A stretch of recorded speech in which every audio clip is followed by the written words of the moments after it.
Alrighty, and welcome to day one of NM State third annual Esports League of Legends stream. We're getting started with our first match of the day. We will have San Juan versus U.S. Air Force.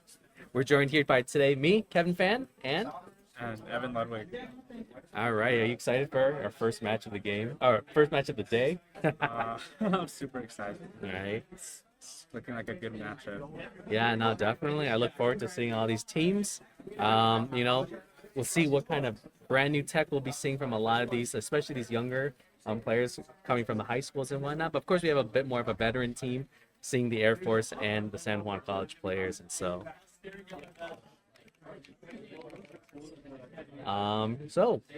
What else are you looking forward to at this big invitational day? I know this stream is going to be League of Legends, but we have, of course, 5 other games going around all around NMSU right now, and so anything you're looking forward to? I'm looking forward to the Valorant games, the Valorant bracket. Yeah, you're competing today too, right? Yes, I'm competing in the Valorant games for NMSU second roster. So we're playing Air Force later today as well. Oh, it looks like both teams are ready, so we're going right into Champ Select pick bands right now, and so we're going to see how things are going to pan out right now. So, Have a good day, Dale. See you later. oh, we have a little bit of a technical thing, but I'll commentate the current picks and bans. York being banned out from the side of San Juan, and Akali being banned out from the side of Air Force. Singed coming in as a second ban. What do you think about these bans? It's an interesting Singed ban. Yeah. I wonder if they're expecting them to play Singed. Yeah, no, I definitely know Singed, very, very powerful at the start of the season, but a little bit of falling off in terms of preference, and as the meta and the patch notes have really altered the state of the game, but it could be a lot of personal preference picks being just banned out right now. Oh, it looks like a very quick bans. Lilia and Mastery coming in from that. A Zed insta pick from San Juan. Looks like they're opting for a quick mid lane pick. How do you think Air Force is going to answer with that? I'm not sure. They could maybe pick out bot lane. Yeah. For sure. I'm surprised with the Zed first pick. It's one of those things where usually you want to save your solo laners. Oh, Talon. Are there any extra weapons? You can take mine. Thank you, because Auditorium didn't even have one. Sure. Okay, so Teemo Hover from Air Force. That's going to be a very, very surprising pick right here. If they do decide to lock in, maybe they have something planned. Talon being picked, Talon being one of those champions we see very, very rarely, personally, from my experiences in solo queue and whatnot. But the Ashe, a very standard, very safe ADC right now. Oh, these picks are coming fast. Wow. And Ari as well?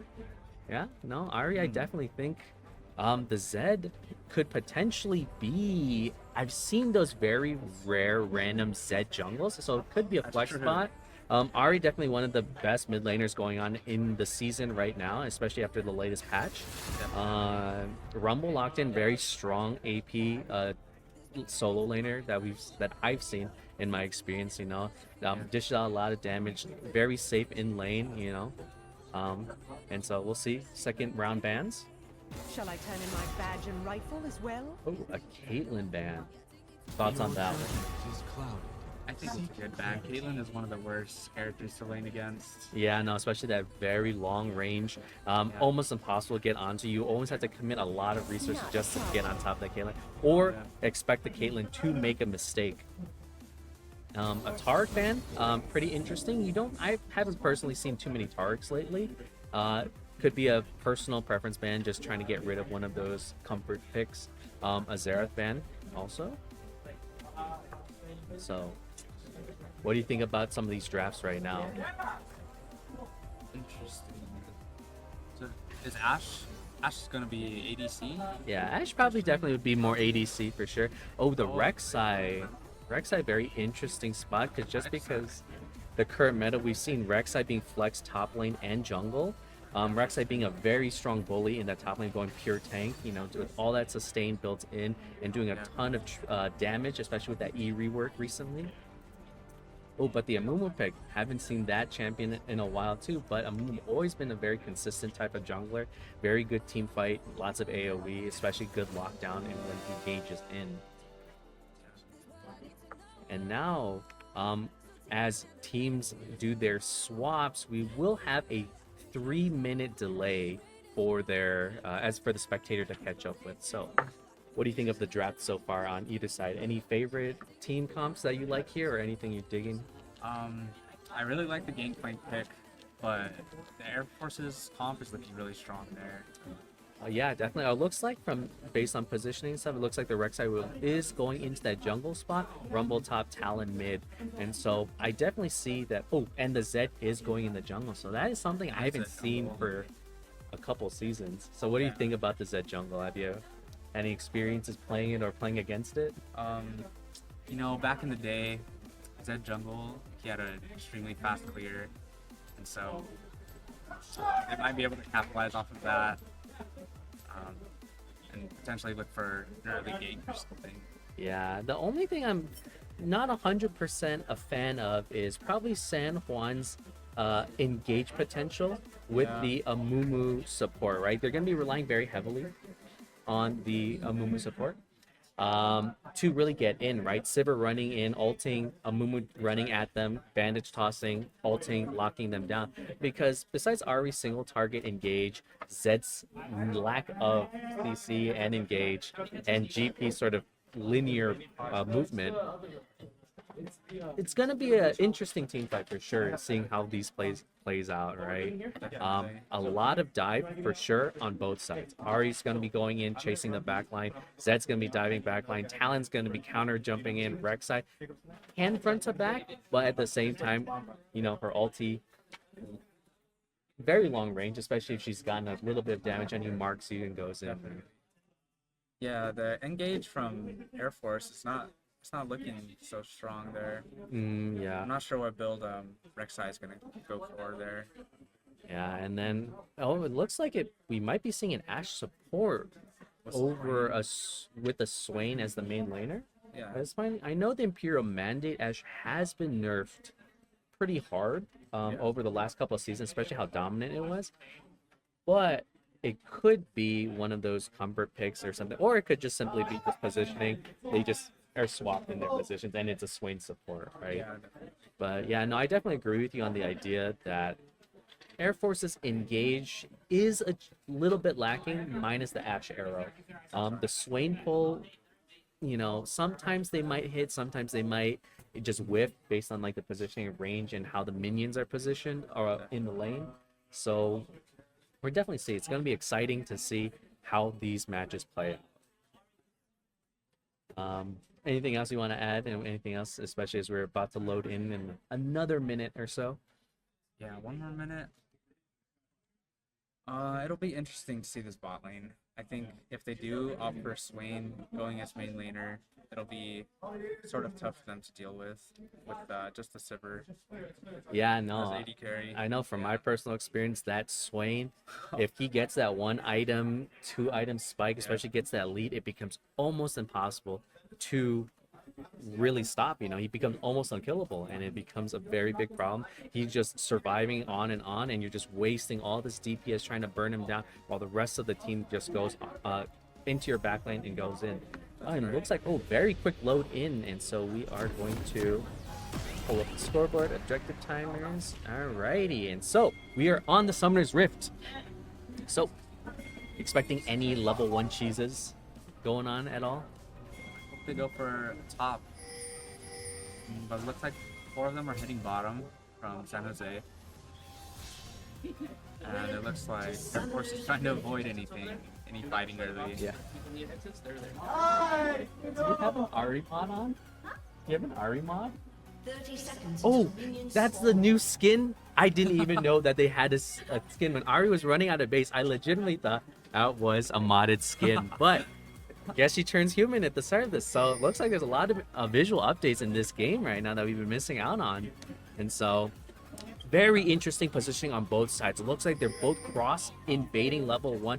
We see San Juan sitting in bottom tri-bush, and Air Force invading into the upper blue side.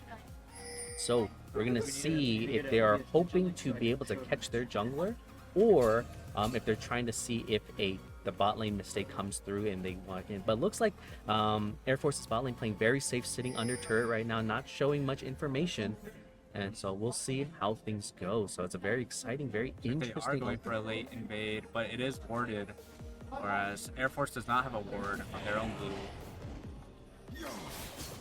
Yeah, I'm surprised, GP ran immediately to lane, sets up a ward, probably was trying to set up a cheese for the Rumble on that top side, but with the commitment to everyone in the blue side, blue upper jungle for San Juan side, very interesting start for sure, We're going to see a lot of cross jungling setup right now.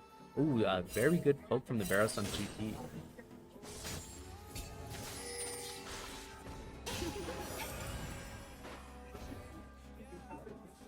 And so it looks like from both sides, both junglers doing multiple camps.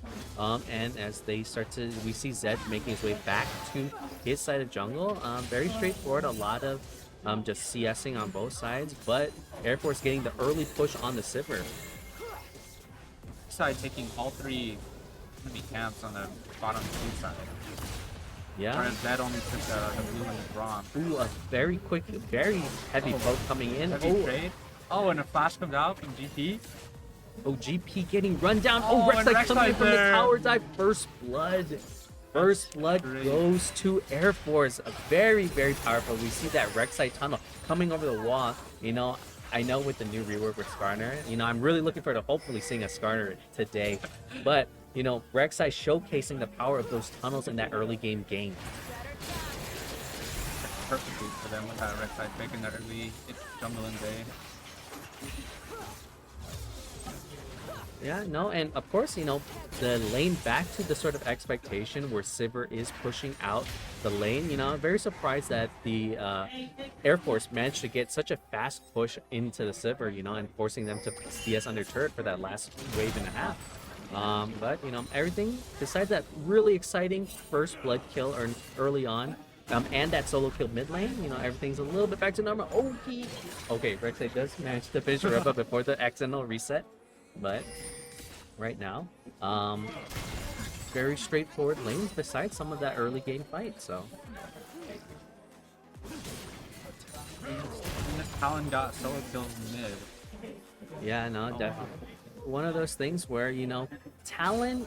I think it's one of those things where we haven't seen Talon in so long that people just aren't quite comfortable playing against it. And I think that Talon was initially picked to play against the Zed mid lane, but of course Zed being in the jungle, Ahri supposedly having an easier matchup against a melee assassin, but Talon getting that early first blood, or not first blood, but that early kill in lane really probably will give him a good sizable advantage, and especially we see the first Tiamat completion after the back. Yeah, that's a huge buy coming back from him. That's a lot of gold going to mid lane, and Ahri might not have a chance for a while. Yeah, no, and having that ignite on Ahri, it's always the worst thing. You die in lane once, you have to walk back, can't even teleport. GP, of course, dying there, was able to TP back immediately, soak up the wave, get some EXP. Oh, good charm from the Ahri, and a little bit of hope, nothing too crazy. Zed is heading top side, but there is a ward in the pixel glitch. Yeah, no, definitely. And Rek'Sai's hovering Zed right now. Yeah, it seems like the call is to make sure that the Zed does not sneak those Void Grubs early. And I know Void Grubs has been sort of the hot new thing of the season, right? Some people say the best thing to be added to the game. Other people saying doesn't do anything, right? So we'll have to see what sort of pressure or what sort of expectations that we're going to see from these junglers. A lot of objective control become very important for this new season of League of Legends. Of course, we say new season, it's been a couple months since the start of the season, but people are still figuring things out. New patch had come out last week, and so I've heard a lot of people saying that Void Grubs are even better than Rift Herald now. They're, yeah, it seems like the community is really enjoying this new objective. Yeah, and I definitely think it is one of those things where it used to be purely junglers fighting over dragons, and now Yeah. there's objectives on both sides. So as a jungler, if you do fall behind, there's opportunities to get an objective for your team, or at least try to deny the enemy team from getting like the full 6 grub advantage. Yeah. By sneaking an early one or sneaking a dragon. If you know they're doing grubs, you rotate the dragons, take it real quick. Or if you know the enemy jungler's on dragon, you go to grubs and try to offset some of that opportunity and tempo. Yeah, definitely. I remember last season, dragons were huge. They were like the new big thing. Or stacking dragons was super important. So it's nice to see some more urgency in the top side of the map now. Yeah, no, seeing that, and I think a lot of the top laners, or it depends on who you talk to, so a lot of these top laners are saying like, oh, I wish the junglers would just leave us alone, just let us 1v1 in top side. But, Yeah. Personally, being a support player and a jungler player, having that opportunity to have a reason to go top now, just opens up the map for more plays rather than just dedicating so many resources to that bot half of the map. Oh, and it looks like they're going on Swain here. He has to burn Flash. He flashes after him. Ooh, very good. Oh, and snipes him with the Q. Oh, I was about to compliment a very good CC on the Swain's part to try to stop it, but ultimately, of course, Sivir committing both summoners to get that kill. As an ADC, you can say it might be worth, getting that sort of advantage at the same time, but now Sivir being such a linear champion, having to walk everywhere, will be vulnerable for the gank later on. And Swain is able to TP back and catch the entire wave. Yeah. He's not punished as harshly as he could have been.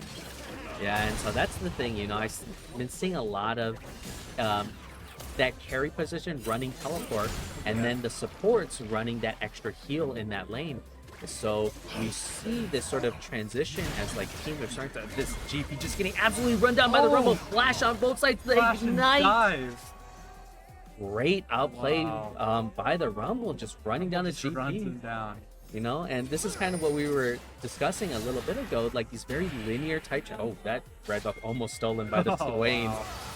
But like we're saying, these linear champions have a very hard time. Not having flash means you have to walk out of the lane, and when you have a champion like Rumble who can just stick on you, slow you, and just burn you to death, it becomes very, very hard to play against. It just runs you down, and once they get a lead, it's so hard to play against. Yeah, and a Sork boots first by the Rumble means that increased move speed, increased damage, and that slow on his E, it's almost impossible to outrun in the long run, in the length of the lane of the top lane, And so right now, CS, besides mid lane, fairly even across the board. And of course, The Ash Arrow comes out.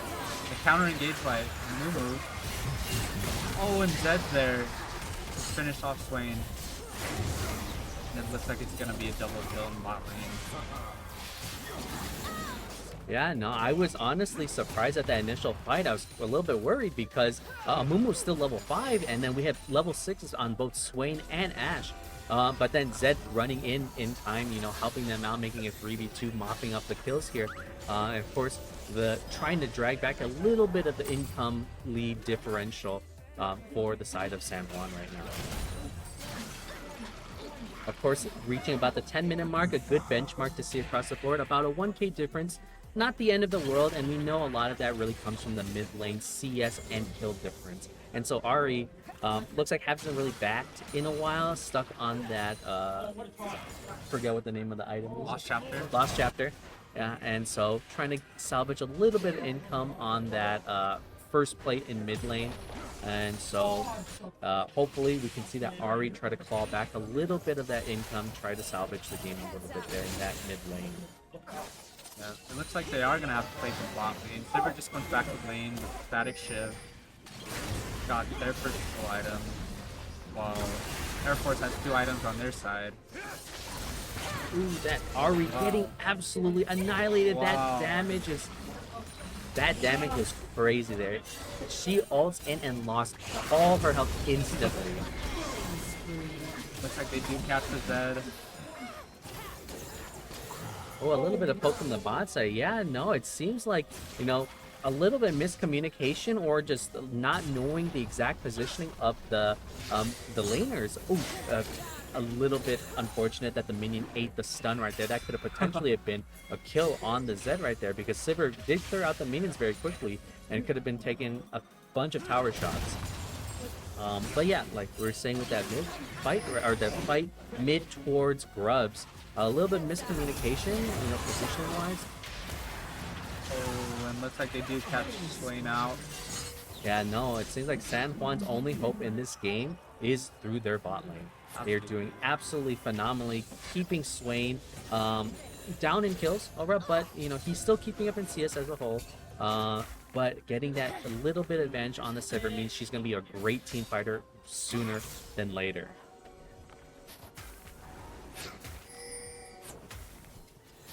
But yeah, that was a very exciting couple minutes right there. A lot of kills going back and forth.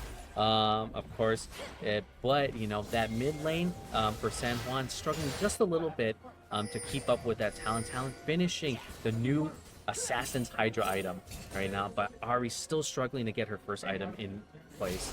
So we're seeing that sort of disparity. So Talon, we're going to probably expect to start roaming, shoving the wave in very quickly and start trying to offset some of the advantages in that bot side. Talon does have a big bounty.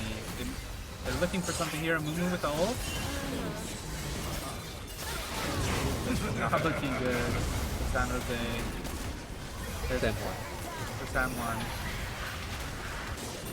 Oh, and two of them are extremely low.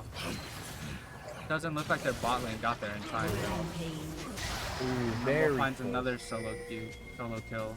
Yeah, so close. The GP we can definitely see starting to do a lot of damage, starting to catch up with it. But that Rumble still ahead, still doing a ton of damage, is able to melt down the GP. But yeah, no. Initially we thought there was a good fight for San Juan there in the mid river there, but ultimately the turnaround, the advantages that Talon has being so ahead of the Ahri means that he's able to just blow people up. Oh, very good karma by the Ahri, but the Swain immediately deletes the Sivir. It did get the shutdown on Sivir. Swain getting some gold back.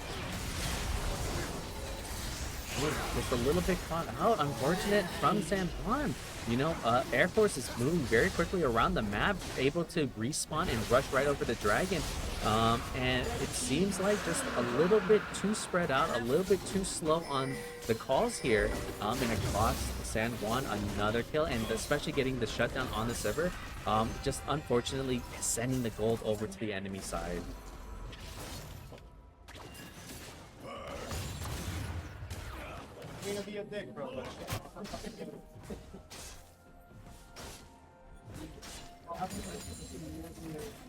So back to this lane. So Air Force is now up almost 4k gold, or after that 4k gold over San Juan right now. And so especially a lot of the gold being sent into their solo laners and Rumble and Talon.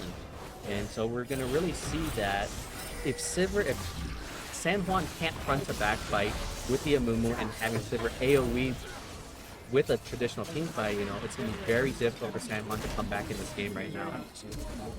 Oh, GP has to flash. Burn his flash again. Solo in trouble. Oh, it looks like they are looking for a fight here with the mid and jungle on both sides. Zed is caught out. And Swain rotates up. Oh, it's not looking good. It is not looking good right now for San Juan. You know, these 1 versus 3 situations where they're just constantly going in one at a time into multiple members of the Air Force, is really setting them up in these positions of just losing objectives, losing gold, losing kills. And so, oh, we have the battle sled Rift Herald coming in. And having all those grubs means there's just so much more. But luckily Zed with very good AoE is able to clear up all those grubs quickly without too much extra damage on the turret. If you were San Juan, what would you be telling your team to be doing right now? I would say, no, we're down 5k gold here. I think we need to look for these bounties potentially, or I'm not sure if they could even team fight for objectives here. They're down so much gold. They've been losing every team fight. I think they just need to try to find a pick and get these bounties off of the mid and top laner. Yeah, no, and especially my talent, a very slippery champion, you know. Yeah. Your Amumu has to double Q, land that ulti, and hopefully your Sivir is able to melt him down there, you know? Yeah.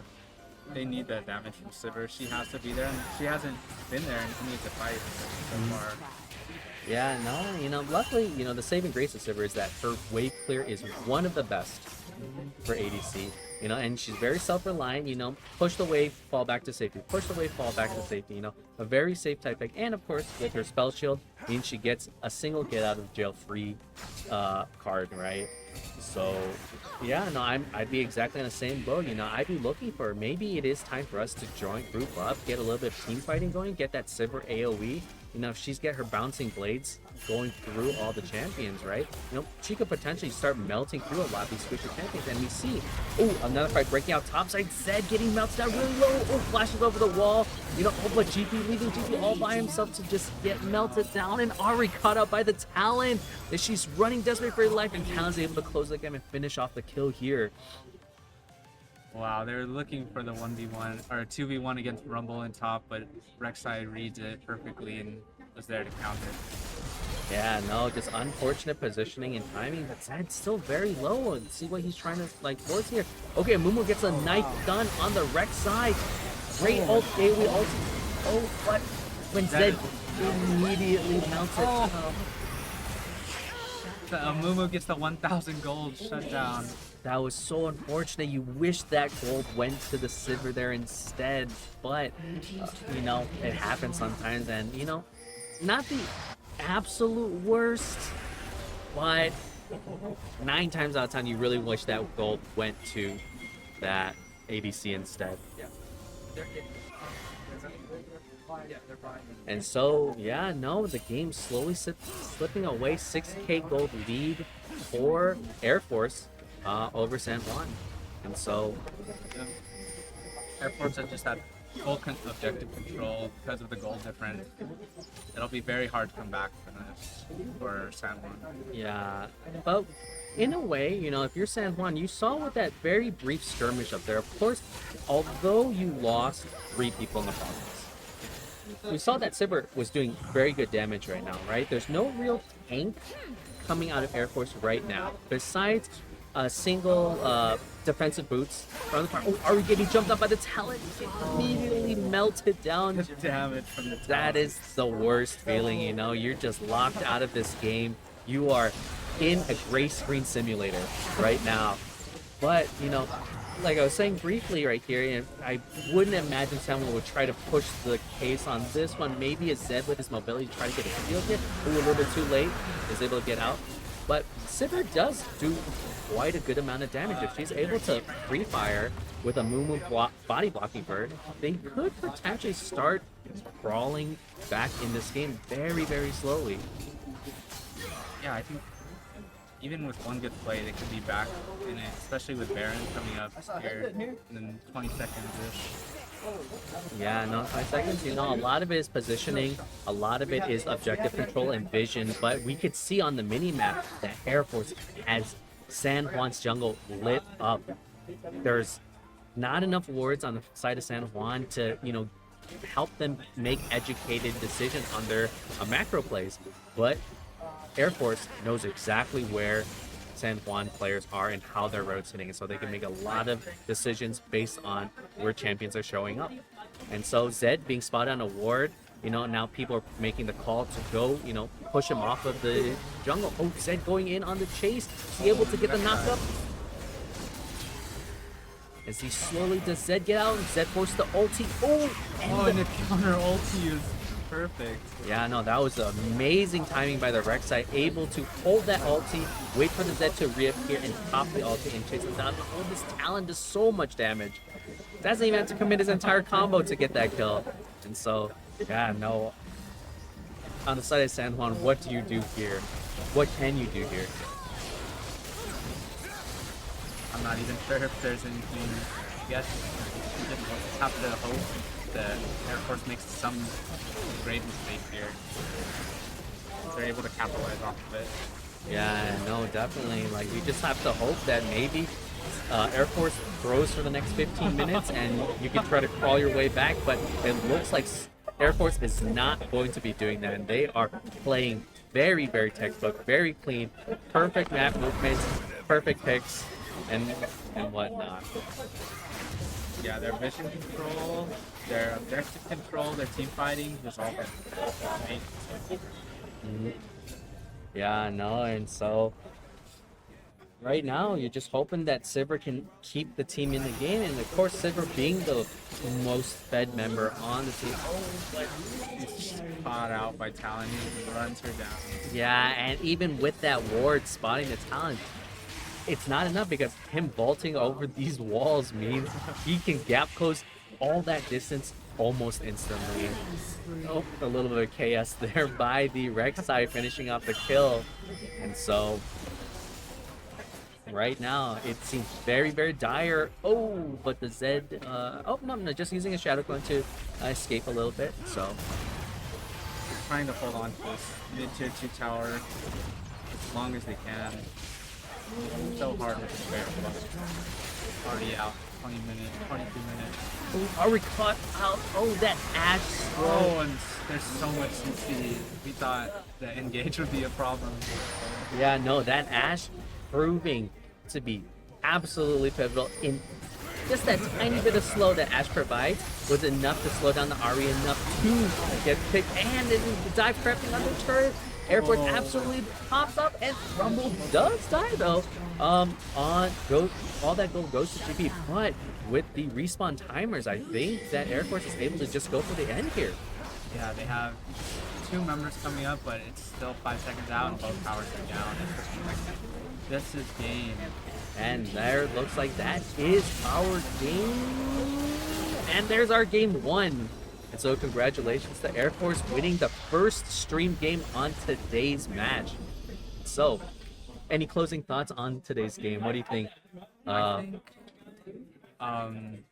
San Juan's bot lane looked really strong in the beginning.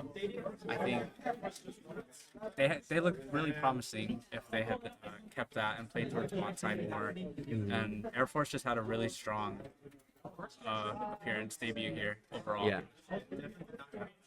So, yeah, no, I agree. You know, Air Force looked very good right now. Very strong in their performance, especially that solo laner getting the solo kills, Rumble, their top laner getting the solo kills, and the Riverside, you know, always there reading the enemy jungler, being there on time to counter jungle or to just secure objectives. So, you know, congratulations to Air Force. And so with that, we'll go to a brief break as we set up for our next game. So see you. Yes. Oh, I mean, I don't know if you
Alrighty, and welcome back to our match 2.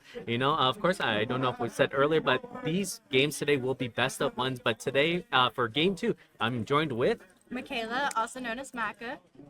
and so, looks like both teams are ready.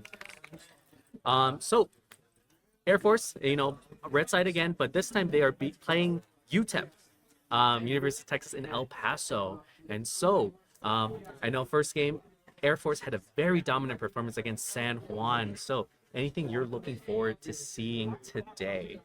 I kind of want something off meta. We kind of see like a discrepancy a little bit in the ranks here. So I think if they like played something off meta, it'd be kind of fun and interesting to see like how they work around that. Just because we see, two silvers against like maybe the one bronze and the rest are like diamond. So yeah, I'm just hoping for a good game overall. Hopefully a long game. I love long games. Yep, and here we are going into picks and bans. Very quick first ban of Tarek coming in. So thoughts on that? Tarek, some support you haven't really, personally I haven't seen in a while besides like occasionally showing up in ARAM. Any thoughts on that initial ban? I have a feeling they've probably looked at who each other play, because there's no way a Tarek fan comes out and they're like, yeah, this is what I just don't want to play against him. One of them plays.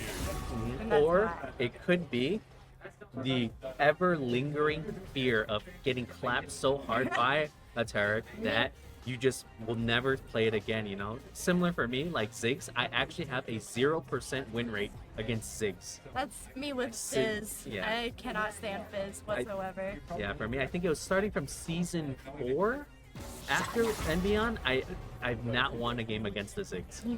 And we're already in season 12. So, a couple more bans, Singed and Nar coming in for bans. So, You don't really see Nar too much either, but it could be one of those bands that just don't want to play against. yeah, that Talon ban is a reflection of what happened in our last game we saw against San Juan.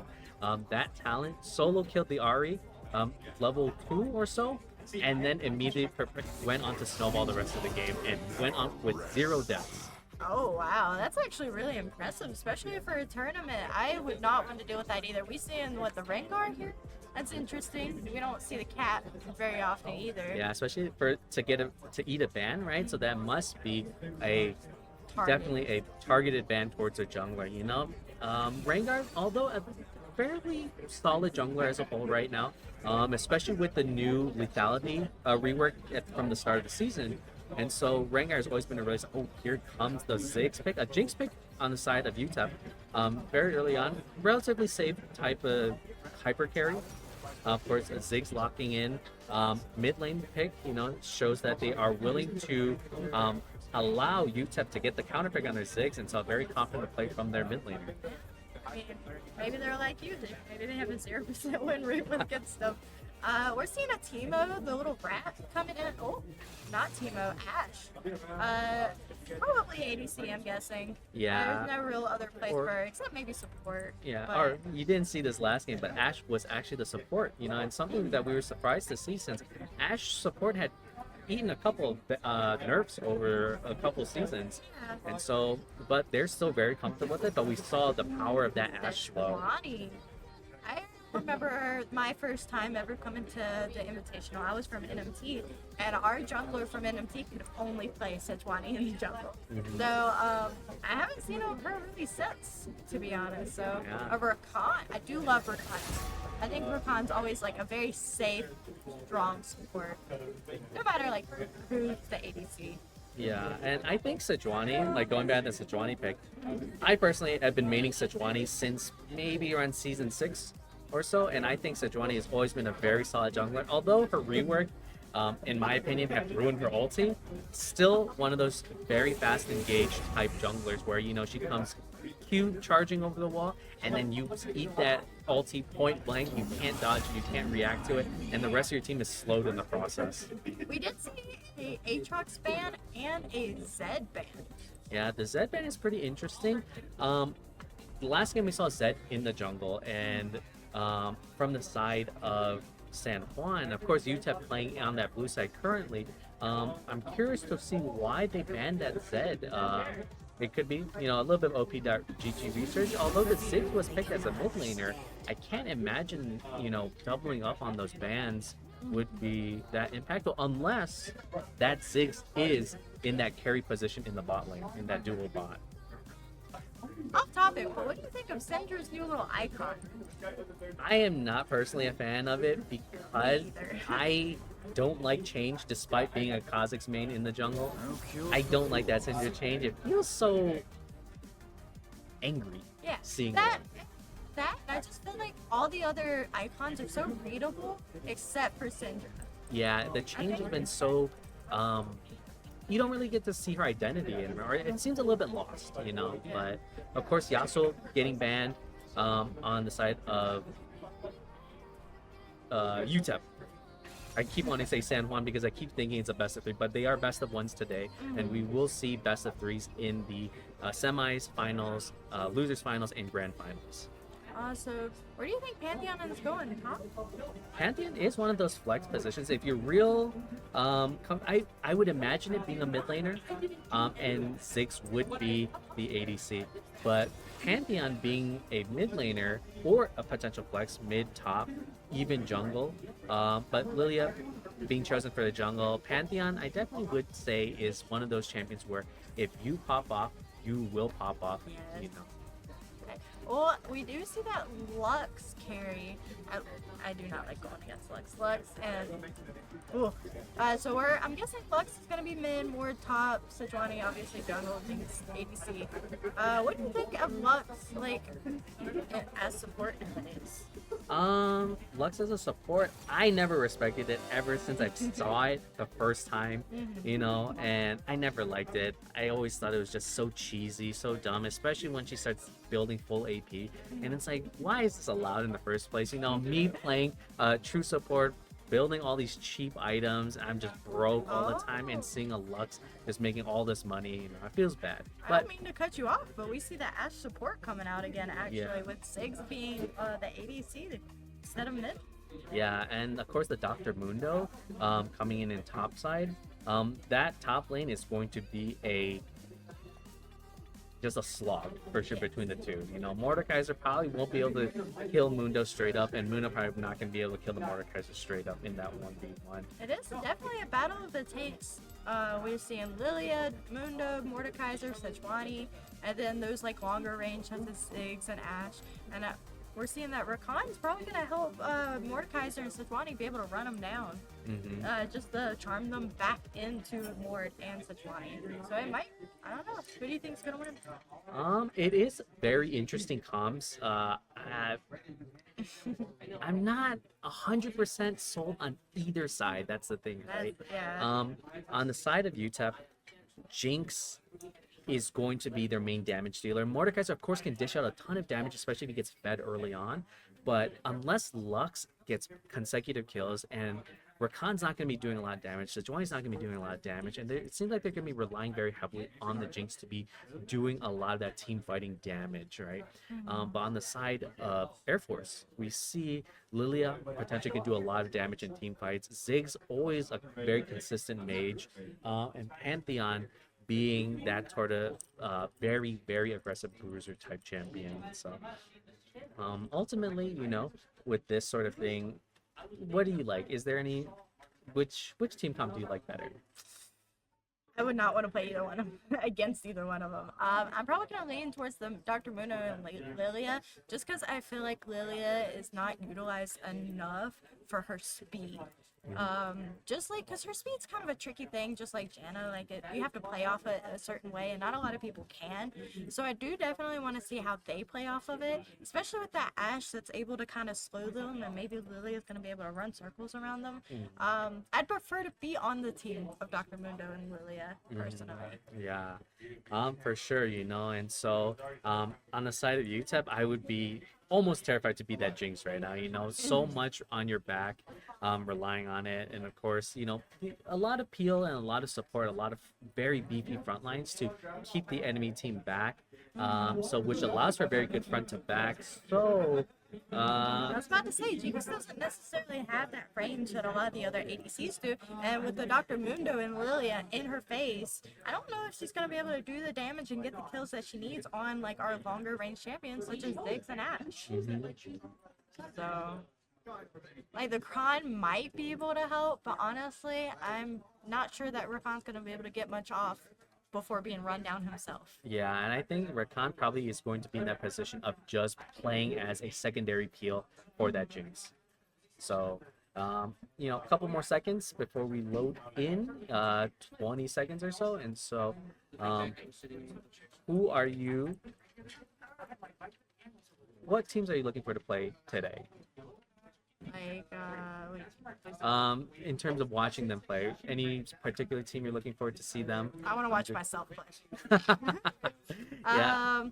I'm not really sure. I don't really know the like high school teams or any of the other teams very well, but I'm kind of hoping just to see new talent overall. Like, we're always looking for someone new to join the league team, someone new to play, and I think like just watching them all overall, it's gonna be really interesting, and maybe like they can come try out for us when they get to college. Yep. And now we are loading into the league client, and so here we are. So let us set up the scoreboard and objective timers.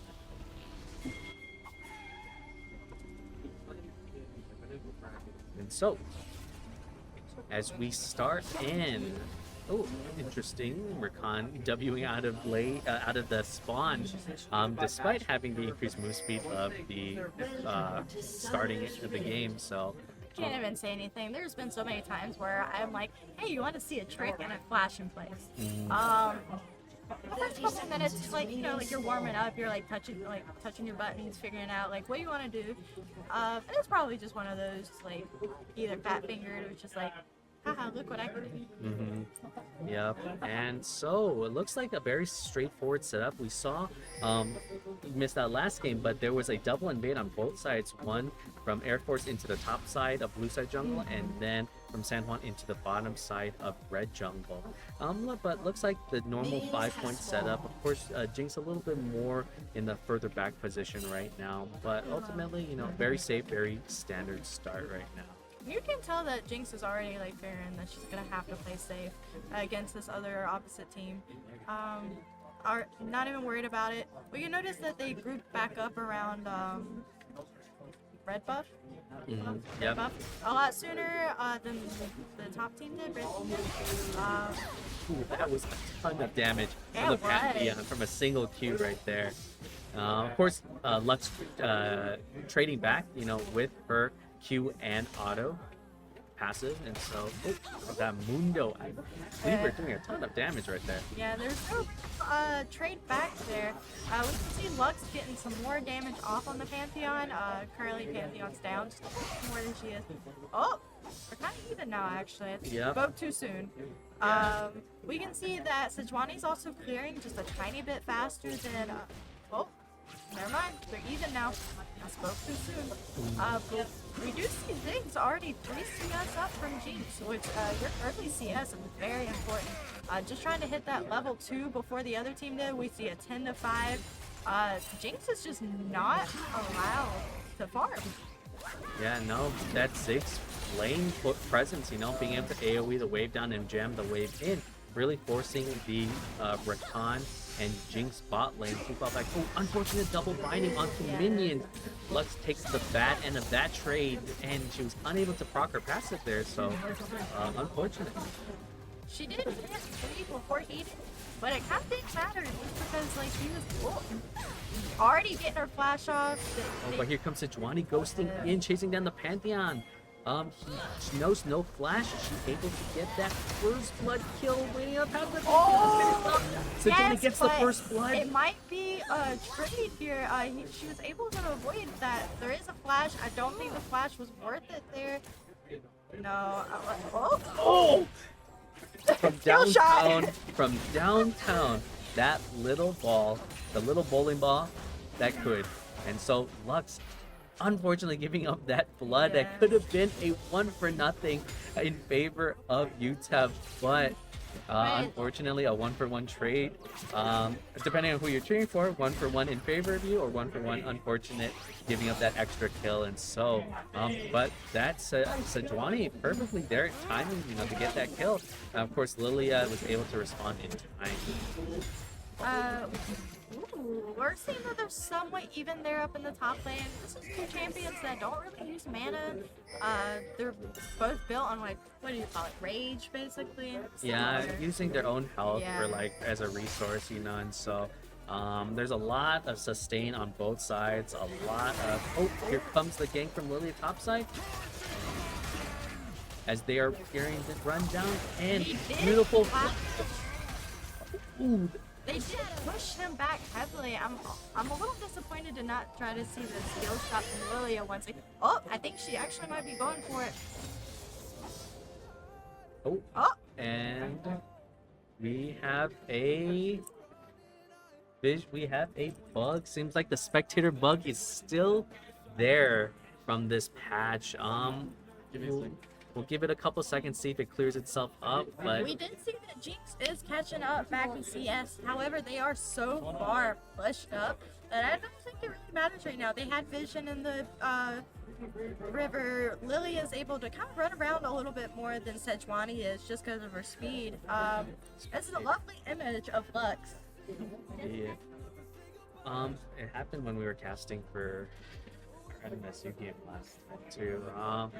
So, Oh, looks like we are back. Yeah, and we are back now. And so, yeah, we know this is a known bug from this latest patch. There's been a lot of spectator issues in the client right now. So, luckily, we're able to get back into the action right away. And so, as we're seeing, UTEP with a 600 gold lead, not too crazy, but just enough to be noticeable. And we're seeing that a lot of that coming from that bot lane. Jinx with that 10 CS lead right now over the Ziggs, right? we do see Sejuani kind of starting on the void grubs here. Lilia is like headed towards mid. Unsure if she's gonna try to go in. Ooh, that Rakan did come up top, but he is avoiding everything. He is. Oh, and they got the flash out of Rakan. I don't know if necessarily that rotate was worth it for Rakan just because he wasted his flash and that didn't get an assist. And Lux is still very pushed back. No. All right, And one of our casters trolls us. Ignore that.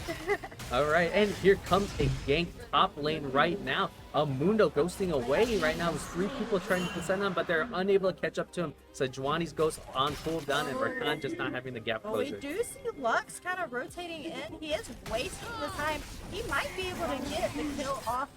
Oh, and another that's spectator yeah. bug. And It's so so unfortunate. we are stuck right now. We're trying to. Well, we did see Ziggs kind of catch up. Now he's back in the lead again. With- For, yeah. I feel like CS in every other lane can be wishy-washy, like as long as you have like shields or something. But CS in the bot lane is where it really shines. So you need that gold difference. You need that extra items to kind of help AD carry in the beginning.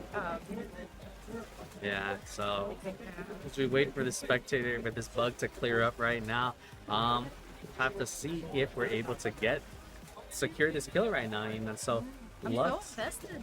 right? I'm waiting to see if Sejuani lands that proc, lands that 4th proc to get that stun off. So I think the best thing, honestly, would be perhaps to try to turn on the Sejuani, because I don't think he's getting out of this alive.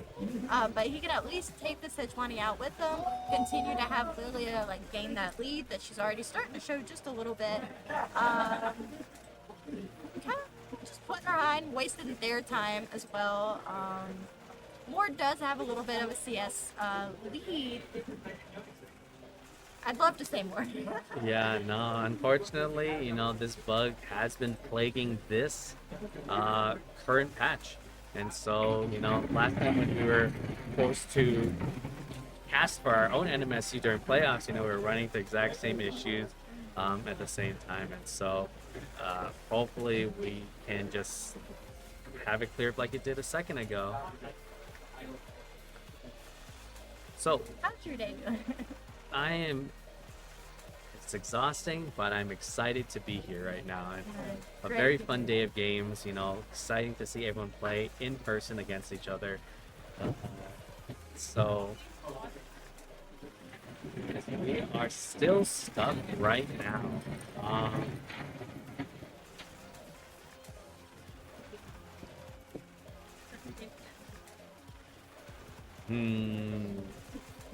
Was there anyone you really want to see tonight? Of course, I love watching NMSU play, especially the main NMSU Crimson roster has always fun, chaotic games for sure. So can we not try to do something? If we leave the spectator, can we join that game? So, yeah, no, it seems like the technical issues for this is going on pretty rough right now. So as we're waiting, you know, I'm looking back at the game going on over our shoulders just behind us right now. There is a lot of fighting that we are missing out on, unfortunately, and so That's where he back to the spot. You can do it. That's different parts. We just get this back.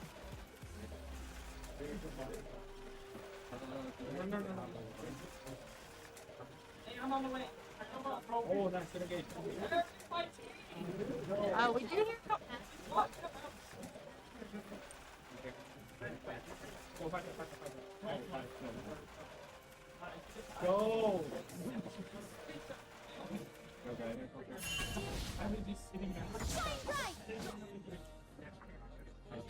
yep, no, we are still stuck as we try to troubleshoot a little bit right now. I don't know actually. So small indie company, guys. Please. Do you have a Do I?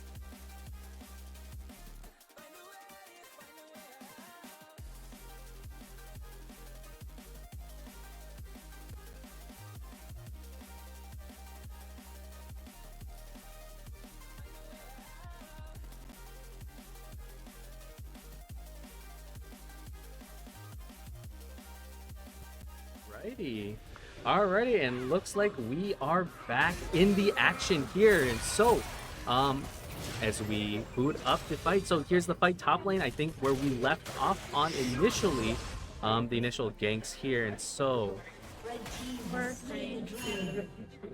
and as we let the director camera take over, here comes Sejuani chasing the Mundo, and we know that the Lux and them are coming up. Nope.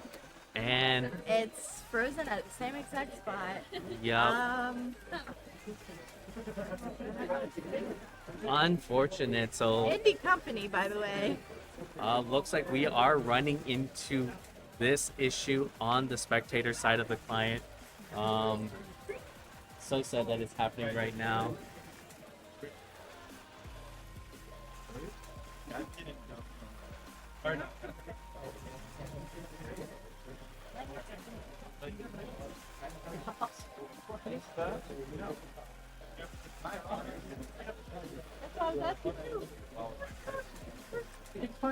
So we will be back on a very quick technical break as we try to sort this issue right now.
Alrighty, folks. So, unfortunate news. The game is still going on right now, but we have encountered an unfortunate client bug where the spectator servers are not working properly right now, and so we're unable to witness this game right now.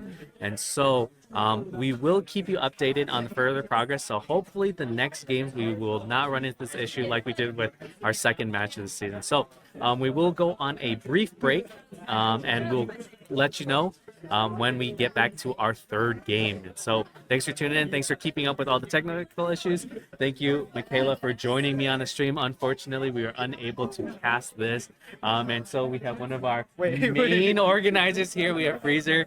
And so until our third game, stay tuned. Please check out our other channels. We have our main NM State Esports channel.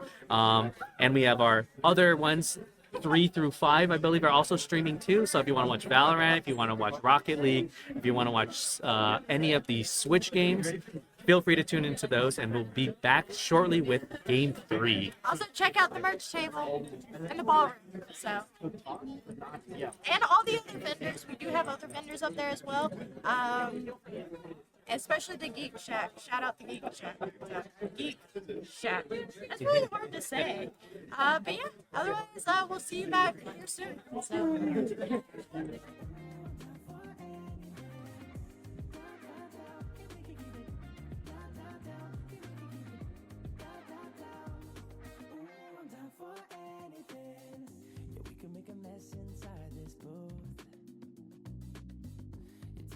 Places old and new, sweetest song than our favorite song, and it feels like every time that it comes on, we just roll on till the day's done and the lights gone, and it won't take long, even when I'm without you, babe, listen up and play along, yeah. And that's how time flies, like we on a different timeline.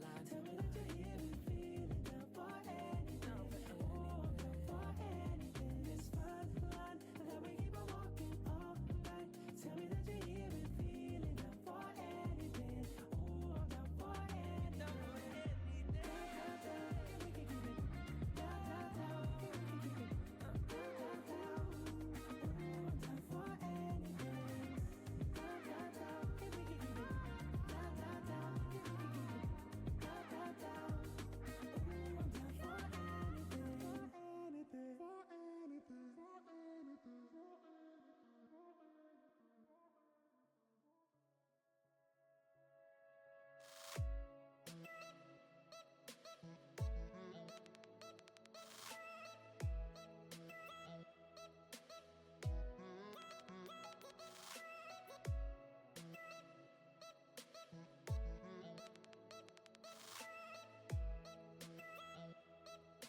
Alrighty, and welcome back. So we do have the results of our second match. UTEP has won and beaten Air Force in their head-to-head match, and so congratulations to UTEP.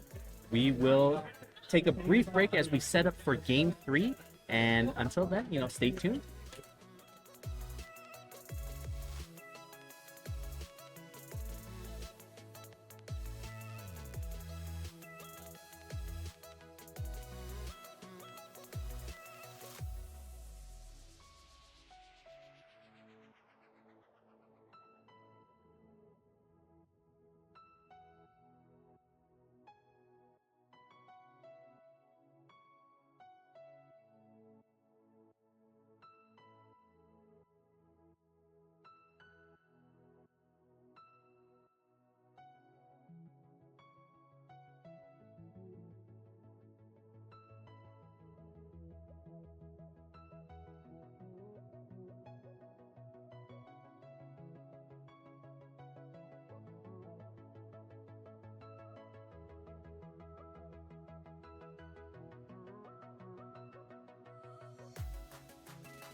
picture we took many years ago.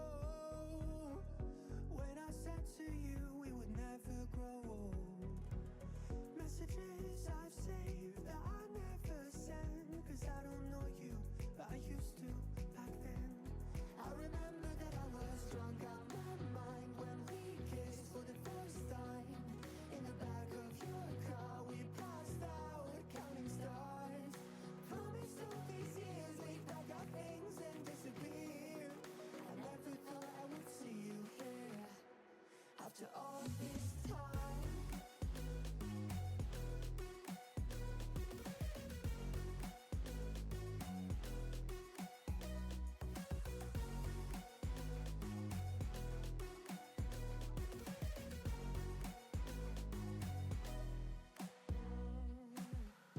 Found yourself a way out of this small town. Got a place at school you didn't hang around. Every day you're far away, these streets don't feel the same. Everywhere is painted with your name. I remember that I was drunk out my mind when we kissed for the first time. In the back of your car we passed out counting stars. Promised all these years we'd pack our things and disappear.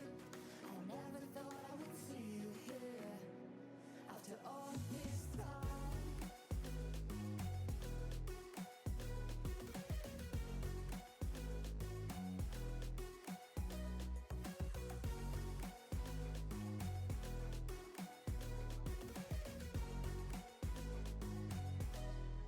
I remember that I was drunk out my mind when we kissed for the first time.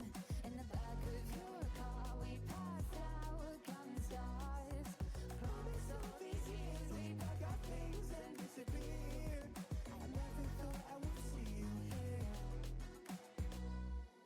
Try to replace you with somebody out there. If I didn't chase you, would you even care? And if I lost my mind, would you come around? I will keep you safe and sound after all this time.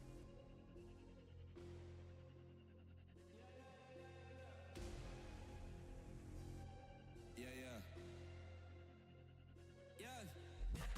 Shawty loves it, loves that I'm a dog. They don't want it, they scared of what I know. Told you the budget, I gotta get my own.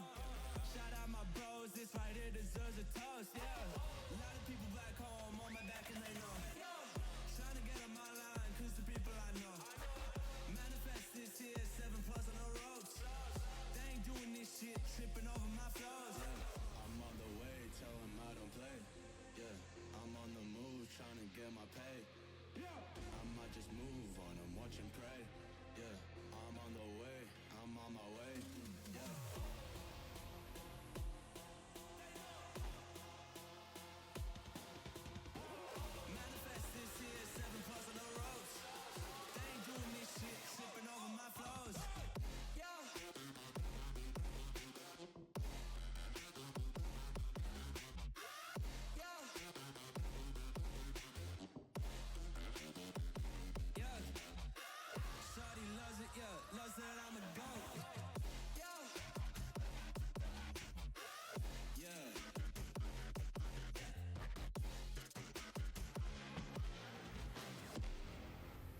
And welcome back, stream. We are going into our game 3. We are featuring San Juan and UTEP. Okay, so, and joining me for game 3, we have our personal favorite person on the League of Legends team. Yeah. Introduce yourself, Oh, please. hello everyone. I'm Freezer. Yeah. I'm the jungler for the NMSU Crimson team here at the Invitational. Yeah, yeah. so are you excited? Have you had a chance to play today, or are you waiting for your matches? My group will start after lunch, so Oh, okay. right now I'm just resting, scouting out the competition, seeing how cooked we might be. Is there any team you're absolutely terrified to play against right now? College or high school?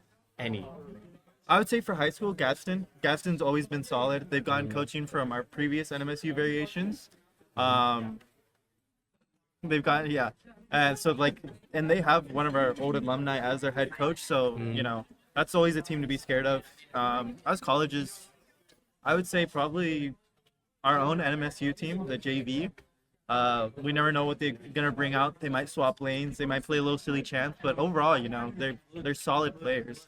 So even if they're trying to be silly, it's going to be a difficult match for us. Yeah, no. I'm always looking forward to watching our NMSU boys play. And so, it seems like they are resolving a couple of OP.GG stuff. So hopefully we don't run into any technical issues. Fingers crossed here. And so let's knock on wood, just in case. Knock on wood, knock on wood. And so, what are you looking forward to seeing in terms of champs, strategies? Anything. I want to see something fun. I want to see something creative. I've been watching a lot of colleges, a lot of pros.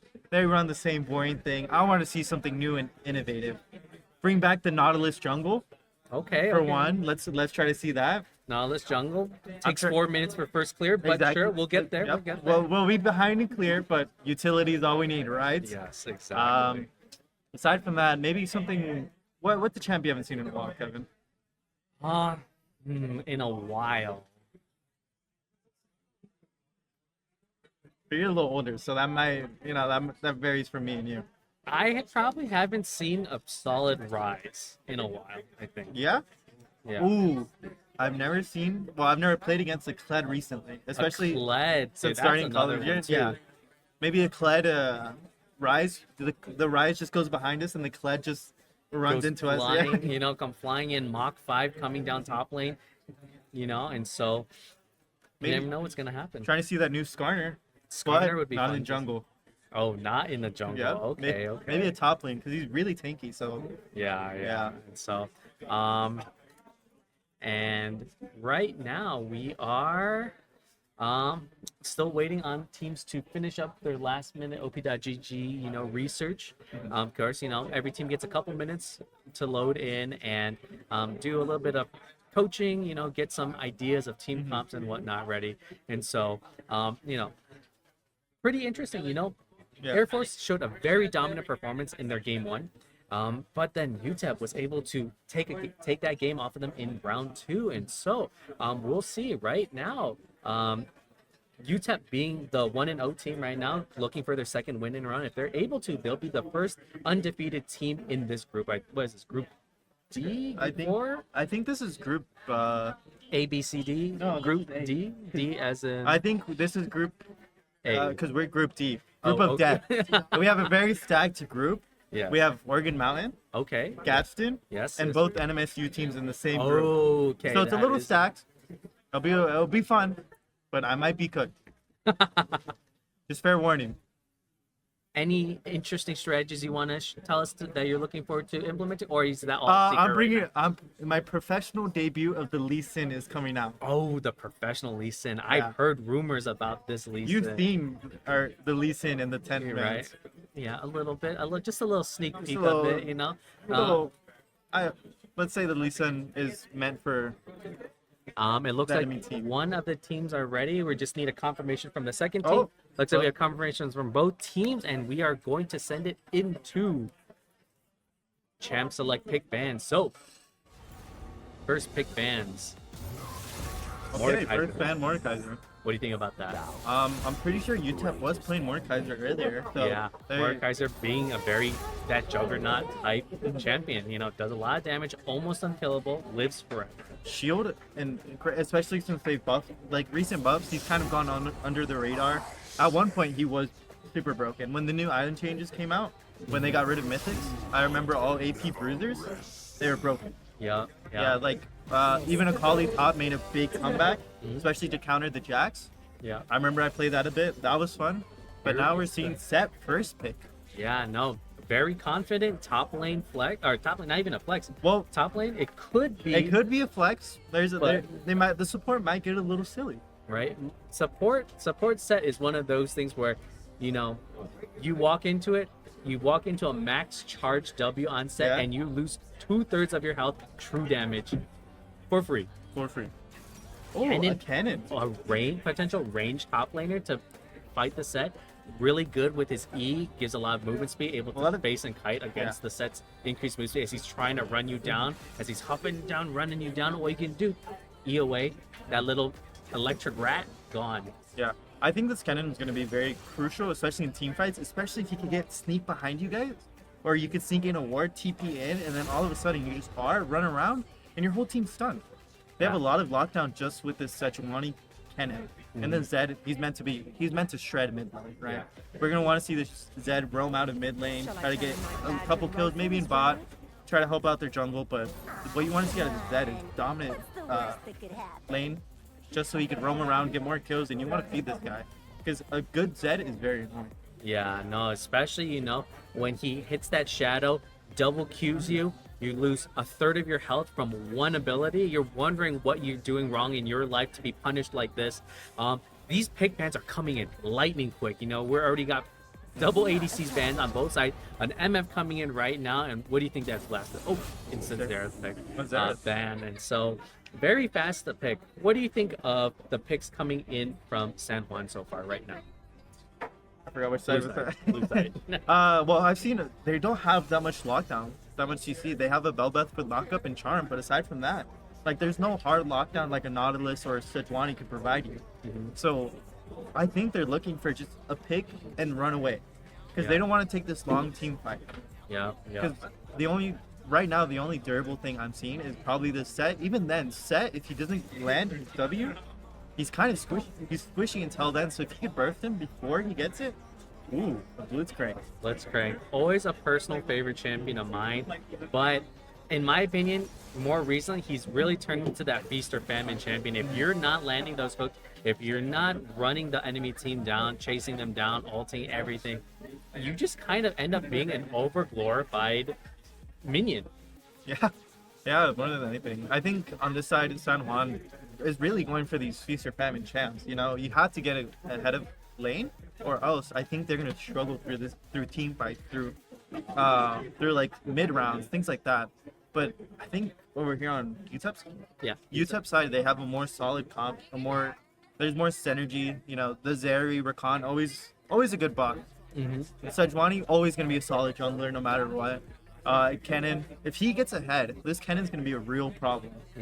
Especially if San Juan doesn't focus on their vision control, they're gonna have a hard time locking down this Kennen and Zed. Yep, no, definitely. Which side are you leaning more towards for these comps? I'm leaning more towards the UTEP side. UTEP? Yeah, no, definitely. It's more a reliable comp because you have Zeri with the late game. When Zeri reaches that 3-item spike, it's done. Especially if this Jhin can't get these picks off. Yeah. There's a lot of tanks. There's Rakan and Sejuani. Yeah.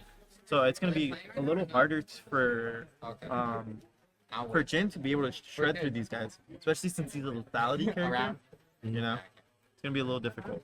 Yeah, no, I definitely like UTEP's comp here a lot more, but I'm looking forward to seeing if San Juan can make this comp happen, and if they do, it's gonna be fun, it's gonna be flashy, it's gonna be very explosive. And so we do have 2 minutes as we wait for the spectator delay to catch up with everything right now. But right now, the Ari pick, Ari being one of the best mid laners right now, but Zed, we've seen what Zed could do. There was glimmers of hope that we saw from an earlier game, but of course, San Juan had lost using a Zed jungle into the Air Force in the first match. And so, but at the same time, we've seen these champs before, we've seen what they can do. But I think synergistically as a whole, as an identity, I do like UTEP's comp right now. I definitely agree with you on that. I think there's going to be a lot of brawling. You know, San Juan's going to try to look for early picks. You know, they have to play off of that. They have to snowball. And I think their comp is, once you get the snowball effect going, you're not going to be able to stop it. I think it's going to take even 2 or 3 team fights to fully stop the snowball effect. Because Jin, as an early character, especially with these tanks on their side, these tanks don't get tankier until maybe level 6, 7, 8, you know? So if this Belveth, this Ari could get any early lane pressure and roam down, it's basically, you want to feed the Jin. And that's what I'm looking at. That might be their... This Ari's going to have to land her nice charms. You know, she's going to have to get her resets, just run around and just try to put as much pressure on the map. I believe that laning phase will be easier on UTEP's side. Yeah. While San Juan's just going to be looking for picks. Yeah. You know? Looking for a lot of fights, like early game aggression. You know, a lot of these mini skirmishes, 2v2s, 3v3s, anything that can help snowball their lead forward, right? But if they do get those early kills, we've seen what Jin can do with that ultimate by itself, you know, 1500 damage of just lethality straight to the face, you know, and they're only the real tank, Sejuani, right? You know, if Sejuani's your own main front line, you know, if they're able to break up this traditional team fight, this traditional setup of this front to back type fighting, then, you know, if Jin sits back, curtain call opens up, you know, Zeri eats 2 right to the face, she's down to 20% HP in just one blink from an Ari, and it's over. So we're loading into the game right now. I see this Zeri just truly being a problem. Because I was talking about lockdown and team fights. If you can't get the Zeri immediately, she's just going to wall it. She's going to E over the wall, and she's just gone. She has Ghost Flash, you know, there's no real way of locking down the Zeri. Yep. And then I think if the Zeri just plays smart, good positioning, you know, she's gonna be a real problem, especially with her ult auto. You know, it's almost like having Hexel. You know, you're just autoing a minion, all of a sudden there goes half your health somehow. And you're just wondering where did this go wrong. So hopefully here we're gonna see some early pressure. Looks like a 5-man invade. 3 ignites on the side of San Juan. They're looking for kill pressure, and you can see it here. There's an early ward here on UTEP's side. You know, they're expecting this. They see him now. They're just hovering here. Yeah. They're pinging warning on blue. You know, they want to go for our blue. So now, this Kennen, instead of putting any type of pressure in his lane, he's gonna help out the jungler, put a little ward, just so they could get early advantage. Ooh. A blind poke from the Blitzcrank, you know, hoping to fish for you know, an unfortunate AFK, you know, if they're not watching properly, potentially. But, you know, them standing on wards just means that very safe, very protected. They're not going to get caught out. So right now, Kennen's sitting on the blue side of their jungle. You see this Belveth, let's just start off here. And typically with Belveth, what you see a lot is you want to get those early birds. You know, you don't want to go for a big buff, because you could easily kill with the early birds and just get an easy advantage. Here it looks like they're wanting to take the fight, a Myth W, but Belveth takes out her 2 Qs, and now all of a sudden, if you could lock down this Belveth again, she's missing 2 of her Qs. And Yeah. yeah, No, very good call outs by UTEP to deny that. Oh, Blitzcrank pull over the wall, using his smite, and they steal the blue buff. You know, that is one of the power of. Oh, re-engaged by the Rakan onto the Jin. Jin slowly taking down Burning. Zeri, of course, taken down to a 3rd HP. Belveth being forced to walk away is about to get stunned. It's got to get first blood, even though they got that blue buff. First blood goes to the Rakan, you know, and so now, unfortunate, you know, of course, Sejuani down a level currently because of not getting that with the change that happened several seasons ago with the jungle EXP. But, you know, a little bit poking back and forth top lane. usual top lane behavior. Let's poke a little bit. Let's not fight. You know, yeah. I think in top lane, there's always been this usual. There's always been this usual thing of wanting to like play it out. So currently right now is we have these, we're having a fire alarm go off in the building, so we'll be right back. We will be right back, so all games will go into a pause. Tech pause. So we'll be right back. Thank you so much. Thank you.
try to believe in anything greater than a miracle. It wouldn't be this difficult if we try to be a negative bull. Yeah, we could be taking control. Yeah, if we try to believe in anything greater than a miracle. It wouldn't be this difficult if we try to be a negative bull. Yeah, we could be taking control. Yeah. We could be taking control. We could be taking control.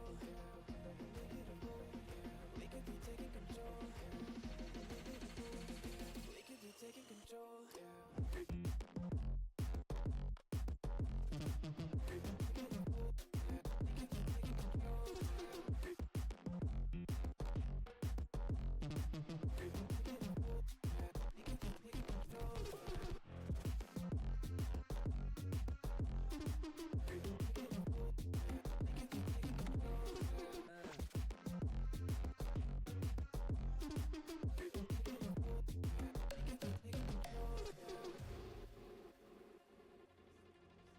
If we try to believe in anything greater than a miracle, it wouldn't be this difficult if we try to be a negative bull. Yeah, we could be taking control. Yeah, if we try to believe in anything greater than a miracle, it wouldn't be this difficult if we try to be a negative bull. Yeah, we could be taking control. Yeah.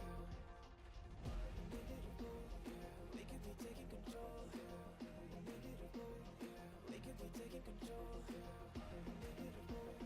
We could be taking control. We could be taking control.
There we go.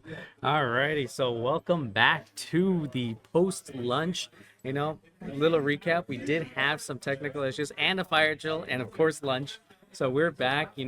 Freezer right now, my co-caster, is helping out with some games getting set up in the second half of the match. But we are going to be returning to the San Juan versus UTEP match right now, and here is Everyone Freezer. chill. Everyone chill. Stop being sad. I'm back. I know you guys miss me. I know everyone missed me here. We are keeping the exact same picks Um, going into it, and starting with a remake now. So we have a about 2-minute 30-second delay going into the game right now. So on the side of San Juan College, we have Belveth, Blitzcrank, Set, Ari, and Jin. And on the side of UTEP, we have Kenan, Rakan, Zeri, Sejuani, and Zed. Yeah.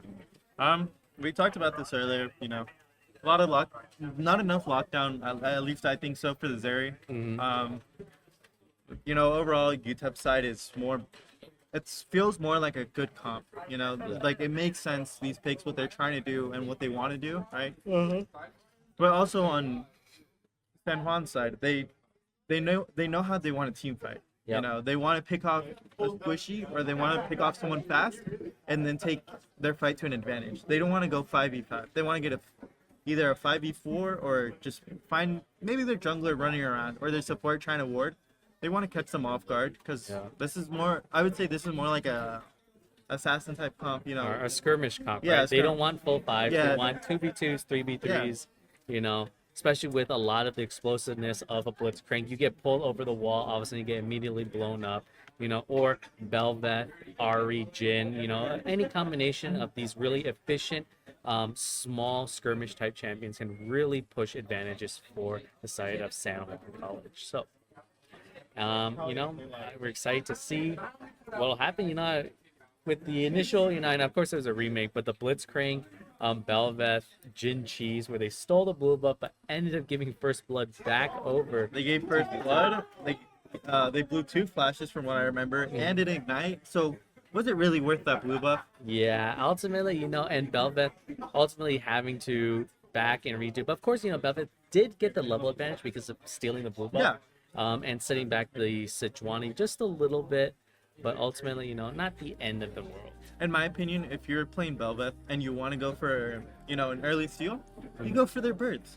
Every Belveth does that. They'll go red side, grab the birds, especially if they know that the jungler's on blue side. It's free birds for you. You get an easy XP advantage, and all of a sudden that could snowball. If you play correctly, play smart, and know how to take that advantage, knowing down that they're one camp, you could really play to feed this Belveth, and this Belveth could become a problem. Yeah, and we'll see if we do get that level 1 invade again. Of course, Zeri being able to very quickly navigate, she's going to be vaulting over these walls, gets that bush first, and is able to throw down the ward before Blue Side's even able to get in position for. And we see, it was Zeri in the very bottom, got that ward already set up, very safe, very protected. But it looks like everything is a little bit more normal this time. Belvet's starting on the top side blue buff jungle, rather than trying to steal Sejuani's blue here. And so I guess they didn't want to risk it. Of course, everyone just after a long break, getting kind of They had a little warmed back up time to. again. The thing is, I think this game will be more strategized. They have a lot of time to think about what they could have done better, maybe in the early skirmish. But now we're just seeing them just think about like their decisions a little better, And we might see this Belveth actually do the blue to red, and then go back to finish her blue side, and then pass down, maybe look for an early gank. Yeah, and definitely it's one of those things where, although you do have the Blitzcrank and Jin, they could dish out a lot of damage. Zeri and Rakan are very hard to pin down, especially if you can't land that hook very easily on them, right? And so I guess the big thing would be for them is, try to get that Jin ahead, if going the normal lethality build that does a ton of damage. Oh, Ari being very aggressive, just autoing a melee champ. Oh, but does take equal trade back from the Q, so... Ari's not really a good auto champ. She mainly relies on her Q, her E, her W, to get off a little magic damage. But a little good poke. If she's able to dodge Zed auto or skill shot, you know, it's an equal lane, I would say. You know, it's yeah. But right now you can see that earlier, I don't know if you noticed it, Kevin, but the Jhin and Blitzcrank were hiding in their jungle to make it look like they were leashing for their jungle. Yeah. Which is very smart. You would never really think about that, right? You're saying, oh, my jungler's gonna start blue side, so I might as well get to lane early, maybe play to my advantage.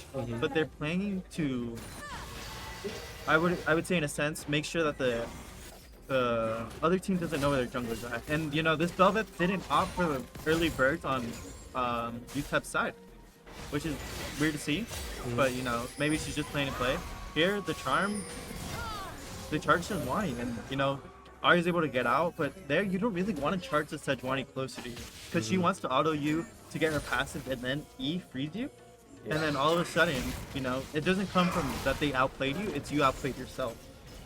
Yeah, definitely. So, but Ari definitely getting that push on in the Zed, trying to force the Zed to learn how to CS under turret, right? Of course, you know, junglers aren't really going to overcommit to too much in the early on. Of course, Ari does take a lot of damage, was able to essentially walk away from that game. But having a lot of built-in sustain, you know, Ari probably doesn't really care too much of taking that much poke early on.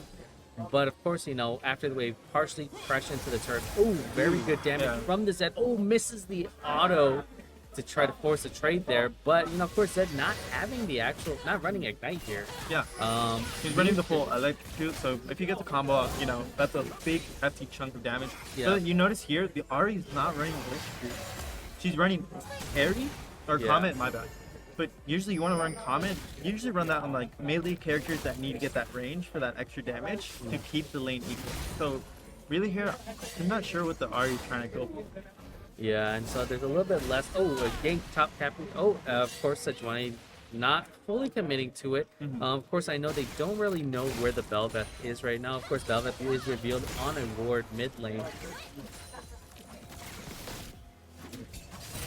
But yeah, like usually you want people to like, you know, this Bel'Veth got caught. She takes the easy route instead of trying to look for something. Go get her early item. She got 2 long swords, which typically you want to opt for. Maybe something a little stronger. I'm not too sure what the Bel'Veth build is now. I think it might be Kraken, but she might opt into that. Maybe a Sheen if she stayed around. Maybe grabbed another camp. She could have opted for it, but we'll see what both junglers want to play for. Do they want to play for grubs or dragons? You know. Yeah, and of course, the Kennen being very, very aggressive in the poke. And really having that wave stacked up and slamming it into the turret. Of course, we'll see Set having the CS under turret, just getting poked down and bullied. Yeah. I've been on both sides of this matchup, you know, the range top laner versus the melee top laner. Early game, it's a struggle, you know, you're hoping your jungler is going up, and you see this Bel'Veth going up here just to put some type of pressure to alleviate the wave. I don't think there'll be too much here. Good positioning from the Kennen, able to dodge the knockup. And of course, you know, getting a bunch of trades back, you know, and now Bel'Veth potentially could have snuck some grubs through, is now forced to, you know, go back and CS and try to resustain off of the camps. You see she's going back to her woes, she's passing down. Here, this lane, that's being very oppressive. You know, early charm from Ari here, you know, committed the ignite, but couldn't really capitalize anything off of it. Yeah. Oh, and here comes UTEP clearing up the dragon, and so you know, very good overall movement from UTEP side. You know, of course, Bel'Veth seeing that they just took dragon, quickly rushes over to grub to try to get at least some consolation objective back in favor of San Juan. Okay, but if you're Bel'Veth, do you really want to commit for full 6 reps? I guess their mid lane's backing off. You know, you have time, but do you want to play for yourself or do you want to play for your mid laner? If I was this Bel'Veth, I kind of go path down, make sure the wave doesn't crash on them. I know Bel'Veth does get an advantage of not needing all 6 grubs, and so at least getting some grubs now makes it easier for her to push some of her split push advantage, and especially you've seen Bel'Veth start to snowball and really become that split pusher jungler, where she's able to just go and fight nonstop, forcing the other team to answer her.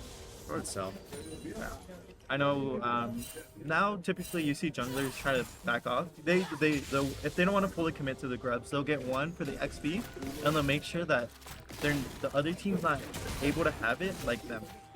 So, you know, you need 5 grubs to fully get the whole grub ability to be able to shred through towers. So if you take that one and give the other 2, you know, all you have to do for the other when second wave of grubs is just take another one. And all of a Very sudden, good pull from the set, but you know, Kennen with that. Here comes Sejuani Sejuani with the gank. oh, was Kennen decided he wants to tank the W. No need to outplay it when you know you're going to win that.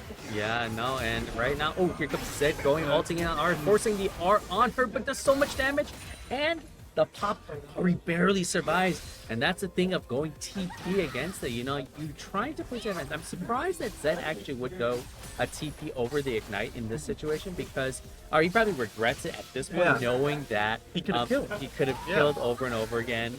Instead, you know, it's a much safer overall pick of a somersault, allowing you to rotate, allowing you to split push. But here comes Velvet doing a ton of damage to it, but Sejuani is nearby. Sejuani commits her ult. Very good counter gank by the Sejuani. And you know, the Sejuani, she's allowed to play for free. Both of her lanes are winning, you know. She's able to run down whenever she wants to. And, you know, all of a sudden, this Velvet's kind of behind. And that's not what you want on Velvet. What she wants here is she wants to take a big team fight, get the resets off, and do a lot of damage. This Kennen decides to back off instead of trying to crash the wave. He plays it smart. He still has TP up, knowing that Set doesn't have TP. So he's always going to play with that advantage in team fight. He can either put pressure side lanes, or you could just go straight team fight and then TP the tower. You know, it decides what he wants to do. But the Set's going to lose out on so much later on during the game. You know, he's going to have to say, do I want to play for my team, or do I want to play for these towers? Yeah, and now we see, you know, a team that is supposed to be more aggressive as a whole, looking for these early skirmishes, falling behind overall, down over 2k gold at this point. Good sidestep by the Kennen, dodging the pull on the Set and weaving in autos, you know, like spacing perfectly and dishing out a ton of harassment in this top lane. And so, you know, we see the team that wants to be ahead early, falling behind right now, and a team that has a bit of that late game safety net starting to snowball ahead. What's going to be really important here is this mid game from 15 minutes to about 25. That's when you really want this skirmish team to look for fights, you know. From then on, it's past 25. I would say it's easily given to Utah unless they make some crucial mistake, but right now it doesn't seem like they're making those mistakes. Maybe a mistake of using their flash a little early, but aside from that, there's not much that Utah's been doing wrong. There's things that they can improve on, but everyone can. You know, you're just looking at who's playing it. I guess who's playing it better. Yeah, and this Set's still taking a ton of damage from the Kennen. You know, every time he walks up, Kennen gets his free multiple autos up, sets off his passive, and then here comes another all-in from the Zed, doing a ton of damage to Ari. You know, and of course the subtle thing about Zed, you know, when that little shuriken appears on Ari, you know, he can walk away, but he commits to ensure that he gets that kill on the Ari after the pop. A field flash from the Velvet, and as they're chasing her down right now, it's stunned out of her damage reduction mode, and now Sejuani is able to pick up these 3 grubs. So what can San Juan do to stop the bleeding? You know, of course, at first, a couple kills here and there, maybe 1 or 2 when it was 0-2. It's still recoverable, you know, it's easily 1 good gank, 1 easy lane. But now it's 0-5 and they're giving up a full set of grubs. And, you know, the Velvet gave up her flash. And this Rakan he has the ability to roam because there's Ares fine.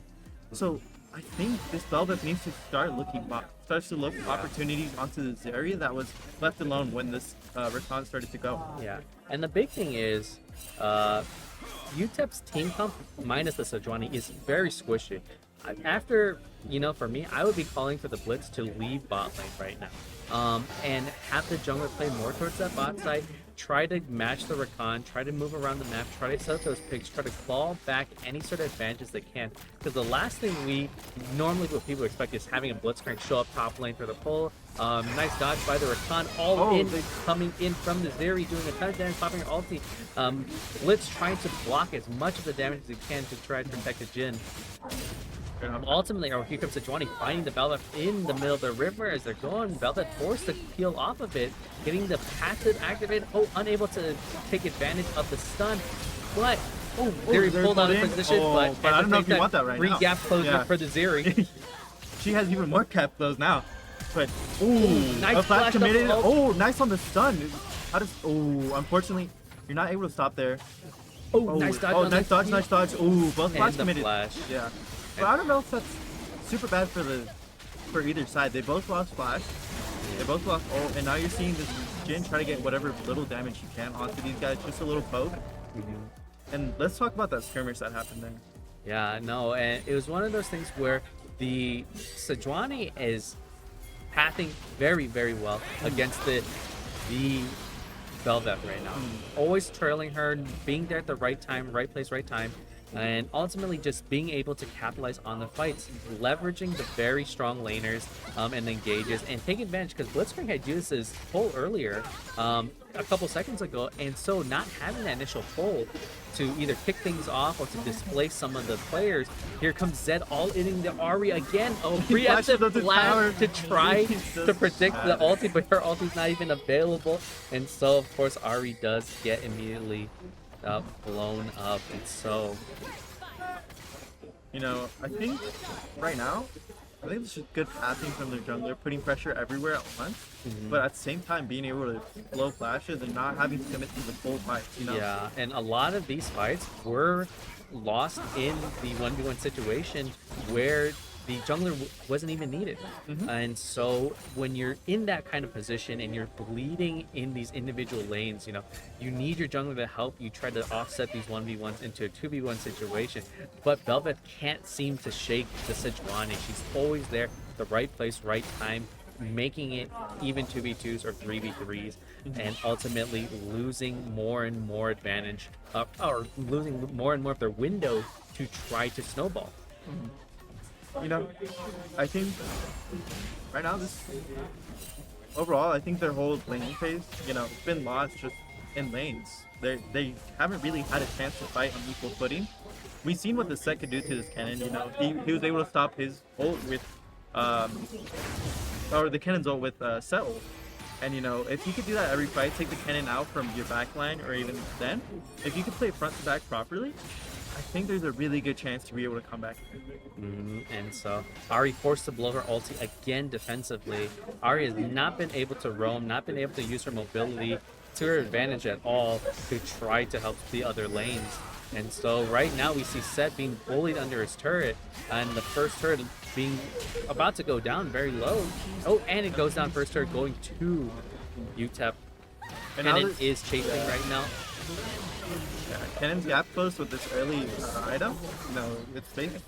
It's so hard to stop. What can you do as a set to stop it? Of course you get movement speed from your Q, but that's not enough to run away. Right now, this set, all he has to do is play safe. He either decides to push out towers or play with team, because right now his lane is done. There's no way of coming back from it. So if I'm this set, I'm playing with my team. I'm taking these early 5v4s and trying to cheese whatever I can. Yeah, and so right now, it really feels like San Juan not using their team come to their advantage. Blitzcrank's still babysitting the Jhin right now, when potentially he could be using his mobility, his surprise mobility off of his W, his flash, hook, and everything to try to add numbers advantage elsewhere on the map, or create this sort of displacement effect of pulling champions out of position, pulling them into turret, pulling them anywhere they can, rather than try to babysit this Jhin over and over again. And here comes the tower dive by the Zed. Does a lot of damage. Ahri forced the ulti, but Zed, unfortunately, missing all his abilities, unable to do any damage there, and backs off under turret. And you see this, they're trying to get something on the bot side. If you see two top, you want to try to get an equal fight here. And this Blitz is not really taking advantage, you know? He's not using his flash skill. He's not really trying to find a way to win the lane. Oh, and the battle slip immediately destroyed this cannon, caught out, throwing away a lead right now. He forced the ulti, but is he able to escape right now? Oh, Zed's and able Zed to get goes one. and kills the Ari, and now with the Hextech rocket belt, Kennen is able to escape with the skin of his teeth, and now here comes Sejuani, forcing the ulti, or forcing the flash from the Velvet. And still dies. I think that Velvet flashed the wrong way. She should flash her team, you know, try to get that early fight. Because they're down, I think Sejuani blew her ghost. Also, I want to talk about this earlier. The Sejuani is doing something I've never seen before on Sejuani. She's running ghost rather than the flash. I don't know if you've seen it. Yeah, no, I mean, I saw it in an earlier game with the Sejuani on Ghost by UTEP also. But So- similarly, you know, it's one of those where a little bit less traditional, not running that flash, but when you get to run people down and you can stick on them, get your 4 procs and your passive, it does provide a lot of utility, especially with so many of these champions have these micro dashes and movements that make it really hard to pin down after you use your charge on Sejuani. You can see here. The charm. You know, the timing on the charm finally lands. I know this Ari's been trying to look at the Zed and charm him because, you know, if you hit the charm, the Zed. Zed's done. It's over the wall from the Rakan, catching the Velvet out and immediately blowing her up, and the gold is, and here comes another engage. Sejuani ulting, Zeri popping her ultimate to Jin, W's the wrong way, and it's going for the turret dive. Sejuani's so tanky right now, but taking a ton of damage. Zeri's hitting the tower right now. Oh, but the first death on UTEP side going to, who got that? Let's go. On Blitzcrank. Unfortunate. You really don't want a support like Blitzcrank at this point in the game getting the kills. You want to try to get that gold onto your carries. But of course, you know, in the end, you're still getting some money back, a consolation kill in the process, and try to at least ruin their perfect game right now. Yeah, you saw UTEP there. They had a good team fight. They saw they could push their advantage on bot lane. But their Zeri could have saved their Sejuani there. She started autoing the tower because of Zeri's spacing. So, you know, your auto, it's already point and clicked. It's not a traditional ADC where you can ignore the tower. Yeah. Yeah, so she positioned herself to, so where she hit 2 or 3 autos onto the tower. Oh, here comes a wraparound gank from the Velvet, but Kennen, with the support and bravery of the Zed TPing in, damage from the Zed, that wasn't even a full commitment there, Yeah. you know? You've just a WQE, you know? And so he can Q again, you know, of course with the cooldown on Zed, you can double E, double Q with each shadow that you throw out. And so, you know, you didn't even have to wait to set up anything like that. And so immediately blows up the Velvet, unable to even pop her damage reduction form. Oh, and Zed going in for the dive, really pops her, doesn't even have to wait for the mark to explode. And this looks trouble for San Juan right now. UTEP looking extremely dominant, and right now being the only defeated team in this group, you know, they're poised to continue that streak. So within this group, would they all go 1-1-1 here if UTEP wins? No, UTEP beat Air Force. Okay. And so they are 1-0 right now.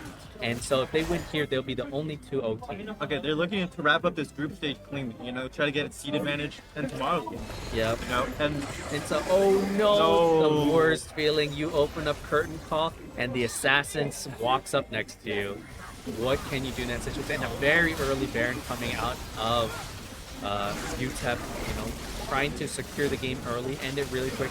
I know, in a way, great for us tournament organizers in a sense because we are a little bit behind on our schedule. But, you know, if you're San Juan, what can you do? You're already looking for these high risk, high reward champions, but the reward isn't there, and the risk is all you can stare at right now for these champions that we picked. if I'm San Juan, you know, I don't take this day as a defeat. I take this as a day to reorganize our thoughts, our comps, you know, how we want to play things tomorrow, you know. That's the great thing about this event, that we'll have every team playing tomorrow. This is just for seeding, you know. This is for trying out new things, playing against new teams that you really haven't had a chance to. Oh! And that Kennen damage, absolutely hard to deal with. He's already finished these 2.5 items. And he's going for his death cap here. You can see he already has both rods. Oh. And the Zed flashes into the charm once again, but I don't think that really that matters. damage reduction barely keeps it. Barely keeps the Velvet alive, and now Rakan forced to ult flash away. He dodges the charm, waiting to see where the hook Is he comes out? from.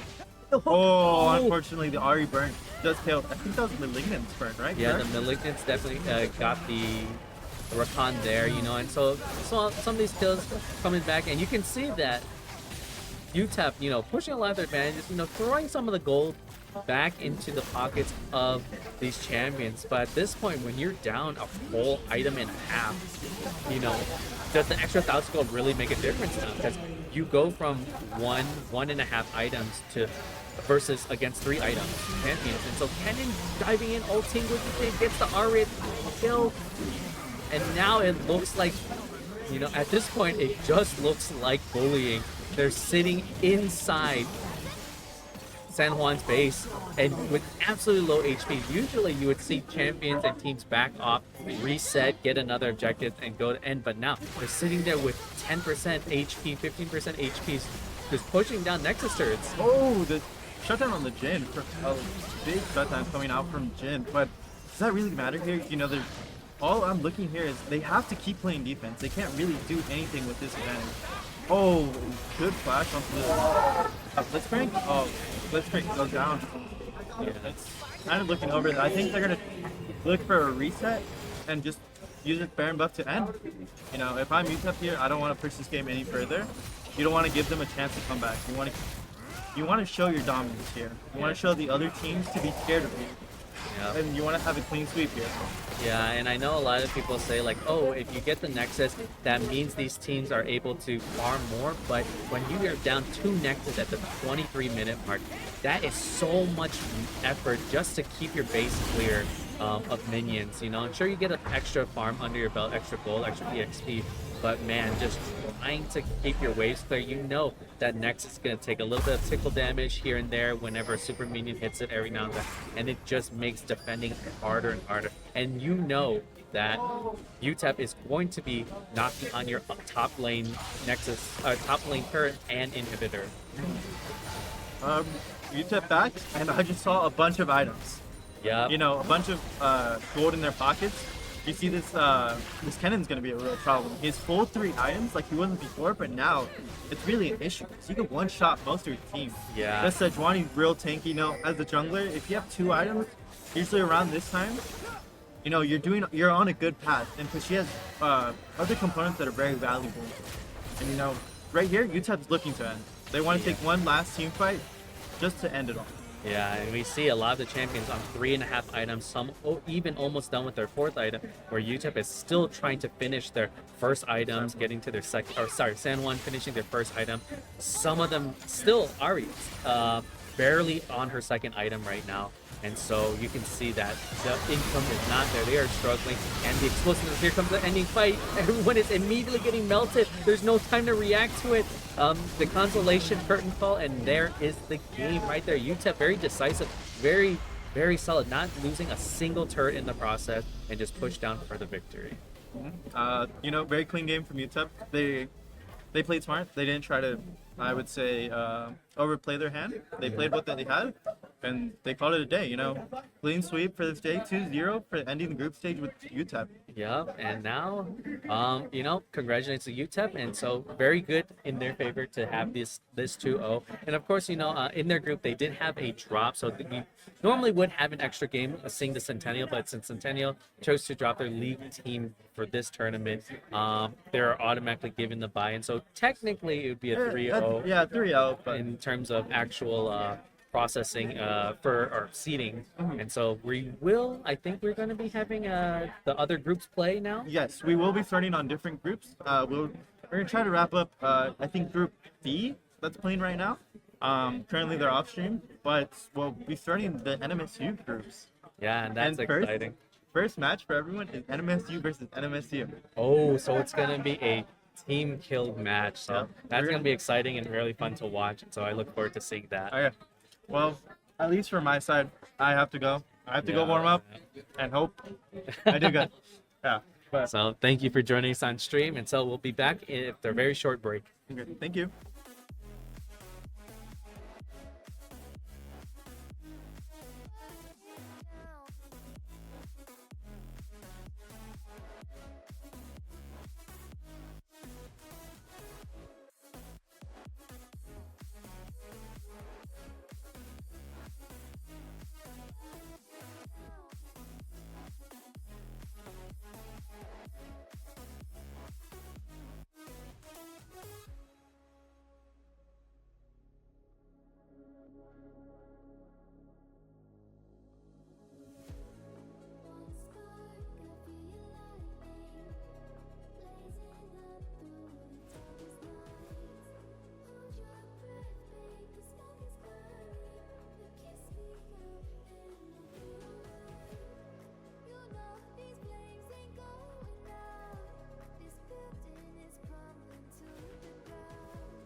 to get off the darkest ground, but gravity pulls you straight down. Earth from a bird's eye view. You should grow feathers and see this too. When you want to get off the darkest ground, but gravity pulls you straight down.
make man shatter.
The silence fades into the night.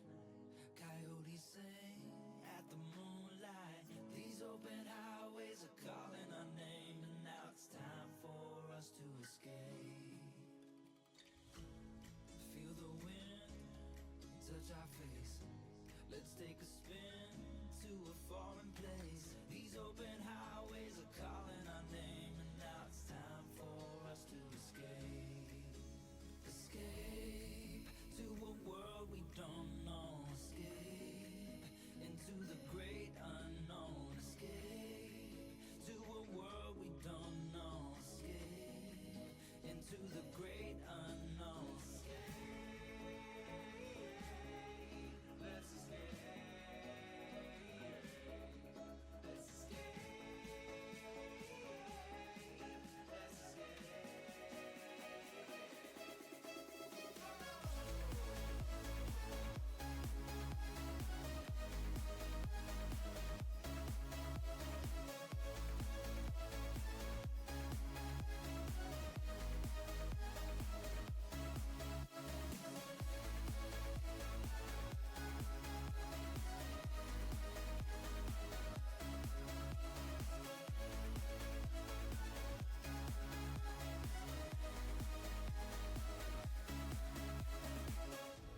I'll hold you close through the night.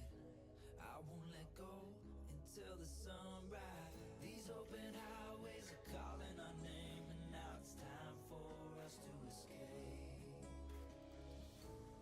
Wave goodbye to your city life, and say hello to the desert sky. These open highways are calling our name, and now it's time for us to escape. Escape to a world we don't know. Escape into the great unknown.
que de ti. I got to stay away, got to stay away.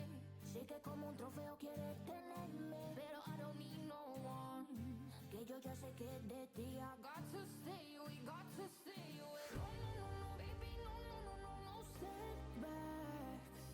No, no, no, no, baby, no, no, no, no, this time. You broke my heart once again. I won't buy the dust in return. I can't give in, I can't give in, I won't give in. Alrighty, and welcome back, folks. I am joined today by, or in this match, by Torta Master, the jungler for NMSU. Thank you for having me on, Kevin. Yeah, and so we are witnessing Hobbs versus Camino Real. So, what are you from these bands that we're seeing here? Renekton, Briar, Tristana, and of course Yone, Fiddlesticks, and The thing about this one very heavily. yeah, But every other band came in. I real see why quick. they're banning the Fiddlesticks. They played Fiddlesticks early on this tournament, and it was kind of crazy. It's a build I haven't seen before. He rushed Spirit Visage into a Vessel Mask. So, and he took Aftershock, so he was just mad tanky anytime he goes. They choose not to ban a Not to third ban. ban. So I'm wondering if they're debating a ban or they're just chat. Yeah. They don't need a third ban. yep, and so we have a Mordekaiser instantly locked in and a Warwick. I have not seen Warwick on Summoner's Rift in a very long time. I've seen Warwick in Howling Abyss, but not Summoner's Rift. So well, he played Warwick last time, and I believe he performed pretty well. I don't know if it was against a Mordekaiser as well, but Yeah, and we've seen what Mordekaiser can do. You know, Mordekaiser Mordekaiser is brutal. almost unkillable, especially with these younger teams, right? They may have not seen Mordekaiser too often, and now suddenly you have this Juggernaut who not only has a lot of sustain, a shield, unkillable, tanky, and does damage. You know, let's see if they have an answer for that. Nunu and Ziggs locked in. Of course, Nunu a very safe jungler, very consistent in the sense of at least you know, if you can get into the objective, you can secure the objective. Yeah, with the Nom Nom Smite, Mm-hmm. cannot miss objective with that. Yeah, almost 2,500 damage worth of Yes. Yes. against So monsters. I'm expecting to see if there is any type of Smite battle that I believe this is Camino. Hops. Hops is on our Hobbs blue will side. secure those objectives easily. And we have a Kog'Maw and a Zillion ban coming in from Camino Real. And of course, the Tahm Kench coming in from Hops. So, Tahm Kench, very valid ban because, of course, I've seen the power of. We still in support, and those W's were brutal in lane. Yeah, and Always getting that prio, first two rotations. and becomes that secondary tank that they would potentially need. And of course, Elise being banned now. I haven't seen an actual Elise ban in a very long time. But of course, Elise being a very strong AP jungler as a whole, being able to move quickly around the map, have a lot of that gank gap closer with her spider form. So okay, a Jhin locked in, and Ophelia Zyra. Ophelia Zyra, that's a very oppressive lane. Easily, you can all in right with the gravity gun into the Zyra traps, and that's a whole bunch of damage. But we're also seeing here Jhin Lux, which is also a great one to go against Zyra Ophelios. Yeah, and I think what's very interesting, especially with these younger teams, they are picking their own roles. It looks like they picked their own roles from top to They're bottom. making it very Top to standard, bottom. very nice for us to read the team comps here. Right, same thing on. We got top, jungle, mid in their respective positions. Right. Very nice. None of these counter jungle or counter picks. None Or of these flex saving. picks, making it tricky, no, just down the line. Yeah, How are we doing today? What are these team comps looking like, lovely Jim? right. And Wanna know what? that was Alan Smexy Aguilar joining us right now in the Introduction. background. And so, thank you, they're very interesting comps for sure, but they are very much so pretty solid, interesting. Very interesting Warwick top cast. Yeah, I haven't seen Warwick soloing. I actually like Camino's team comp a bit more. Who's who? That's Camino? That's Camino. Okay. The Warwick is the Camino, I believe. Yeah. I like the Nico. I like the Jin. The Jin Lux guarantees Yeah, that W just- lands. like on the right side, it's really difficult to engage. Mm-hmm. Like a trigger, it's not like the easiest thing to do. Correct. Like Nunu is able to snowball in on the left side, but both teams are kind of lacking engage. Warwick can Yeah. ult, and then Nunu can snowball, but other than that, like how do you engage on both of these teams? Yeah, you would have to rely heavily on the bindings from both Zyra and Lux, Lux, maybe, exactly. to lock people down. But Unless King goes blue, And he can just Exactly engage by what- just killing the bot lane. Well, Like if he's engaged. especially Affiliate Zyra, Yeah. one shot pop, but Mhm. it would depend. I think it would really depend on how they would choose to play this. The left side, both teams looked like a pickoff comp, Yeah, with the new Warwick yeah, Kane. Nunu, Warwick, Kane, Lux. Mordekaiser just ulti out, Exactly. get that pick. It just seems like you're trying to lock down one character, so if it just seems like they're trying to accomplish the same thing. Let's just see who does it better. Yep, and of course, seeing the ADCs on Sosa, I feel it was, in my opinion, a very hard ADC to master. Yep. And the Jin, much more straightforward, very easy. The only thing you have to worry about is that Hitting your awkward W. reload. Yeah, the Or reload and landing hitting the the W W. and Yeah. reloading. Hit your ult. Yep, Hit your ult. The You're worst. gonna be doing a But after 1,000 there's damage. Lux to guarantee that you're gonna hit those shots. right. That's why you have a Lux. Or Jin to guarantee the Lux Q. But same thing, W. you make the same argument for Aphelios, right? Dara roots him with a sniper to guaranteed hit. Yeah. I mean, Jin does more burst damage. He does more burst damage. Yeah. But Achilles does scale stronger. But so. yeah, Aphelios doesn't have long range with that sniper though. Yep. So they were to chop one of them, poke him out from long distance, he can't really react. Yeah, and of course, the Ziggs, personal, nemesis of mine. I have a 0% win rate against Ziggs. Again, On Summoner's Rift, He copes. And so, and at that point, Ziggs has that very strong push potential. And I know these two teams are much younger in terms of experience compared to a lot of the other teams here. And so Ziggs is a very hard champ to deal with on a macro level for teams that don't know how to move around the map. But of course, I haven't seen their play today, so I don't know. I haven't seen their macro calls and their map movements and rotations. So they could be very much so know how to fight the Ziggs and know how to go into these map rotations and movements and have a really good overall sense of playing around that split push, or not just split push, but the very heavy push that Ziggs brings on the side of they also Ops. do have, now they mentioned it, they do have very heavy split pushing potential with the Ziggs bomb and also with Zyra plans. Yep. So you got a lot of split pushing power, as well as that's a very white screen. As well as I love seeing smooth builds, because last time he went fiddle with like I said, Spirit Vision and Abyssal Mask. Now I see him going taking barrier on Nunu. Looks like he's going to full AP Nunu. Full AP Nunu A tribute with to Dark Kesha. A tribute to Kesha. Dark Harvest. That is something else. It's one of those strategies where whenever I see it, I feel my blood pressure rise. Just, a flashless Ziggs, teleport, ignite. And so very, very, very fun comps that we're seeing in right now. Yeah. And so we're gonna see, is the Ziggs going to be that menace where he is going to be moving around the map, teleporting, not only with that global ultimate, but he's also going to be there to TP, to throw his abilities and ignite people too. But that barrier smite Nunu is very, very interesting to me. I'm looking forward to see how that plays out. I see the vision. He goes in. They don't have that much CC that can stop Nunu ult because all they have is roots, and roots don't stop ultis. Nico has a root, Lux has a ult, but there's no stuns. The only one that has a stun would be the Warwick Fear. Yep. And both junglers opting to not buy that extra. Pot. Good observation. Yeah. And so I'm surprised both junglers are choosing not to get the extra pot. Maybe that 50 gold adds an extra level of tempo for the The first item. component. Yes. That is absolutely true. And so, of course, the field is also going call too. A very heavy bonk from the Mordekaiser onto the Warwick. And so, lethal Tempo. lethal tempo on Warwick. I think that's 100% viable against Mordekaiser. When Mordekaiser is going to ult that Warwick, he's going to be forced to auto and get that lethal tempo prod easily. Oh, and it looks like the Hobbs' bot lane babysitting the. And there's a fist fight of death. That Warwick's going to take it all day with lethal tempo. He does not care. Yep. We see a flash auto. We see a flash First auto. blood going to Camino Real's Warwick in top lane. And, what if we notice here, Nunu is still level 1. And Zyra has the red buff. Oh.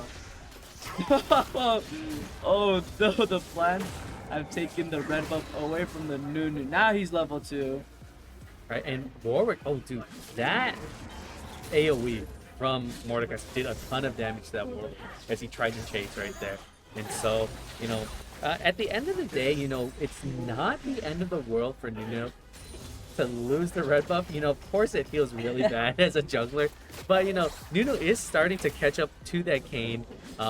right now in jungler. And of course, Kane being one camp ahead right now, of course, up a single level. But Nuno with that Q, you know that does a ton of damage. It helps execute. Oh, but that Warwick is being melted down right now from that. The thing with Warwick is that he can just Q the minion wave. Oh, and there's a combo I was talking about. Lux move into Jin W. Hard escape. Very safe flash by the Zyra to ensure that they don't give over another kill to Camino Real. And so right now, you know, we're seeing the Warwick sustain like in action right now. He's Able getting to auto poked the down. minions, yeah. Yep, right Heal there. up. Oh, The another fear. kill and Auto. almost canceling his auto there. Right? Oh, But that Comet. Comet does so much damage. The Comet plus Scorch gonna eliminate that Jin. I mean, Helios. Right, and so right now, Camino Real putting on the pressure across the map in the individual lanes. Right now, Nuno working on his blue buff right now. Oh, Nico, great poke onto the Ziggs, chunking him down to about a third. And so right now, things seem to be settling down just a little bit. Good poke from the Zyra, but no seedlings to proc those plants right now. Very impressive lane. Aphelios only having 3 CS, and it's really hard to get CS when you're just under constant pressure from the Jin and Lux. Now here comes a Kane, pushing the Nuno out of his own jungle right now. Oh, pulling the Warwick underneath the turret, so the Mordekaiser confident now Is going Nuno in. gonna but- gank? With the They're help, walking that's gonna up, be. they're walking up. There it is. The shutdown going to Mordecai is gonna give him a bit of leviance on the lane now. Yeah, and a solo kill coming in mid lane by the Nico finishing off the Ziggs right there. You know, and we're starting to see, you know, the pain of not having that flash. You know, you have to walk away from the Nico.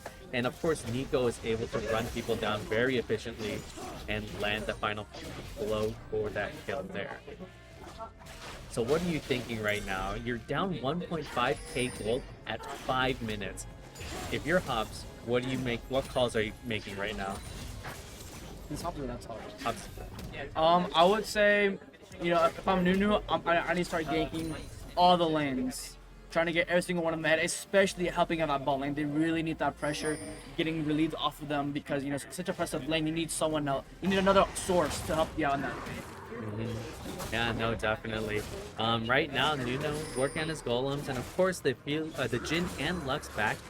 And so it looks like Jin is making his way towards mid lane to try to catch Summer Wave. Oh, it looks like the call is made to send Jin back down to the bot lane, and Nico goes and soaks up the wave there. A lot of fighting going on top We're lane. hitting level 6 first, going to initiate the fight with the ulti right off the bat. Oh, great knockup by the Nuno, but immediately rooted by the Lux. There's a lot of... Huge Jin Q, hitting all 4 targets. Oh, Jin definitely going for it, flashing forward aggressively. Another great grenade. Look how low they are. If he can get just close enough to land that 4th shot, he can get a kill. Here comes Kane with the kill blow on Camino Real. And so Camino Real, very, very aggressive. You know, they are willing to take these fights. They don't care how low their HP bars are. They're committing. They're going for these kills. And of course, you know, Hobbs desperately trying to claw back any bit of objective control, gold, where they can. A snipe coming out from the Jin. If I'm a Phelios, it is going to be extremely hard to get back in the game here, especially with the Cold Star. You know, if you go Cold, you're expecting, you know, at least trying to farm to get that the currency worth of buying it. But at this rate, the Cold will not pay itself. Yeah. He keeps getting out pressured, out poked.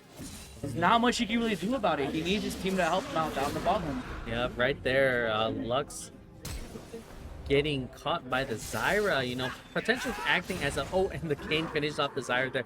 But, you know, Lux acting as a body block to keep Zyra from checking the Dragon Pit right now as Camino Real finishes off the Dragon right there. Ooh, a flash ulti coming off the Mordekaiser.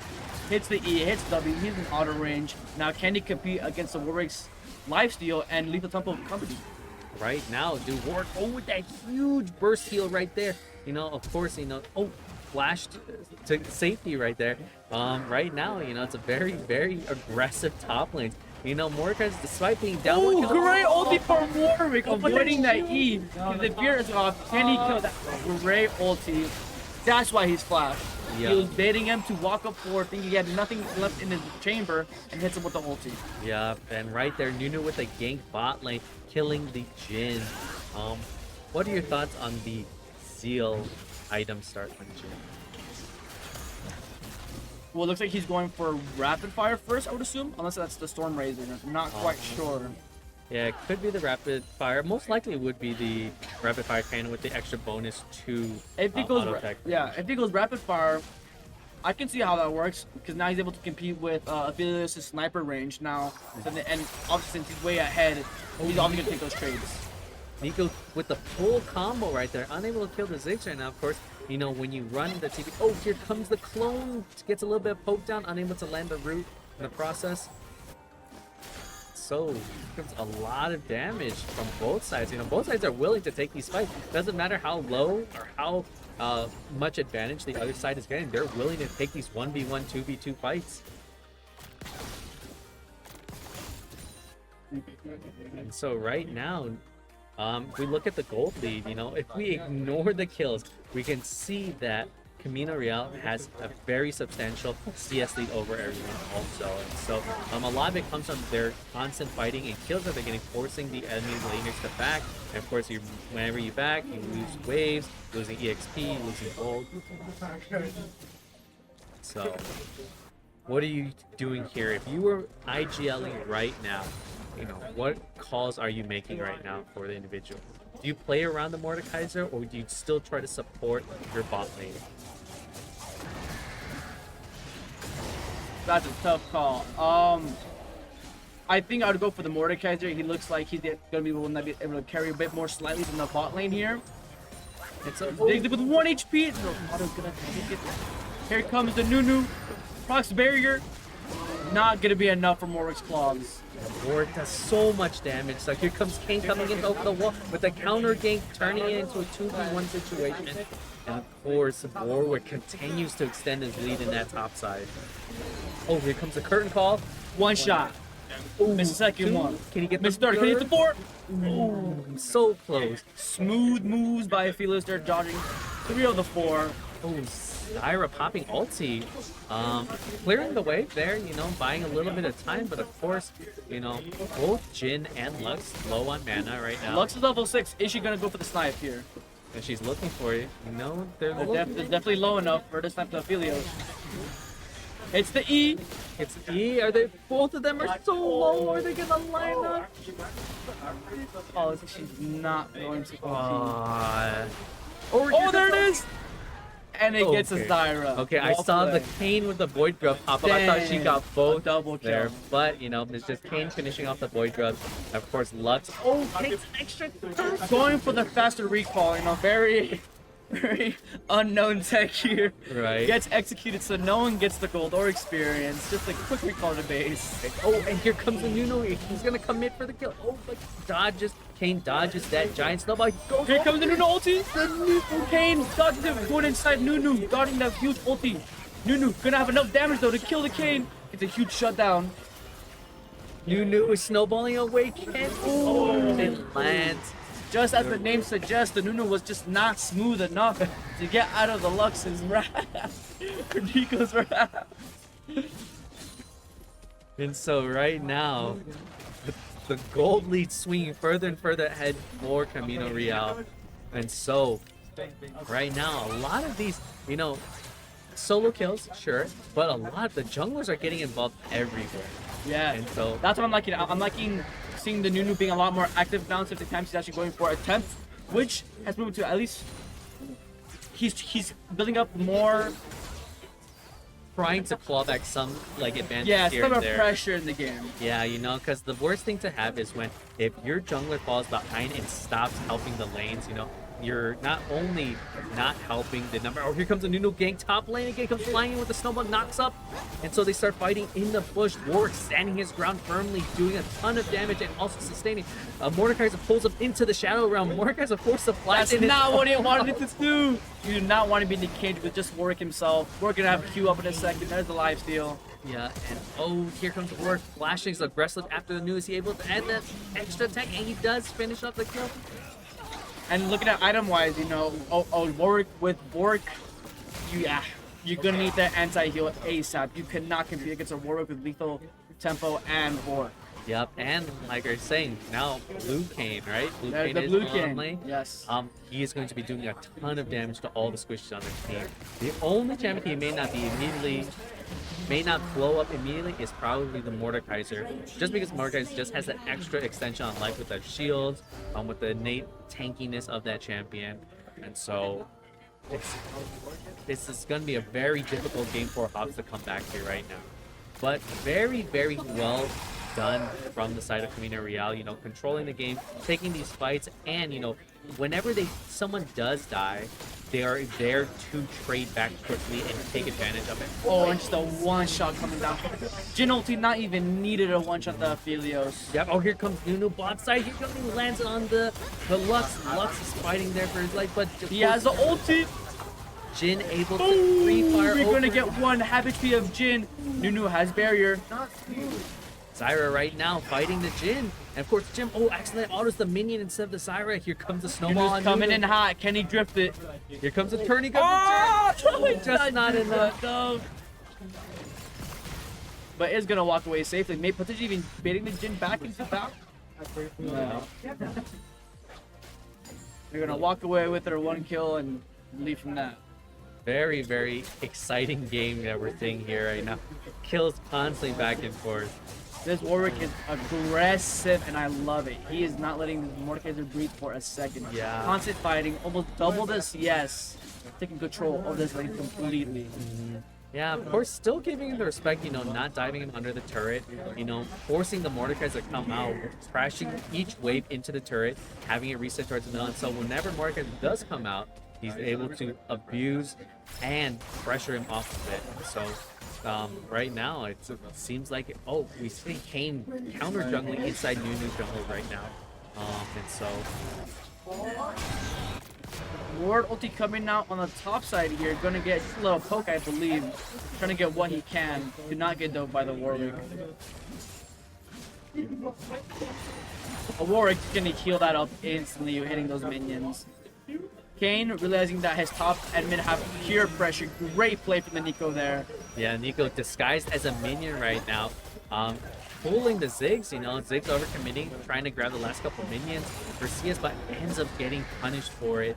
Nunu comes and tries to get a gank off, but of course Nico, too far away already, has survived. And Kane realizing he has both, every single lane has prio. Just gonna take that rift in peace. Molly looking for the kill, and Zyra gonna get sniped by the Lux! And she hits those. Yes, you know, and we see the support Lux turning into a carry Lux. Oh, and the Warwick ulti, so the Mordekaiser could not react and pop his shield at the same time. Oh, and perfectly long range. But here comes Nunu from the back, in the midst of who knows where he came from. He's popping his ulti. The Lux is struggling to run away, and just they barely both walked steps away. out. Oh, that Lux does so much damage with that Luden's companion right now. And she went the one that gives you like more damage. She's really aggressive Lux. Oh, here comes Kane. Oh, okay. Comes in for a quick drive-by. You know, Ziggs forced to go back under his turret. And now Kane has been living inside the Kingdom jungle, taking every camp right now. Ooh, great flash from the Lux, avoiding that Mordekaiser at all costs. And now Warwick free reign to take top tier 2. And so right now we see, you know, the objective control from the side of Camino Real, very, very strong, has not given up anything right now. Oh, here comes Kane ulting on the Ziggs under turret. He's doing a ton of damage. He's able to escape the turret. Oh, respectful flash from the side of Kane to ensure that he doesn't take that extra turret shot there. And here comes Warwick, you know, he's hitting the Nunu. What can Nunu do? Nunu does have his own little form of burst sustain, but of course, you're not going to outlast the individual constant lifesteal of that Bork and Warwick too. Here comes a 2v1 situation. Fear on the Mordekaiser. Warwick has ulti now back online. Gonna go ulti by Mordekaiser. Does he? Wow. 1,000 gold shutdown going to Mordekaiser. That's what they needed. That's what they needed. Yeah, no, very good on the part of Top's getting some gold back wherever they can right now. And so, of course, if Mordekaiser does get a little bit stronger, a little bit tankier, then he could potentially start to pull the game back into favor. Zyra taking a ton of Oh, all damage. 3 shots connect onto the Zyra. Not a single one missed. Great job from the Jin. So right now, tier 2 turrets being sieged in the bot lane. Of course, top did end up overstaying, overcommitting, and dying for it. But, you know, the bot lane's putting up a lot of pressure, trying to get as many people. We see Nunu attempt to gank mid. Kane, and despite breaking out, oh, and we have the Rift Scuttler coming in. So Nunu fighting for it. Nico just out of range to get the knockup, and so they're playing very well in the range. And Nunu forces pop holding. Kane's trying to desperately run out. And of course, getting the kill on it. And so there goes tier 2 bot turret. Right now, Zyra and Aphelios and Mordekaiser are now joining, trying to compete against the 2v2 down in bot lane. Warwick just getting that absolutely free farm, and just like you said, Kane is just living on their side of the map. He's not farming any of his camps because why? If you can take your opponents. Oh, that damage. Oh, he's bounced canceled into by the turret. double. Ziggs outplayed. The Q, the W from Ziggs, canceling the Q of Kane, not allowing Kane to get that second Q proc, and getting the shutdown. Yep. Oh, that's very well done by the Zig. Getting that shutdown goal, getting a little bit more, extending their lease on life right now. Yeah. The life expectancy has gone up by at least 2 minutes. 2 minutes. After that play.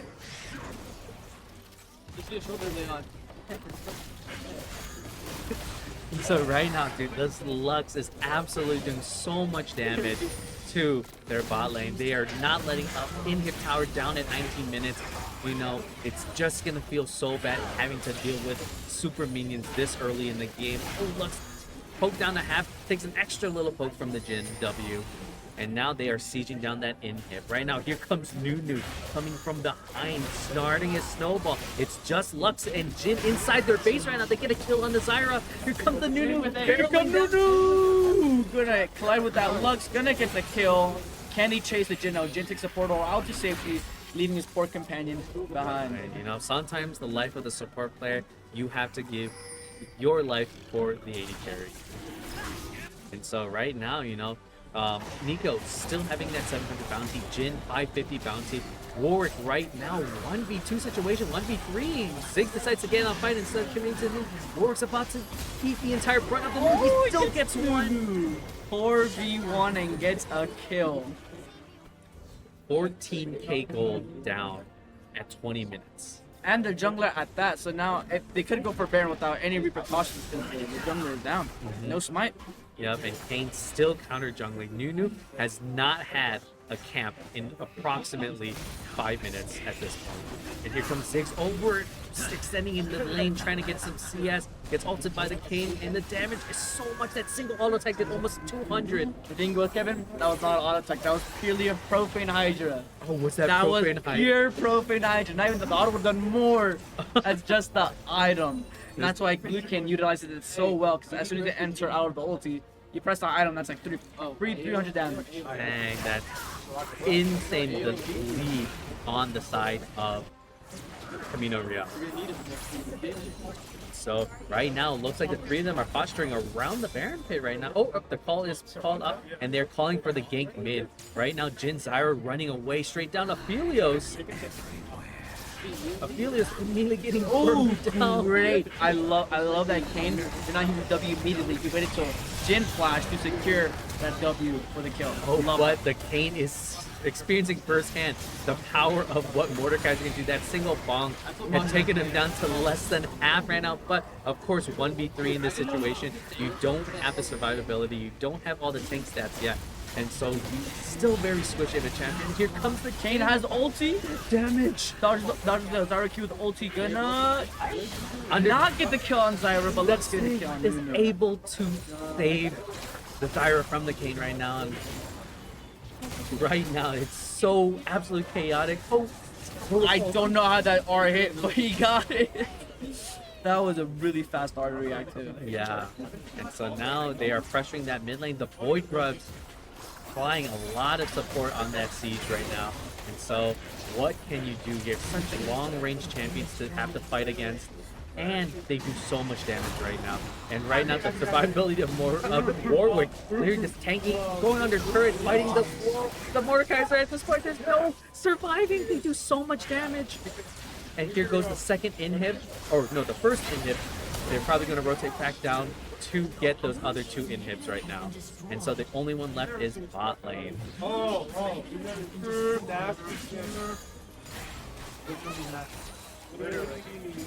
And here comes... Oh, we have a spectator bug where... Oh, hang on a second. There we go. Go back onto it. So right now we have the final siege of Pops right now. And so, Nuno ulting to clear all the waves down into the turret to target the champions here. so Warwick, 1v3 right now, sustaining against them, but Mordecai does so much damage, pulls him into the shallow round. But it seems like Warwick is taking almost no damage right now, but he gets pulled under the turret and dies for it. And so right now, Hobbs barely staying alive. Right now, they are still both luckily both Nexus turrets still alive, but at this time, the inevitable is very soon. And on top of that, Warwick just bought Spirit Visage, which increases healing by 25%. So And we don't Good luck. We do see a Thornmail on the side of Nunu, yes. which can help a little bit, but at this point, you're so behind. It just seems so difficult to try to come back from this right now. If we're looking at the overall level on both sides, fairly even. We've not seen too much of a disparity as we've seen in some games where you have a level 13 champion facing against a level 16. But overall, here comes the Baron attempt from Camino Real. There is some hope, if they can pull off the Exodia team comp play, which means like Zyra ultis first, gets 5-man knocked-up, then Ophelia gets 5-man blue ulti, and then Ziggs bomba, Nunu bomba, more ultis Warwick after team fight, so they kill everyone. Yeah, that's their way to win it all. That's their way to win. It has been perfectly stacked, perfectly synergized. Right now, Nunu trying to get a consolation prize of waiting around the dragon pit, waiting for it to respawn, but with the threat of Baron and enhanced super minions, they all have to give up this dragon and go and defend their Nexus turrets right now. Oh, and the MVP super minions focusing down the turret. The King does so much damage to the Ziggs immediately blowing up. And of course, he's continuing his rampage across their team. Right now, it's just Zyra left and then Helios. Helios desperately trying to keep the Nexus turret alive. And immediately gets ulted. And there's GG on the side of Camino Real with the win over Hobbs. So, very exciting game. Lots of kills, lots of movement around. So, good efforts from both teams. They both tried their best, but the comp was just too good. Yeah. The composition, the synergized play, the Jhin Lux on top of the Kayn Nico, hard to avoid. Yeah, no, very, very hard to deal with, especially that Warwick drawing so much aggro to the top side of the map. Hello, Freezer. Hello, Freezer. Did you play your match already? Oh, still waiting. Coming up soon. Up next? I think I'm up next. Right now? Maybe. All right. Wait, you guys want to stream for that one? Who's gonna roast me? Let's say you and them. Oh, it's the you. I see you now. Alrighty, and so now we are waiting for our next game to be set up, and so we'll take a very quick break, and so stay tuned. Please check out our other matches and other streams going around the rest of the map. So we'll talk to you very soon.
another knot to tie around my bed at night. I know I've lost the fight to erase your face, my mind. Awake, I lie here staring up beyond the sky.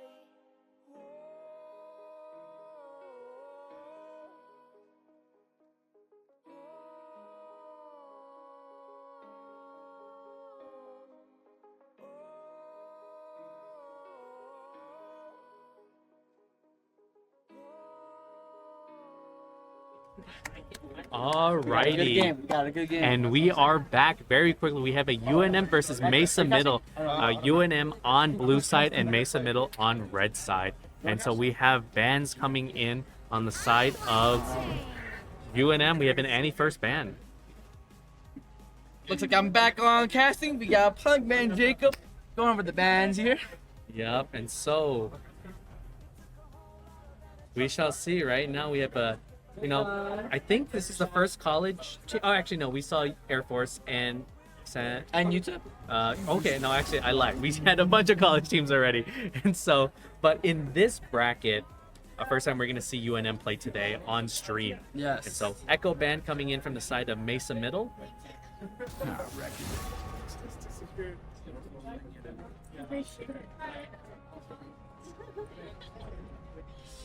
I'm already rooting for the middle school and show them what the young bucks can do. Shall I turn in my I have badge faith and in them. I have rifle faith as in well? them. Even though their levels are down tenfold compared to UNM's, just a number. Yes. They can be insanely good. Right? I've seen folks come in, I've had friends play Dota their whole lives, switch over to League, adapt very True. quickly, Yeah. and Who knows? immediately. They could be pros in Dota. Just switching Right. over to League. And my buddy who was back in like season 2, season 3, purely only Dota player, plays League, makes Diamond first season. Yeah. And so right now we see very first pick talent coming in from UNM.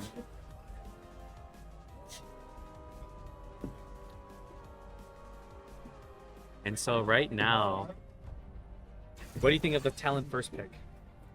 Flex spot Aggressive. or Aggressive. mid laner? I think it's gonna be mid lane. Timo. Are we seeing a themed team comp? Are we going to see Yordles? the Yordle Yo, that would team be sick. coming in from Mesa Middle? This will be very fun to see because I know those were always the fun, 5-stack comps that we'd always pick. Yordles only, Team Circle ultis, 5 TP Smite mid. Global ultis. Yeah, global ultis. What else was there? If they pick five Yordles, they're legally not allowed to hit them. So it should be a free win for them if they go 5 Yordles. Oh, copy stolen away. That reduces the overall pool of Yordles to them. Oh, but the Fury. Sono's not quite a Yordle. Right? Oh, but, I might give them the Leona pick just because I'm personally biased. I love playing Leona. Oh, how about Nefiri? Is that That Fury, off the list? off the list. Right now, they've lost their opportunity to get that secret passive of 5 Yordles. But right now, we go to the second round bans. We'll see what Mesa Middle has prepared in their research against UNM. So Blitzcrank taken away. Blitzcrank, of course, one of those feast or famine type supports, able to swing games in their favor. Doesn't matter if you fall too far behind. If you get that lucky pick, game's suddenly over. And so Mesa Middle wants to keep that out of UNM's hands. I'm a bit on the realm that the guy named Rakan up takedowns is not playing with. Right. Or they could be saving it right now. Could be a Talon jungle Hui middle, and then they're saving the Rakan for the true. last pick to ensure they get guaranteed that counter You're pick. speaking facts. You're speaking facts. Right. That's why they pay me the big bucks here. Okay. Ezreal banned out on the side of UNM, and of course Nico banned from Mesa Middle. And so here comes the final ban, Zoe. Thoughts on the Zoe ban? I can see how it would destroy Talon. Talon goes in, bubble immediately. Yeah. What now? Me. Gets destroyed. counterplay. So I see why they banned it. Yeah, and now Yone locked in. Ooh, we're gonna see the rework Skarner. The first Skarner on stream today. I am excited to see this. No. No, No, the Udyr He swap. ruined it. No. He ruined it. We needed to see the Skarner. We have one more pick. We potentially could see. We're still missing a Rakan too. We're missing a Rakan. We don't get the Skarner. I'm a little bit disappointed. Wow, their in team this comp pick. is beefy on the side of UNM. Mm, They are really beefy. yep. No, and right now between these two comps, which side are you Oh, leaning hold to? on. No ADC. No ADC. No ADC. Poppy. ADC pop Poppy in or the Poppy oh. jungle Udyr. They are schmoving. Yeah, no, they're trying to keep it spicier now. They're flexing all these champions in different slots, trying to throw off Mesa Middle. Mesa Middle a little bit more locked in. They pick their individual champions, confident in not having to worry about the counter picks. And so right now, it looks like we're definitively having the Pui Braum That bot makes lane. way APC. That would make sense. Mesa Hills standing their ground.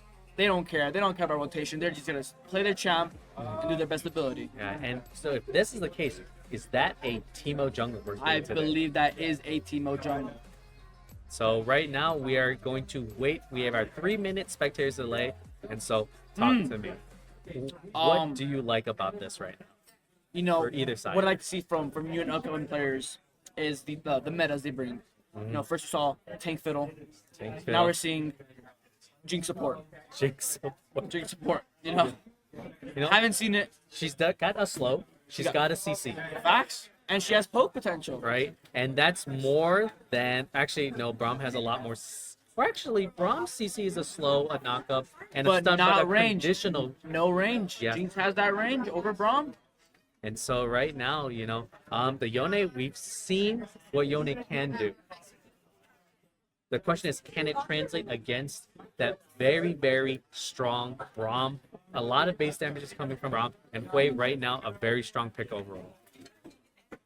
So We do have quite a lot of range coming from inside of Mesos. They got the Nard Q, they got Teemo Mushrooms Q, Nefiri Q, and Jinx Autos. So if they're able to space that out properly, UNM doesn't have much engage besides Braum ulti. Braum So if they're able to avoid that, they're forced to run into them. Put some Jinx traps in there, some shrooms, yeah, you're good to go. Yeah, definitely. It's a very hard. A lot of these champs are very linear. Of course, Talon does have a little bit of a dash, but you still have to get through those Jinx Correct. traps in the first place. And the longer you have to wait it out, the more opportunity you have to get blown up by the other team. And here we have a former LCS player coming from the side of FlyQuest here. We have Nano, ADC. What are your thoughts on this team comps? Thanks for the introduction, Tortamaster. I am looking at the side of our middle school over here with Jinx. It has that shred potential, Yes. All these other characters as well. I mean, you have the Nefiri, bleed damage, right? Mhm. You have Yep. the Teemo. Bleeding hurts. Build some shroom damage with the magic pen. Yup. All right. So, well, UNM seems a little beefy. I think they got the chops to shred them down a little. Okay. I'm gonna keep my eye on that Jinx. One of my favorite characters. Pocket pick actually in a few of my LCS games. But yeah, no, I'm excited. I'm excited. But thoughts on Jinx support? Because this is not. Yes. This right. is not ADC. Right, this is right. support. Still has the carry. Still has the carry potential. Still All right. has it, All right. Yeah, no, I mean, we've seen Senna do it, so why can't Jinx? Exactly. Ooh, true. And so Now. we're loading into Summoner's Rift right now, and so let's see how things are going. The game's not loading because it's too many powerful players in one game. And so hopefully, crazy. okay, There we go, loaded there we in. go. I was worried that we might have run into that spectator bug again. Let's We're gonna check. knock on wood right I'm here. expecting 5,000 mastery points on all the side of Mesa Hills here. It's too high. The game cannot register it. We have a That's crazy. 2.7 million What is that sound? on Poppy. Poppy. Looks like you'd almost Wow. crashed servers with how quick the first was. Yeah, no, Wow. See here, Pugman Jacob here. He's actually the apprentice of the former top laner of C9 Impact. Yeah. I don't even know him. He's actually the apprentice of C9 Impact. That's why only he has that title there. yeah. So, I don't know. 2.7 mil versus the apprentice of a pro player.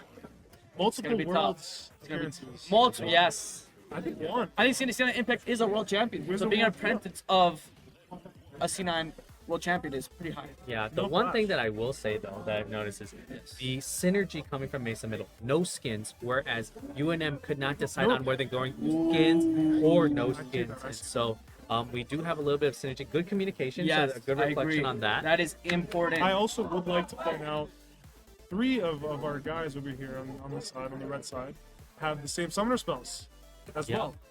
Heal, Heal. TP, heal, TP. Only one flash on the side. And what does healing do? Heals your teammates, which is Yeah. the power of friendship, which UNM does not have. Yeah. Only Braum has it. Yeah, and the TP means more global control for Exactly. objective. and Objective map. rotation. So, as we are loading in right now, we are. Well, we got that streaming play, but never mind. We might have encountered that spectator bug in this match.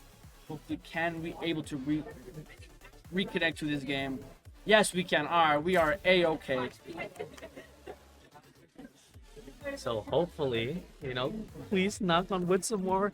Riot Games, small indie company. I just need your client to telling work you, once. It's too powerful. It's too powerful. Too many good players in one game. I agree. Too many good players. There we go. And we're in. We are We're in. the game. And so, let's see how these are going. We do have. It's just buggy. Okay. We'll keep that up. So, right now we see. Let's see what level 1 strategies are going to be played out. For the invade here. And so right now it looks like the Jinx Yone going straight to their bot lane turret. Or Teemo. Oh, Teemo ADC. Yone. Who needs a jungler? There's no Who jungler needs on a the jungler side. when you can of- 2v1 a person? Yes, this is bringing back The Dota. the Dota strategy. Yes. I told you we might have some Dota It looks like aficionados here. And are we gonna see the? Oh no, we're not gonna see the mind control technique coming from the side of Mesa Hills. Oh yes, we It are. We looks are gonna like- see the mind control here. Oh, he's not gonna run to turret though. Here he goes, yep. With the Nefiri, very good, able to outrun the invade right now. Oh, able to poke down one of the little minions. And this allows the bot lane to get set up for the cheese. now we are missing. Oh, They items are or looking two. for the fight right here. Nefiri, taking him for the lap around the map. Here comes Talon. Oh, Nefiri getting behind. Nefiri getting her daily steps in. Will she Going make it to this crazy. gap? Oh, She's actually on a diet right now. Getting the steps in is gonna really make her move a lot faster. Yeah, here comes getting an early push on. You can see the Jinx and the Teemo trying to get a little bit of lane advantage right now. Heal for the movement speed to out-kite the Braum slow. So right now, looks like Yone forced to popping his flash somewhere. Nefiri helping him out in the jungle a little bit. So right now, it looks like there's a double jungle happening with Nefiri and Yone right now. Oh. No items bought from Yone nor Nefiri. Blue buff taking out the Yo. 2 minutes and 15 seconds. A formidable opponent. Alright, it looks like they're getting onto the Teemo in the river, level 1. Oh, they let him live, it looks like. Narrowly dodging that Braum passive. Yeah, Braum doing a great job zoning the Teemo from the lane, trying to tax him his EXP, but of course, Hui and Jinx soloing. Oh, it looks like the Teemo is cut off and caught by the Udyr finally Goes for the in. kill. Back. It's in the. It's behind the spectator computer. And so right now, Yone trying to fight back a little bit, getting chased by the Udyr right now. And we have solo kills all across the map right now. And so right as we go, Teemo going back into the jungle, trying to resecure the blue buff from the Udyr. Let me see, Yone, unrelentless. He dies to jump camps again, but he's not gonna stop right there. He's gonna keep going until he gets his goal completed. right? And we see that the Hui attempting to steal that kill from the Udyr, who worked so hard to secure the team right there. Now Fury, Yone navigating his way up to the top side of the jungle, you know, trying to get a little bit more of that clear, trying to get some EXP going. And so right now, Jinx able to solo farm bot lane right now, soaking that EXP, catching up in lows, and trying to push that advantage there.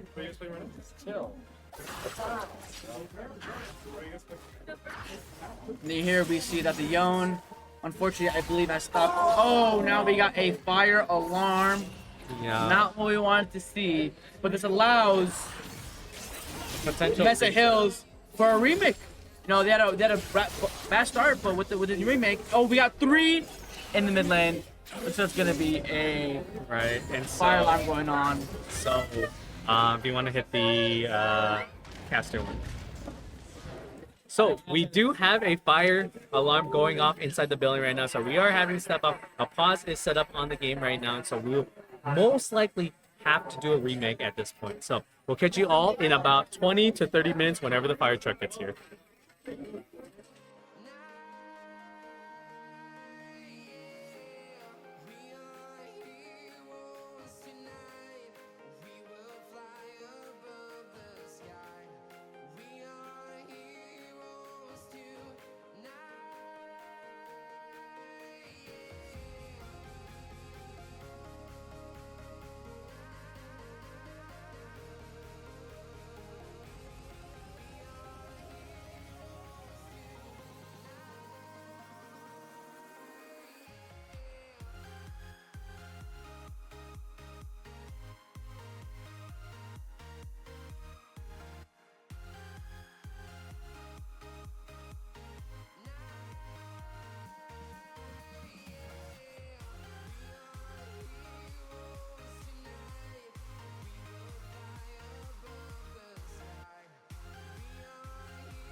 overload. Night ride, I'll take any road. On my way to go, go, go, go. Flashlight, hit that overload. Night ride, I'll take any road. On my way to go, go, go, go. Burn me alive with your cutting snare, crushed in the dive of your flooding prayer. I wanna taste of your freedom.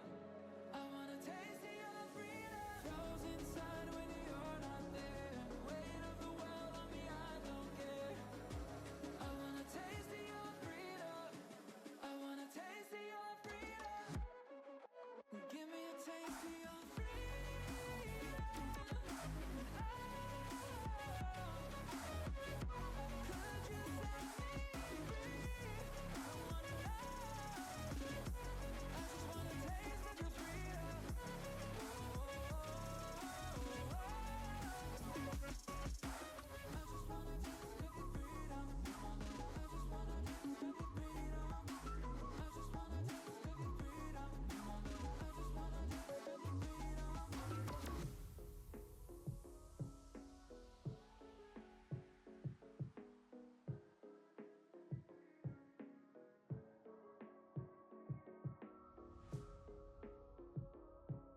I'm swallowed.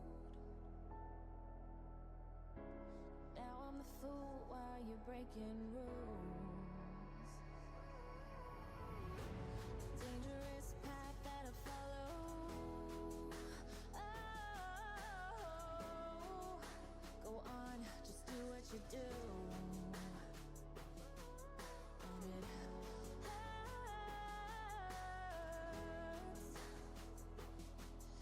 as I bleed for you, cry for you. Oh, let me bleed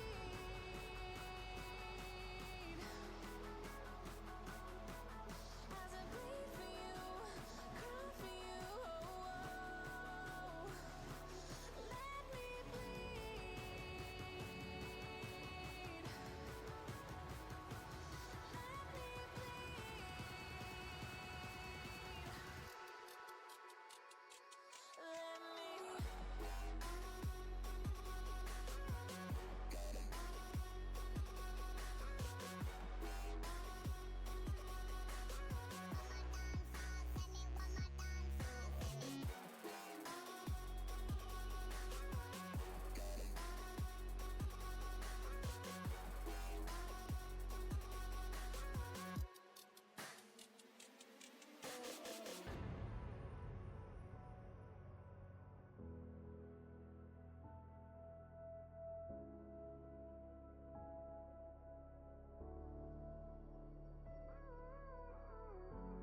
All of the pain seems to follow like a shadow, dark and cold to the touch. Am I insane not to let go? Oh, go on, just do what you do. And it hurts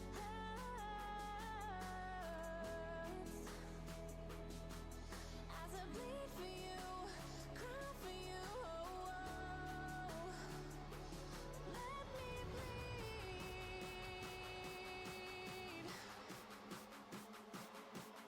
as I bleed for you, cry for you. Oh, let me bleed.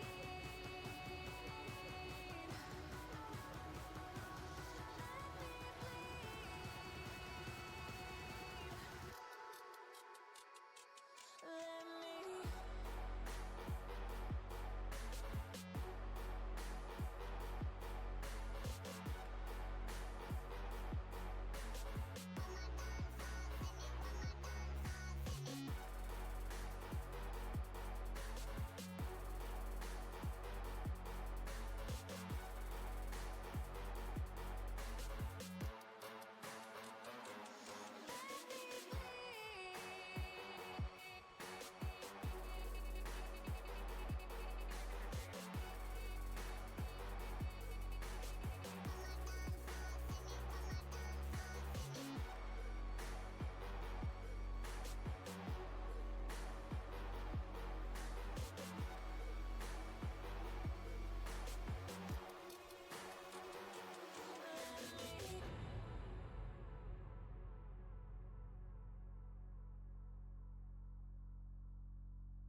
say I'm good-hearted, but I'm just getting started. Got my eyes on the target. No, no.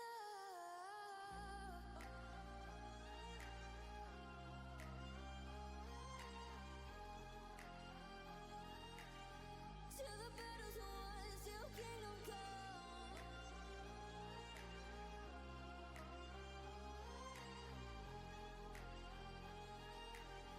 I'll never run. Best to give me your loyalty, 'cause I'm taking the world, you'll see. They'll be calling me, they'll be calling me royalty. Best to give me your loyalty, 'cause I'm taking the world, you'll see. They'll be calling me, they'll be calling me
royalty. Cause I'm taking the world, you'll see. They'll be calling me, calling me. They'll be calling me royalty.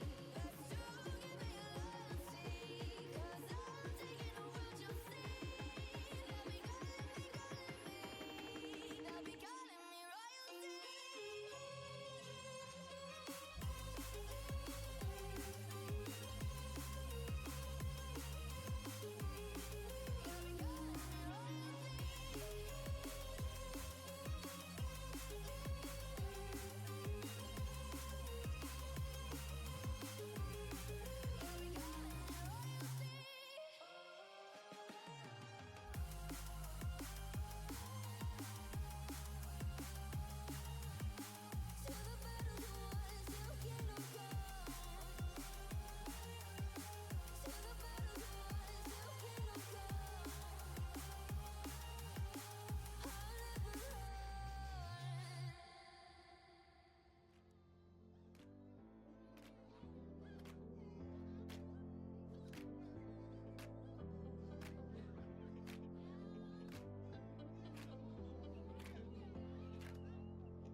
trailing, I'm losing your mind and I'm losing your head. Let me escape from this unlove, cause I'm a prisoner. I just want to look my way and never back to you. Ooh, I'm not above, let me be myself. I'm not above, let me be myself. Let me be myself. Let me be myself. I'm not above, let me be myself.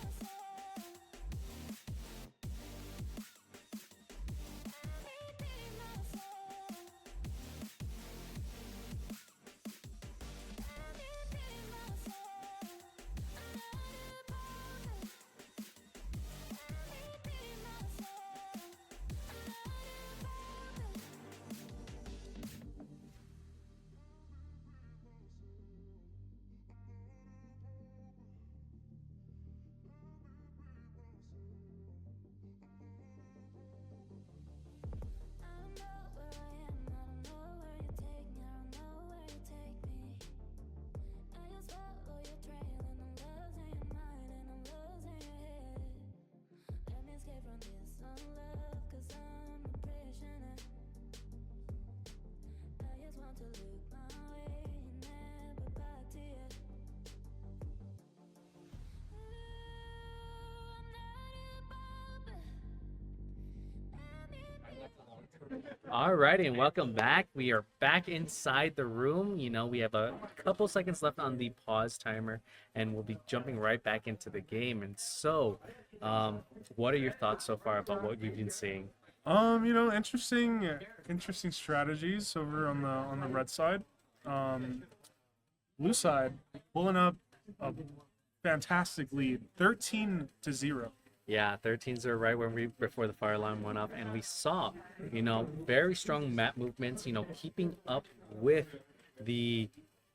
Mesa Middle. You know, Right. UNM has been doing a very good job. Right. You know, pushing their advantage and everything. And so, as we're loading in to the game, pause. No pause. How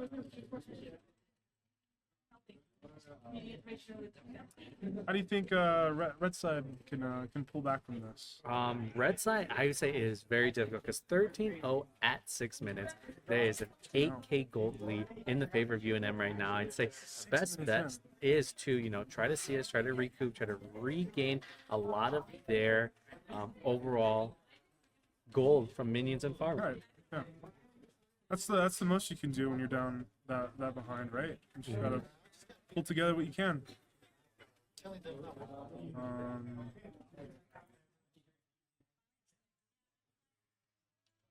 And so we are potentially running into a spectator Oh, actually, bug. we might need a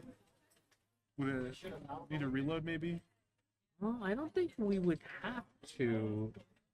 Let us see a couple seconds as we wait for the spectator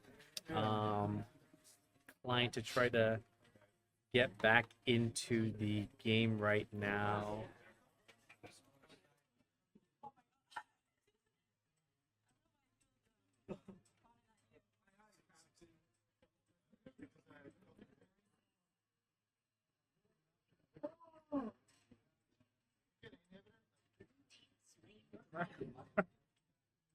Okay, and so he's set to 15.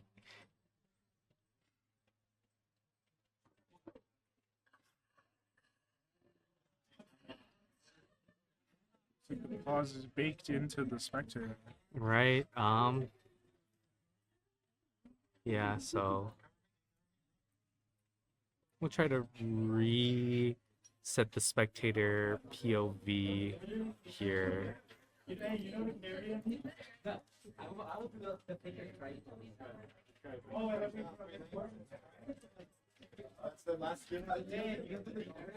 Alrighty, cool. And we do have some progress going on right now. Let's load into the game.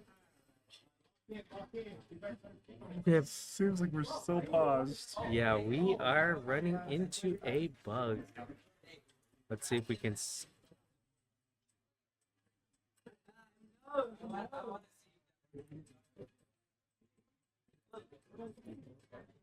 And it looks like our small indie developer game has run into another catastrophic spectator bug right now. And we are unable to catch up with the game. So Indefinite pause, it looks like. yeah, it looks like we are stuck on the pause, unable to get out of it right now. And we definitely know the game is continuing, as we can see it in the background right now. And so it looks like UNM, it has pressed their lead quite well through the game right now. And but right now we're gonna see if the client can potentially try to catch up. No, it looks like there might be a race between the client starting to work and UNM actually ending the game. It looks like they're actually in Nexus Towers right now.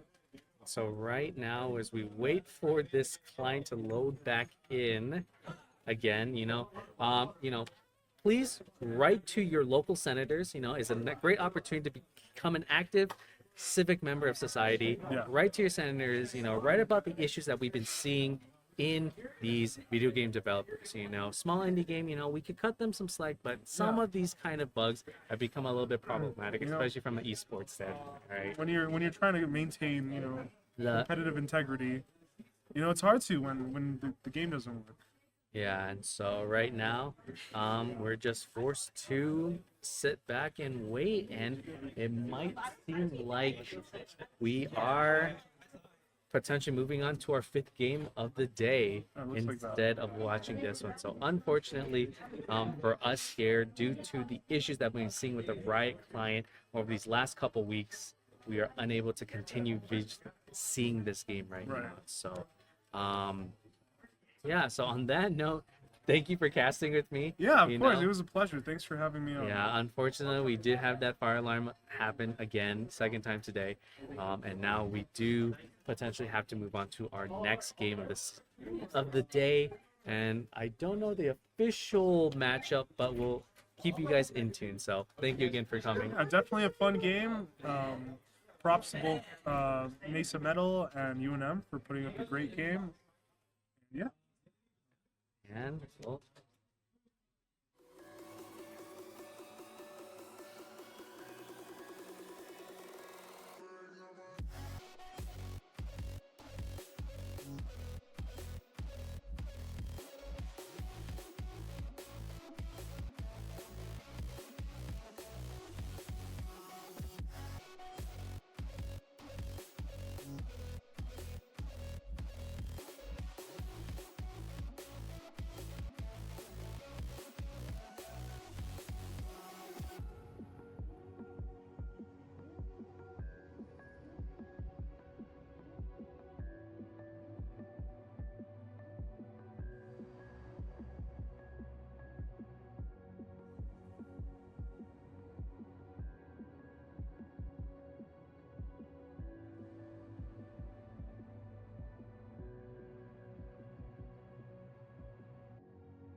Alrighty, and welcome back. Today we are here with NMSU's varsity lineup against Gadsden. So excited to see this lineup. Right now, and so here we go right into the pick bands, and so we gotta hit that. Oh, You left your brave pants at home. Oh, yeah. Want me to wait while you go get them?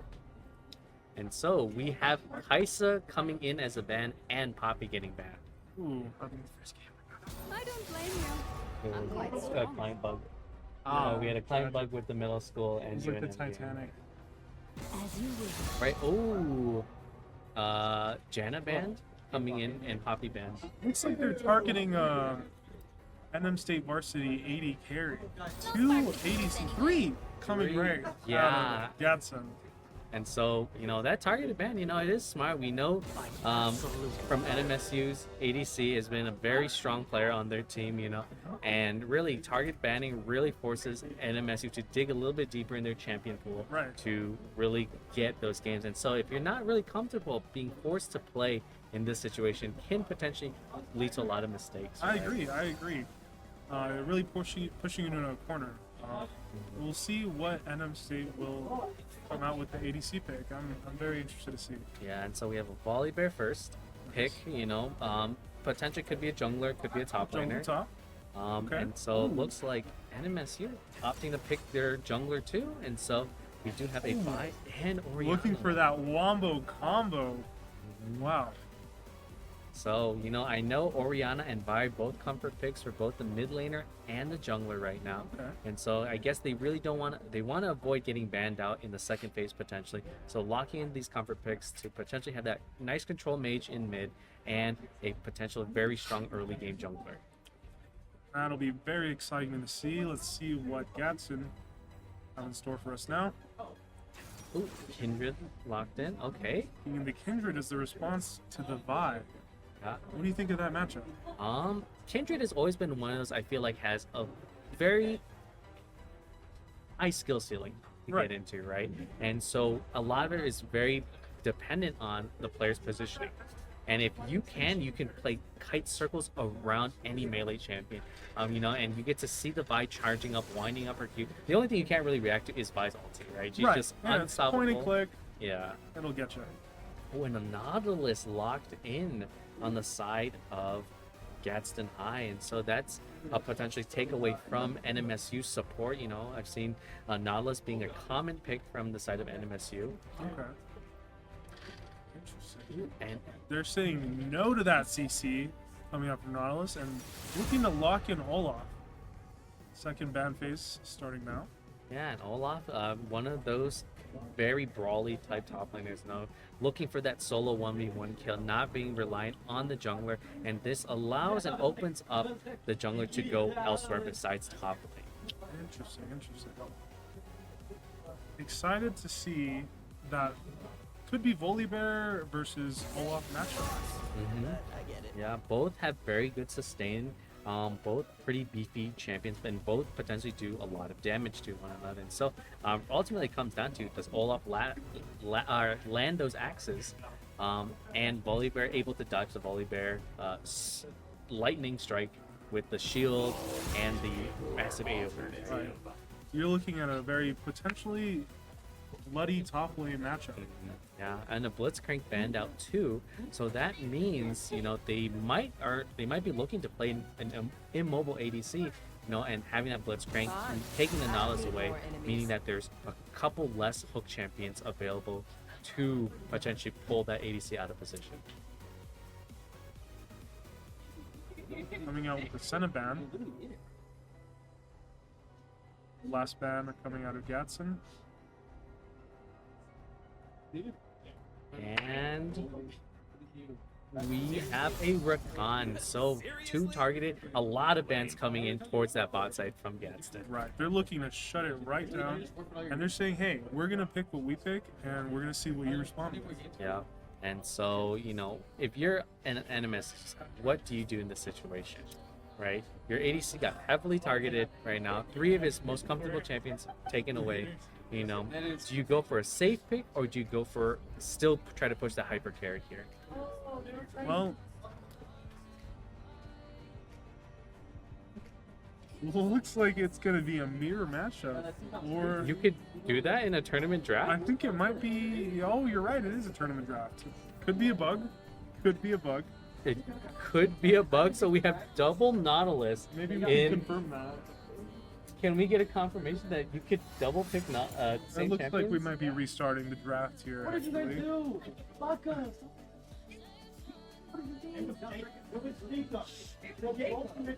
What happened?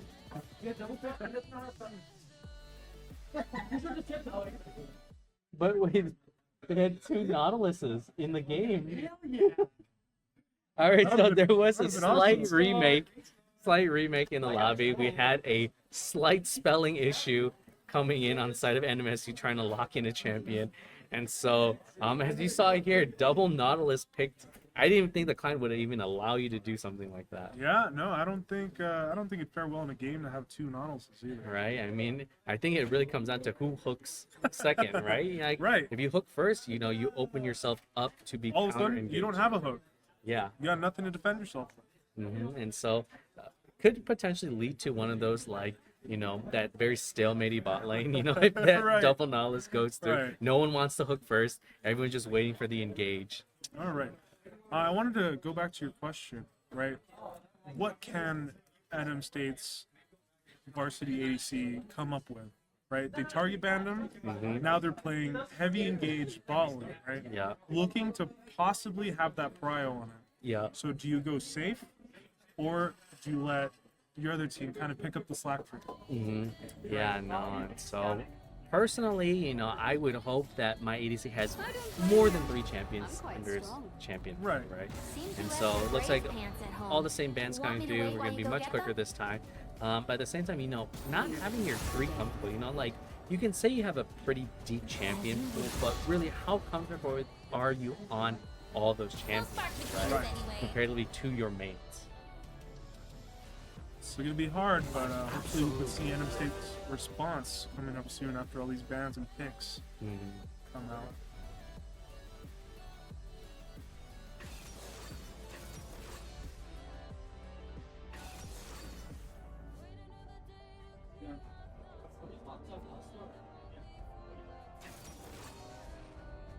So as all these bans are coming in real quickly, we're gonna see the information be pulled through, and so secondary ban phase right now.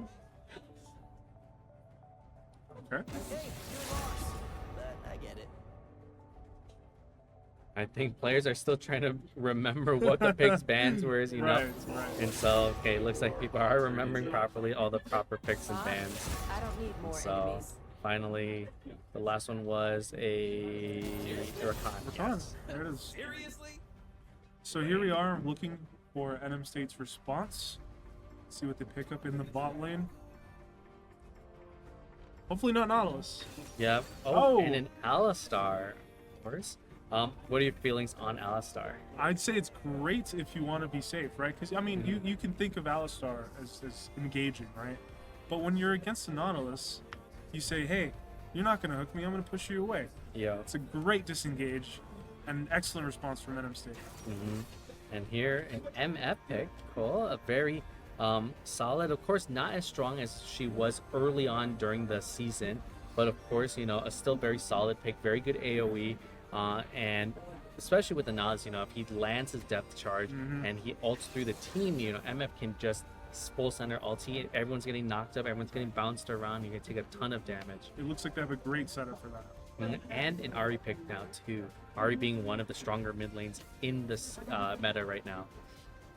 And lastly, the ADC for NM State will be Jinx. Wow.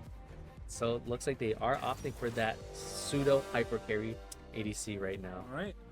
Yeah, the plan for Alistar is to protect that Jinx, right? There's a lot of things that can come at him, and just to make sure he's okay and he scales right. Yeah, and so which side are you leaning to in terms of this draft?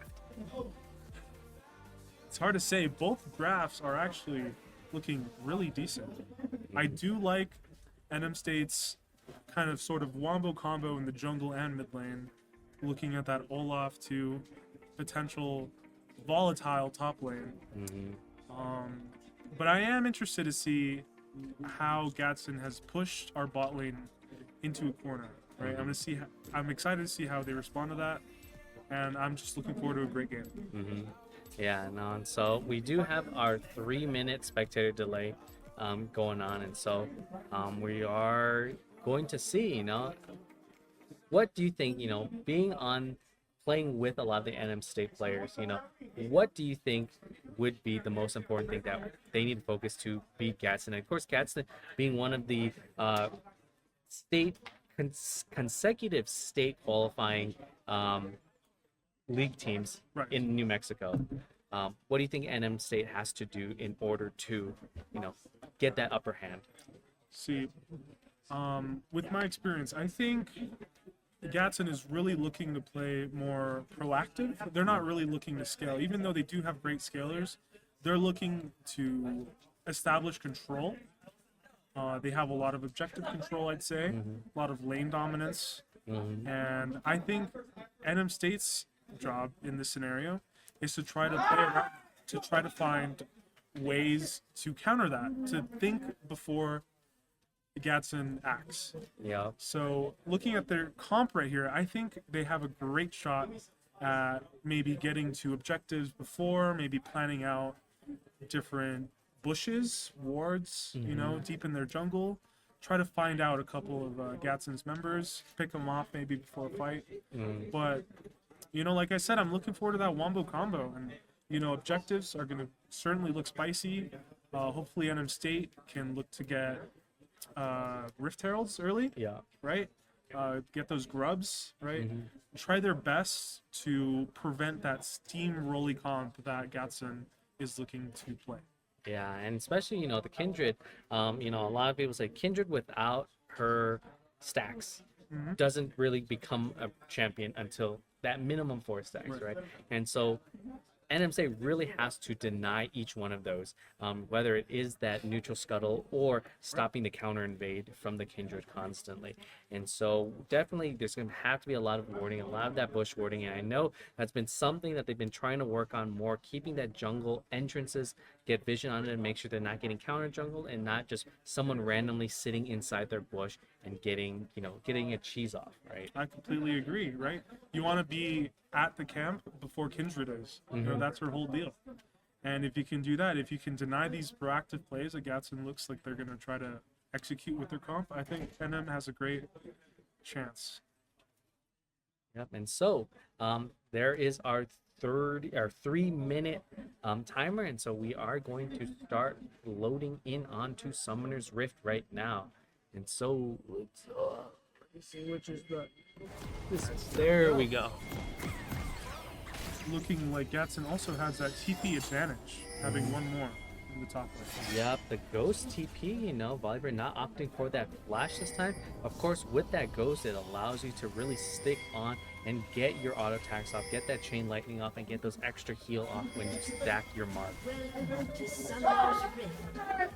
And then, of course, Jinx going the Flash Ghost. Oh, and we are running into a potential spectator bug again. Yeah. And so, Teams are still playing. So hopefully we can try to recover from this. And it looks like that Gaston is looking for that level 1 invade. And hopefully we won't be able to. Hopefully we don't miss it right now. And so. Yeah, you can see those pings on the mini-map. It looks like they're really trying to get in those bushes before NM State can realize. Set up something potentially very cheeky. Yeah, we cannot see yet. Yeah. How that panned out. And so we are going to go to let us go to a quick tech. All right, let's give it a second and see if we can actually get out of this sort of bug here, or if this spectator bug is doomed. Kind of sit there on the works. Like, especially their Saiyan guy. The Saiyan guy looks like a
Alrighty, and we're back, and luckily not too much has happened so far. And so, right now we are going into the 2-minute mark of the game, and so we're able to salvage the spectator bug here. Awesome.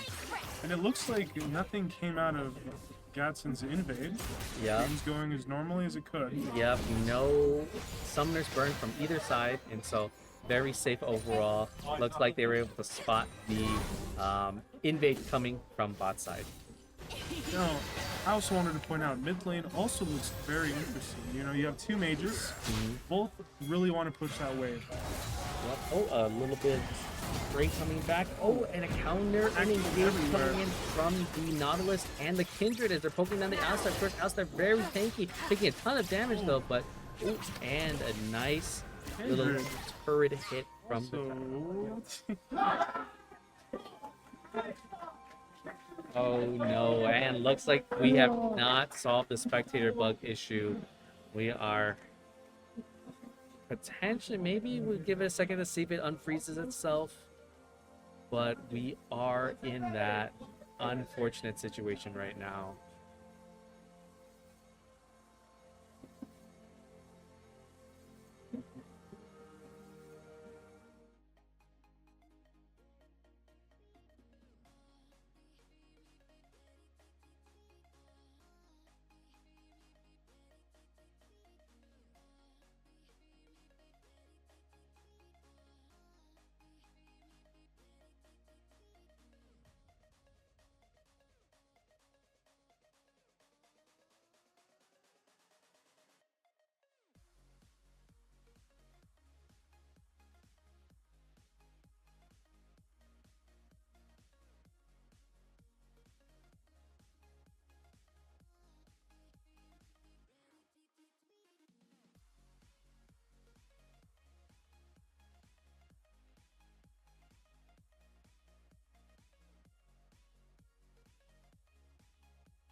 Alrighty, and so unfortunately, we have run into that spectator bug issue again, and so we're unable to load into any spectators without it freezing and getting stuck at the 3-minute mark.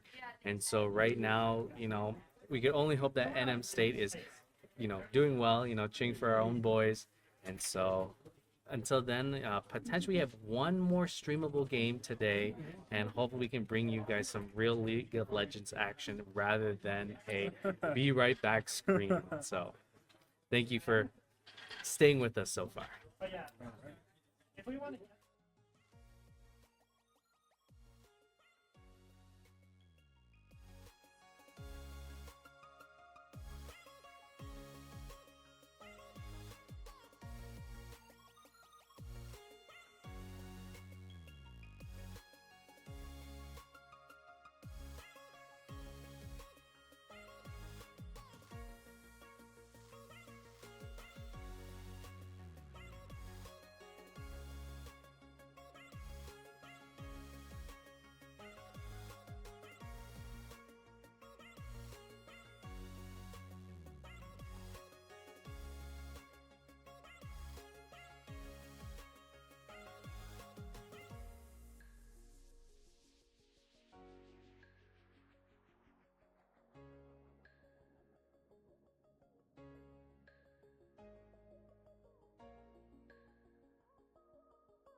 Oh, hello, welcome.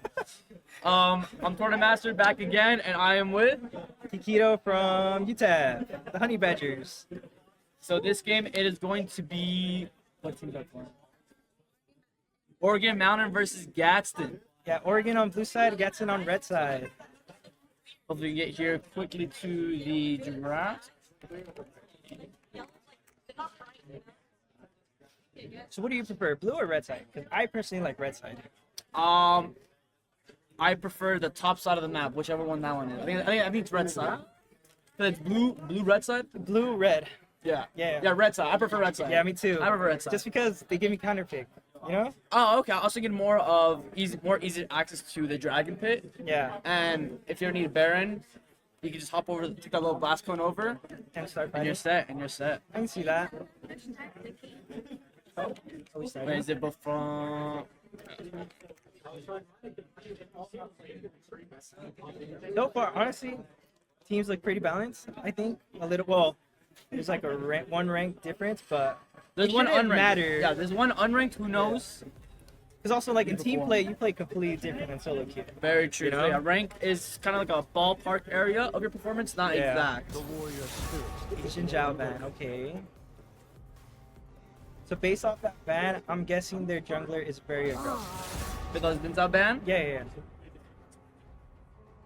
Have you seen any Gadsden or Oregon Mountain play? I have. Have you faced against them? No. No, we didn't okay. play against them today. Okay. Maybe tomorrow. Yeah, 2 jungle bans actually, and both of them are aggressive, like junglers. So. Sure, if I believe that is a laxative they are banning out, which I have played against, and he's a good jungler.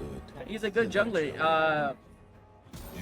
Aggressive in a sense that he doesn't invade, but more of he'll want to fight with you. If he sees you, I prefer take his that. scuttle crab, he'll fight you for it. I like that. I like that actually.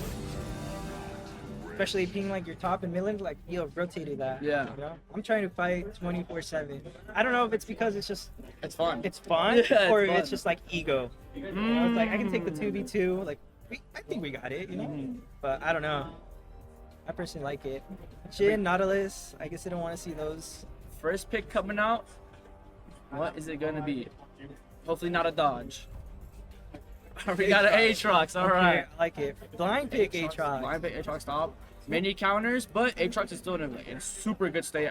We've seen a lot of Aatroxes here already because yeah, it's pretty such a good straightforward, jump. strong Such a good jump. lane, strong sustain, easy movement speed to like rotate. I would like to see a Yone into it just because of the new buffs with like IE and stuff. And Yone's already a counter matchup. And we got a dodge! And okay. Oh. What's going on? Alright, looks like We're doing champ select. maybe they picked the wrong champion. Maybe Aatrox was not the move. Who knows what happened? I feel like Aatrox is always the move though. You know, with that Thunder Sky build.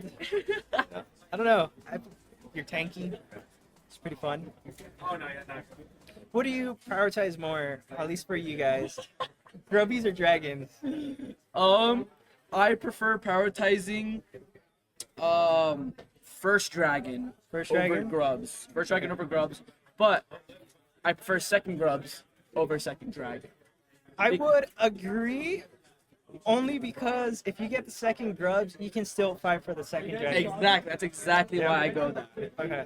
Because yeah, the spawn timers are different. The spawn timers for grubs are shorter if you get the grubs at 5 minutes, as you do per dragon. Yeah. So you cannot contest dragon if doing grubs, but you can't get this dragon if you get grubs a second time, Yeah. which is why I like it. Do you know what the timer is? Because I feel like, I'm not too sure, but I feel like it's a minute and a half. It spawns at 5 minutes. I know that. Yeah, the first one. And then after that, I want to say it's 2 minutes or 2 minutes and 30 for Okay. grubs respawn. Yeah. Okay. Oh, I guess we're doing draft lol. Raph. Interesting. I guess we'll wait for the spectate link. Yeah. Interesting. The first draft lol of the tournament. I don't mind it. Preferably, I don't like it because it's the exact same thing. It's the exact same thing. Yeah. I agree. Actually, it shows you every champ, I guess. Yeah, it's just like, oh.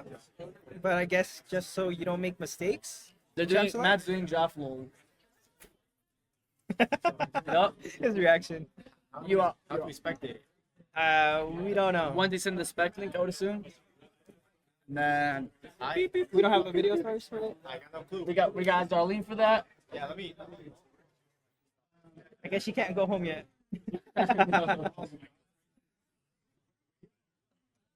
As you see, very professional. We Yeah. got Matt going to the full-on coaching. He wears suits, looking nice and fly. Oh, look, my ready. team's right here. Performance. Actually. Woo, there's the honey That badgers. is the U17. Hold on, I'm waiting for them to put the spectate link.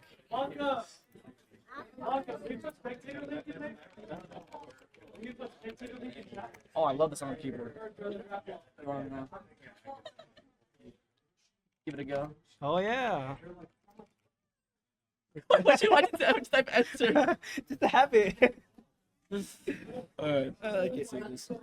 I'm guessing this is for like the sound, right, and stuff. Oh no, that's pretty cool. Oh, there we go. Wait. Oh. Dang, you're about to like leak everything. On the bingo card. Yeah. Wait, you guys were doing bingo? We were. No, I just No, minimize. Yeah. we're doing bingo on our NMSC team. Yeah. Our jungler's gonna die doing this. Oh, nice, nice, nice. Yeah. You guys have your first team and second team in the same group, right? Yes. Yeah. That's exciting. Yeah. I don't know for them, but yeah. Oh well, hey, you never know for like a major upset, you know? True. I'm hoping it. I'm hoping they do. Technically, we had an upset, you know? True with that. Yeah. So it was Xin Zhao ban, Echo ban, and Bully ban.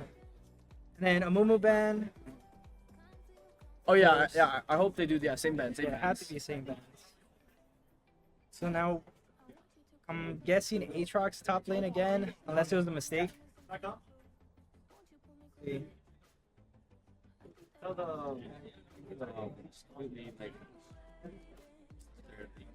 Bully, and then Nightbus. Cool.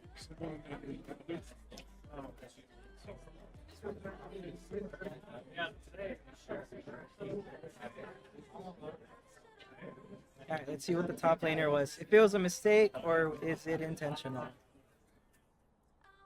Skarner. Okay.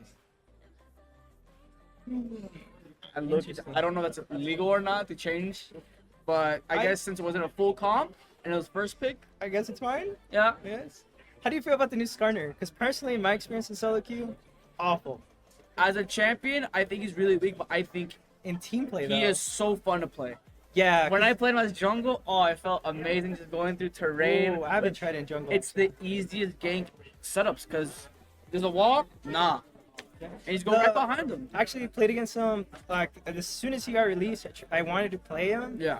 I didn't, so I played like Alawi into him, and I was like, all right, this is gonna be easy because they said it was gonna be a tank, right? Yeah. Yeah. So I'm like super pushed in. Turns out he just goes around the wall, pushes me under tower, and then he ults me. I'm just like tanking. I was just like, yep. Cool. But I don't like it solo queue, but I can see it in a team play though. Yes. That he seems very super team like, play he oriented. can get any lane ahead because like you can't really stop him unless you have like a dash, maybe like a LeBlanc, Yeah. something that can get out of the way quickly. But if you have no dashes, like you're done. Yeah, You're done. should be free. But do you think it's gonna go top? I don't think so, but I've seen a lot of top Skarners. I hope not. I mean, Skarner jungle's a lot more impactful than top Skarner, just because he really has no damage in his kit. Yeah. But here we have MF Rakan, which is that's a really good setup. You know, Rakan ultis W right into MF ult, devastating combo. I do like the Samir counter pick though.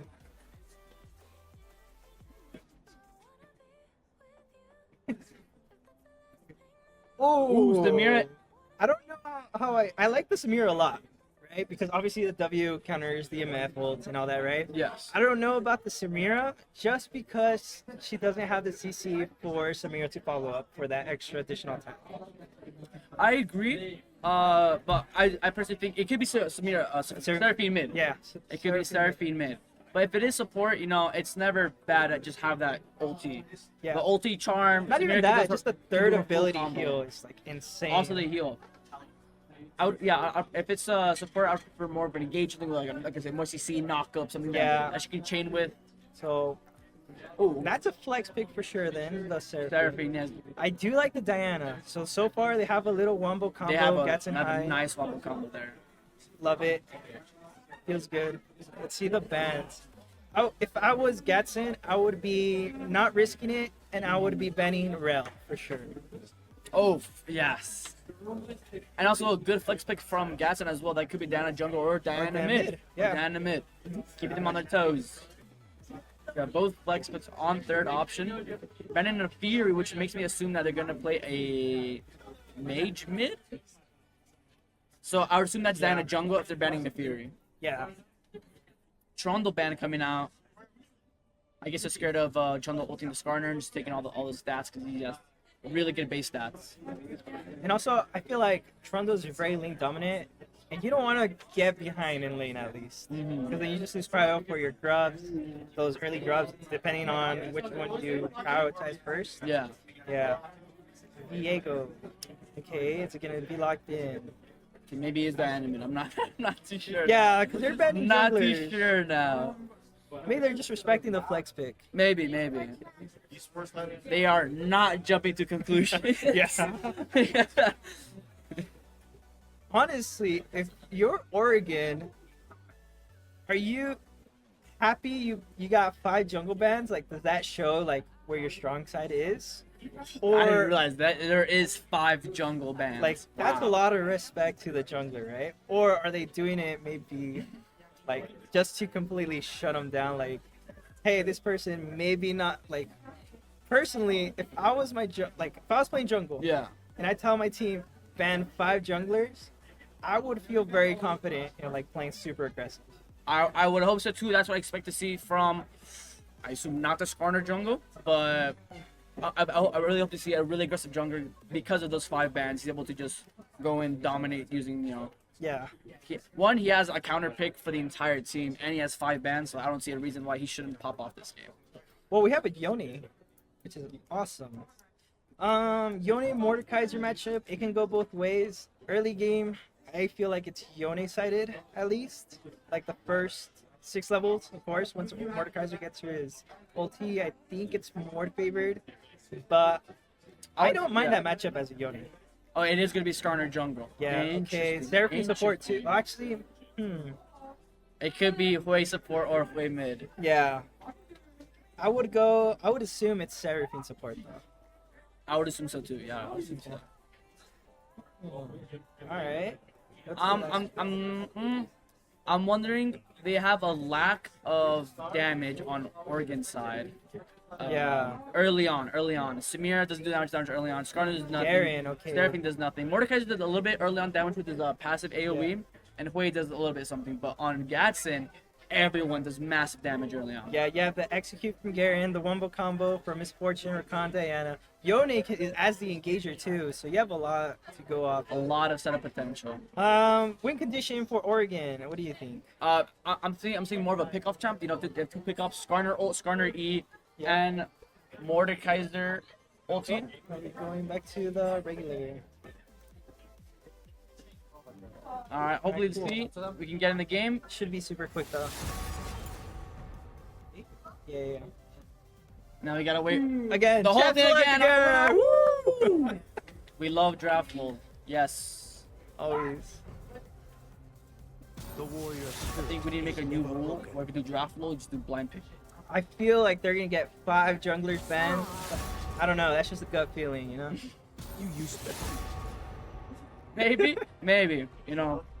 I've been looking into like some stocks. Yeah. Right. I think Skarner first. Ooh. Yeah. Skarner first yeah. pick. I like it. Just a hunch though. Yeah. What do you counter pick that with? Oh, it's that's a actually remake. That's a remake. All right. We're switching it up. That's a remake. Wait, what? They're supposed to ban Trundle, not pick Trundle. Oh. That'd be crazy switching it. At this Switching it point, up. just make a blind pick lobby. Oh, they are not And you pick your happy. characters. Happy. Rump down. 7847. Oh, Expressing his feelings. we got a rage quitter, maybe potentially. Oh, they're getting back in order.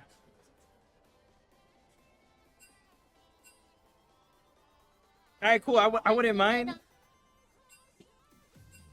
I know it's just delay after delay. Facts. They are trolling.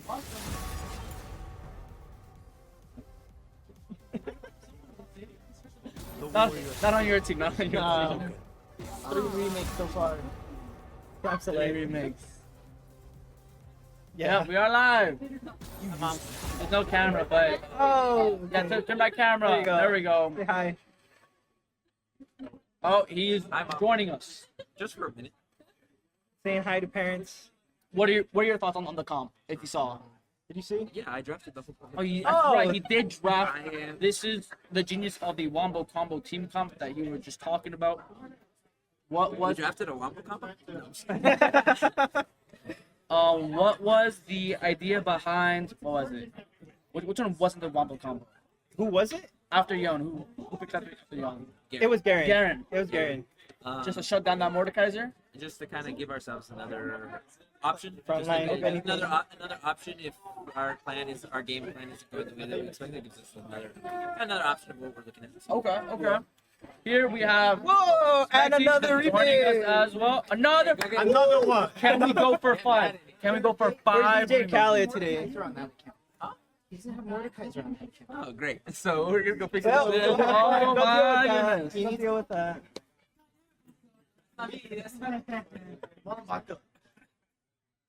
No champion on the account. That is Oh the man. first. Oh That's man. a first for me. What is going on? What is going Oh, there you go. All right, this is remake number 4. Let's get a Let's get everyone. What Where's is happening? everyone? All right, we need one more for a flex queue here. Yeah. where's our- Actually, technically, Hey, Darlene, get in Yeah, here. we Here's have the to fifth Say right hi, here. say hi, say hi. there you go. There we go. We got Hey, 5 men in We got here. the flex queue. What do we think is gonna happen this game? Who's taking it? I'm thinking this I would game see it is going to be whoever's a on red 6 side. remake. Oh, Six remake. That's what I think is we're gonna at number 4. Or Yeah, we're at number 4. Two more. Can you buy him real quick? oh, there you go. There goes our 5 man. Back. Cool. Oh, facts. They do have league And law. that's why we had to switch over to Pro Draft because we don't have. I see. Yeah. Okay. I didn't Okay. even realize. I guess he doesn't even own Mordekaiser on that account. He is first time. You heard it. First time Mordekaiser in professional play. He's gonna go crazy. He's gonna go crazy. I can relate Actually, to that League Unlock experience. Yeah. Because they just removed mine. Because we forgot to register for it. Uh-huh. Yeah, There goes my Sarah Farms account. I've never had thing unlocked. I guess unlucky. Unlock it. Unlock Yeah, it. unlock it. We should all have it. Yeah, I don't know if you knew, Coach, but whoever wins this actually goes into the academy team of TSM.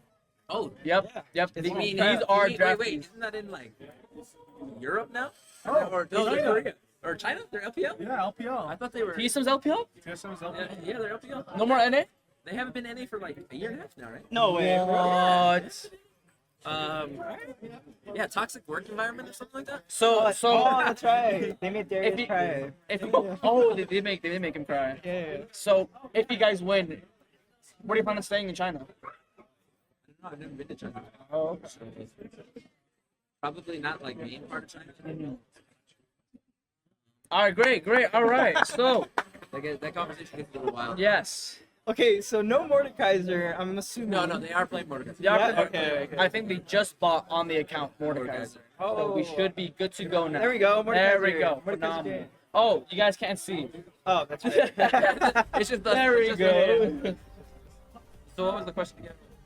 What was the last thing we asked before we were like? About China? Or... Oh, Oh, that's right. the The Garen idea thing. about the Garen. Yeah, just give us another option. Another carry option? Yeah, not so much a carry option, just another win con. Frontline. Wayne Khan. Another Okay. win con. Yeah. Uh, I assume that's like a really comfortable champ for him. My top laner is a pretty smart top laner. Okay. I usually trust a lot of his picks. All right. So, for this matchup, Garen Mordekaiser, I like it as the Garen because I love Garen. It's my best top laner. everybody's best. Mechanically skilled. Okay. You know, I know all the Garen yeah. combos. It's everybody's best. Yeah. A lot of combos you can do. Yeah, I went strictly to Masters, so we're chilling. Okay. You know? Yeah, but in land, not in A, so it's actually like diamond maybe. But I would That's still pretty say it's a 50-50 matchup. Did more than Yeah, 100% 50-50 matchup. It's whoever knows the matchup better is gonna win it. I was assuming if Garen takes Ignite, he should win over Mordekaiser 100%, any day. 100%. Yeah. Now Mordekaiser,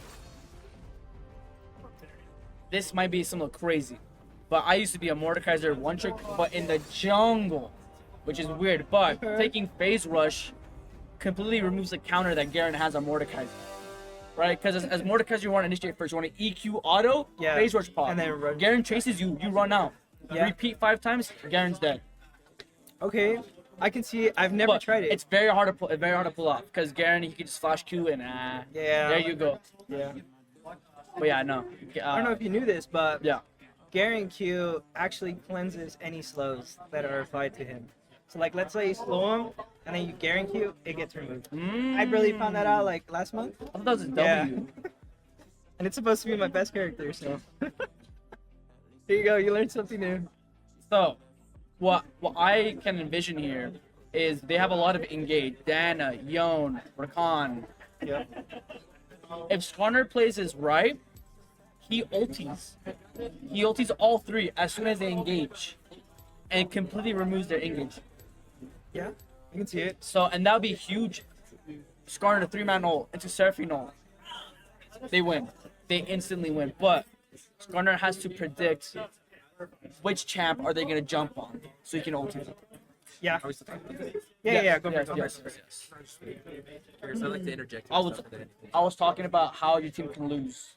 Is that since they have 3 engage, Skarner can just wait until y'all engage and ulti after y'all dash in. Honestly, the way that my team is, if they end. If they int. Can you explain to the audience what inting means? I don't think they know. Purposely running it down. Purposely running it down. Yeah. Oh, down. Cardio's no, bad. This should be interesting. We've already played Orgy Mountain already. Yes. We won the regular season. Okay. 2-1. Okay. So you have lost to them, so there is win potential. We lost a game out of a series. We did not lose a series. Respect that. True. Last year, we're defending Invitational champions. Invitational champions. They have a really good team. They have really good team synergy. Is what they have. This is what we know. Yeah, I agree. They have Also, really good I don't team think synergy. your team comp is hard to pull off. I think it's very straightforward. So like your laning phase is pretty simple. You don't really want to like fight until basically 6, right? But I feel like on blue side, it's way harder to pull off. Yes. The Skarner has to find angles that it's really hard because the defenses on Gatson is really high. They have Rakan not really disengage, but like they have Garen and Rakan they have to go through before they can get to MF. And by the time they get there, they already have Diana and Yon on flank. Yeah. So it's gonna be really hard to get that nice angle for Skarner to come in, get out alive. The only thing I think that the biggest thing right now, I think like when we were talking in draft was not all of us have a lot of games against Skarner, so we're not really sure what That's all of us. what the interactions are, what I would tell him be careful of walls. The walls are not yeah, that's why we went away from J4. We were originally thinking J4. Oh, I wonder how that would interact. Supposedly that interaction is you can take him through that. Or he can go through that wall. He can so go it doesn't matter if you ult, yeah, pushes them out. same thing with like a Nivea wall. I think that's the same interaction. So we don't have enough information on Skarner. That is true. That is true. But we're kind of hoping that at the same time that's everybody that doesn't have it. So we'll see. Also, my mid laner is kind of cracked on Yon. So Ooh, okay. I like it. good luck. Have fun casting. Thank you. Appreciate it. Everyone's mastery level 7. Wanna hop on this nano? Oh! Hey! Thank goodness. So we're good? It's working? We should be good. We should be good. I like it. What are you gonna do? 5 point looks like for blue side? Classic 5-point. Don't really see an angle for an engage or an invade here. It would be quite hard. Yeah. So just 5-point from both sides. Keep it nice. Crazy thing, my team does not know what 5-point is. Welcome to Summoner's Rift. Tried telling them today, like, it's just here and here and here. It didn't go through. I was just like, I guess whatever, it's fine. Ooh, is Garner gonna? Oh, an early ward coming from the Rakan. Make sure that Samira and Surfing don't cheese them as they walk to lane. Just having a little standoff here. A ward in the river. I assume that's just in case of an invade from Diana. Ooh, let us bring this up. Not O. I think it's I. There we are. Minions have spawned. No, No, not in it's this I. one. Interesting. A tier start coming from Hui.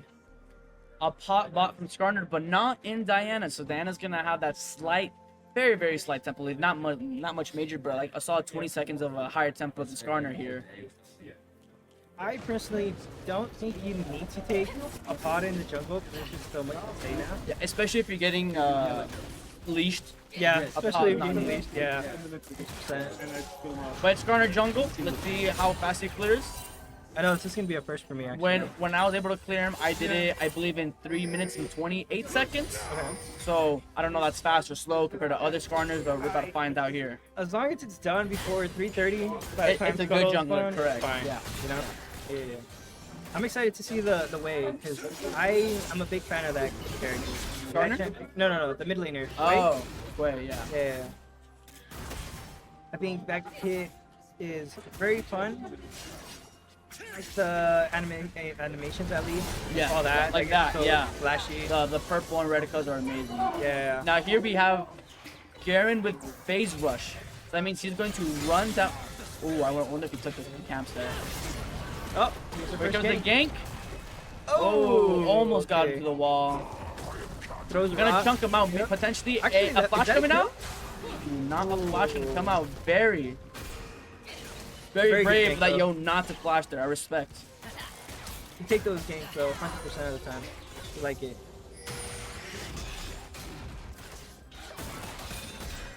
Did you expect this from bot lane? Like for them to lose the level 2, I guess? Oh, never mind. Engage.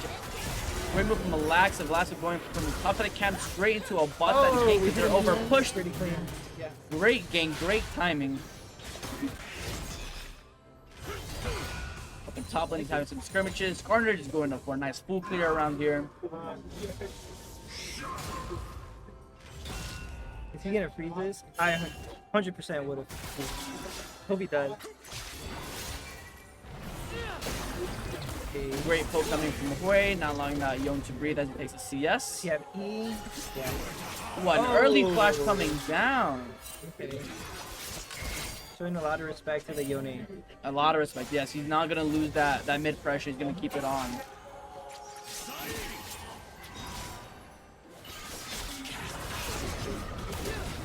Great trade, great trade. I think Yon's going to try and push the wave and go for an early recall here. Alax is now starting to clear his bot side camps. Looking like he's going to rotate for Grub later in the future. Yep. Also, Skarner ahead right now in jungle by 1 camp. 2 camps. He's kind of looking for a gank. He goes for the E. Oh, barely misses him. That was close. That was close. I can see the potential on the Skarner though. Oh yes, a bit like so easy. Every angle is an angle for Skarner.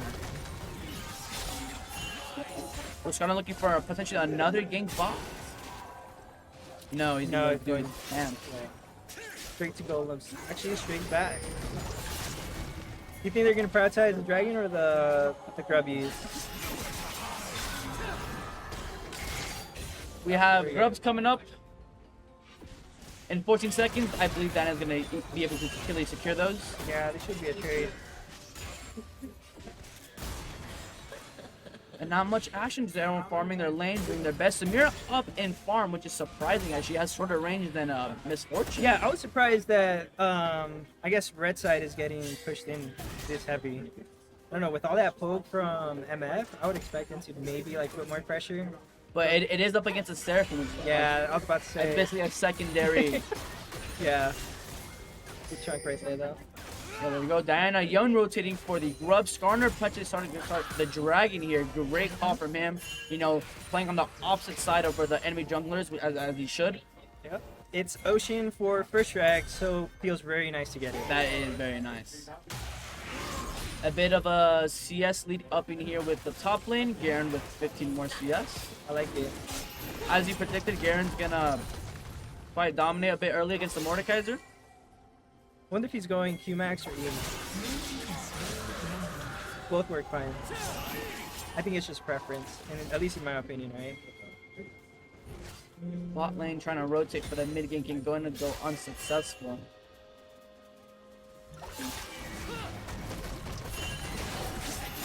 Young going in, going to miss the Q knockup, going to eat the ulti. That's all going to be coming out of it. Oh, nice little chunk actually. He's down to like 20%.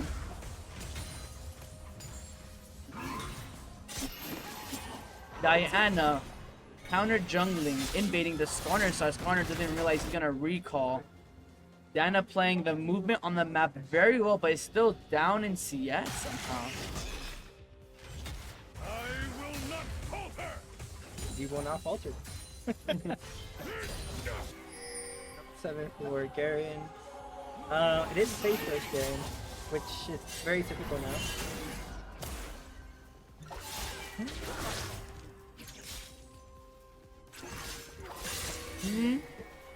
That's a very big CS lead mode.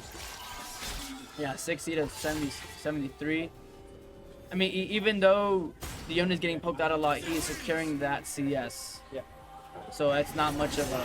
Actually, I think he's actually in a great lead here once he gets a recall and buys his items.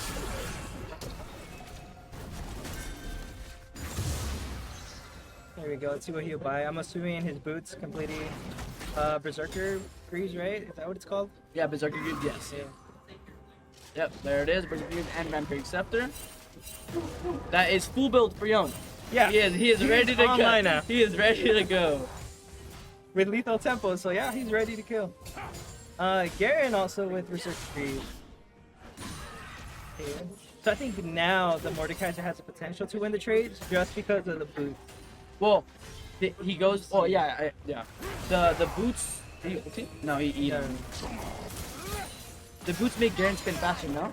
Yeah. Yeah. Okay. So you're also you're reducing the damage by like 18%, I believe. Oh, okay. Yeah. So, flash from counter from Garen. Yep, flash over the wall. Not trying to get ulted by the Skarner there.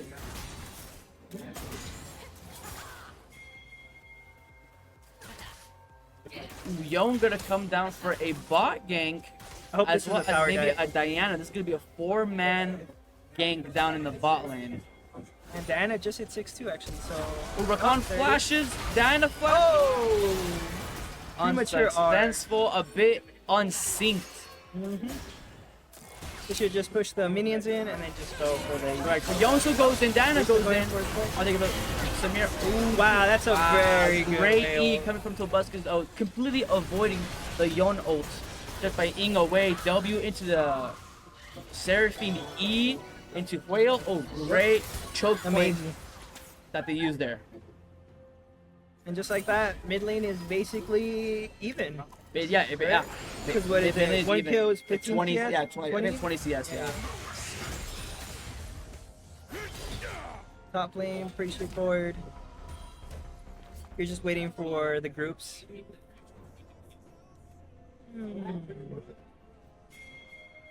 Like it. MF going for a lethality build.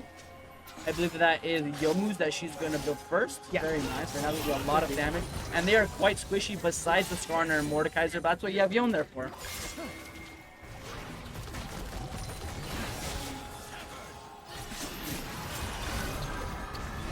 Great fears coming down from the Hui. Oh. Another flash is really respecting that Yone. No, they're Alaska going into 3 players, going to get CC.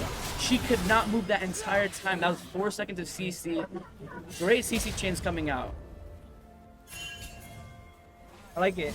Supportive. good support roams to get for. This is what they got the first grubs, right? No, they didn't. So we're trading 3 grubs, 3 grubs. 3 grubs, correct. Pretty straightforward. But again, this is they way can fight better. for the Yeah, dragon. they can fight for Yeah. drag. So actually, Oregon's in the lead here in terms of objectives. 3 grubs plus dragon, potentially now leading up to a second dragon. So we do have, what is it? It's the electric dragon, right? Hextech. That's what it's called. Yeah. We don't know yet. No, I meant for like this upcoming dragon. And this shows us, right? Or is that not Oh, it? I actually have no clue what that shows. Oh. I have no Oh, clue. never what mind. It's Inferno Drag. Oh, it's Inferno I think Dragon. these are Yeah. blue buffs. Blue buff. Okay. Yeah, it's blue buff. Inferno Dragon coming up here, Right. which means it can be. I would cross my Chemtech- fingers for wind, like for cloud. Chemtech, Wind, or Hextech map. Yeah, if I'm red side, I want Cloud Drake here. You just want the most mobility you can so you can engage and Ooh, I see engage up in Surfy. Alright, well they secure the second drag, so actually Oregon does not secure. Very nice job coming from Gatson. Oh, and it is Hextech map, which means the gates are now activated, which means a lot more faster roam timers and a lot more movement going to be having around the map. Expecting a lot of tower dives maybe. Ooh, Skarner going in, gonna push him into the tower. Alaska Kumano into the young Kumano. Gonna trade 1 for 1 here. Wow. A 2 versus 3, and they trade 1 for 1. That is great. That is great. And you saw there, this is the potential of Skarner. E into the tower, then ulti even further. That is very tough to escape out of. Now we have Poi completing his Seraph's Embrace.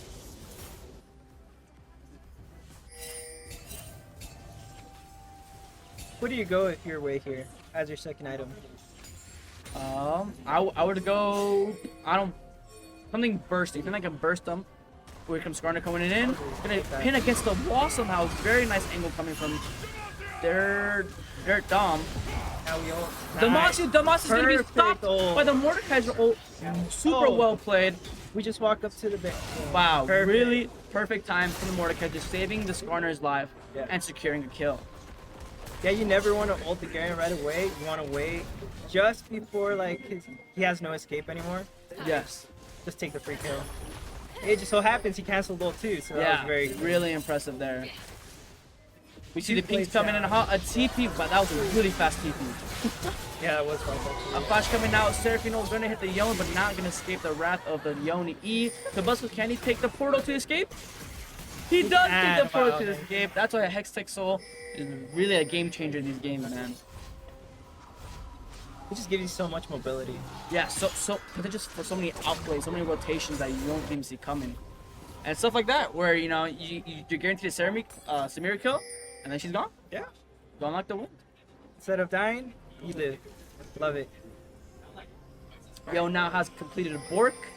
So next potential big fight should be at Rift. That's if supports and ADCs decide to roam over there. Yes, looks like neither bot lanes are going to rotate for this Rift spawn.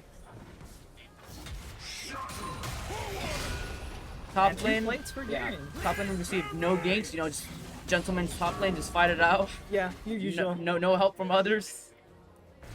If I was Mordekaiser, I would be looking just to play more aggressive, just because you do have the item completed. Yo, now going in for trade as he has Bork and does an immense amount of damage here.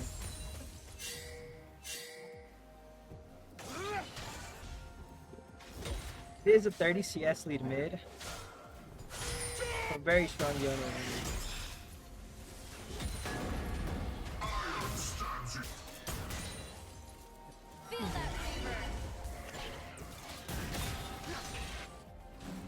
Looks like Dan is trying to find the gank angle so then she can do it in an objective here, but no lane is available for a gank. Hwei is missing. Skarner's in his jungle. Bot lanes are not rotating, and it's a stalemate up and top. Yeah, that should be a free Herald. There we go. Now we got mid and top lane push. Now they can easily secure that Rift Herald. Rotate. Very nice wave management coming from Gatson. Looks like Skarner might be able to contest it. Gonna push it in. He's gonna go for the smite fight. Misses the ulti due to the Young dodging it. They did secure the Rift. Flash Garen again. flashes, Oh, he nice. secures the Skarner and Rift. That was one of the harder Garen combos. Running. No, this is very good though. If Oh, Mordekaiser great flash gets from the the Lactive, kill- gonna ulti. Within the Mordekaiser ult, not gonna be enough. Mordekaiser with Conquer is a really sustainable champion. Dirk up running one into more. the lava of... Gonna get sniped. He gets sniped. And it up So far, 2 for 2. very close game. Yeah, Very really close good game. trade coming from Oregon here, turning what turned to a 1 for 0 for a 2 for 2. Well played, well played. I like that they're just committing to the fights. Like technically, you can back off. but Exactly, They're just yeah. full committing to like continuing the fight. I like that. Full brawls is always fun. And Dragon's up in about 15 seconds, so we should hope to see a fight there.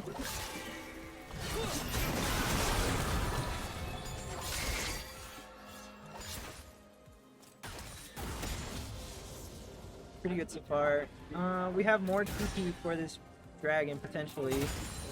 So if you're Gary, you're gonna want to push this out and then just run straight to drag, or just cross your That fingers is like they true, don't need yeah. you. Garen does not have TP compared to Mordekaiser, so Garen going up here.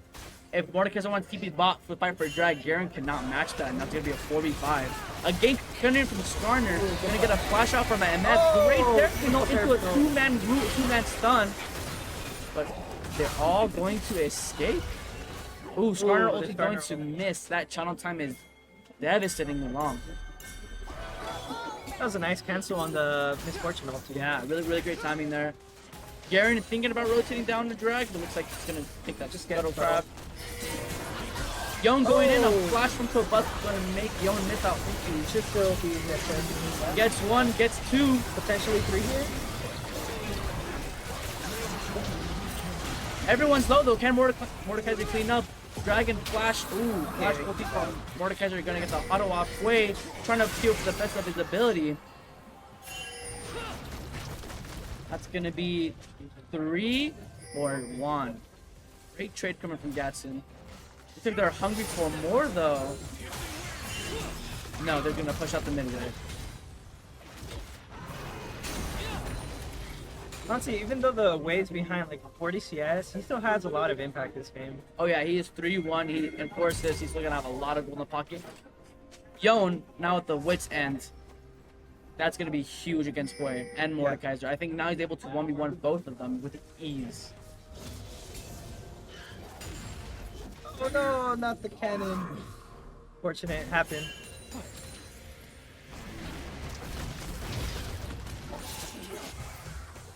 Oh, this game's so even. I love it.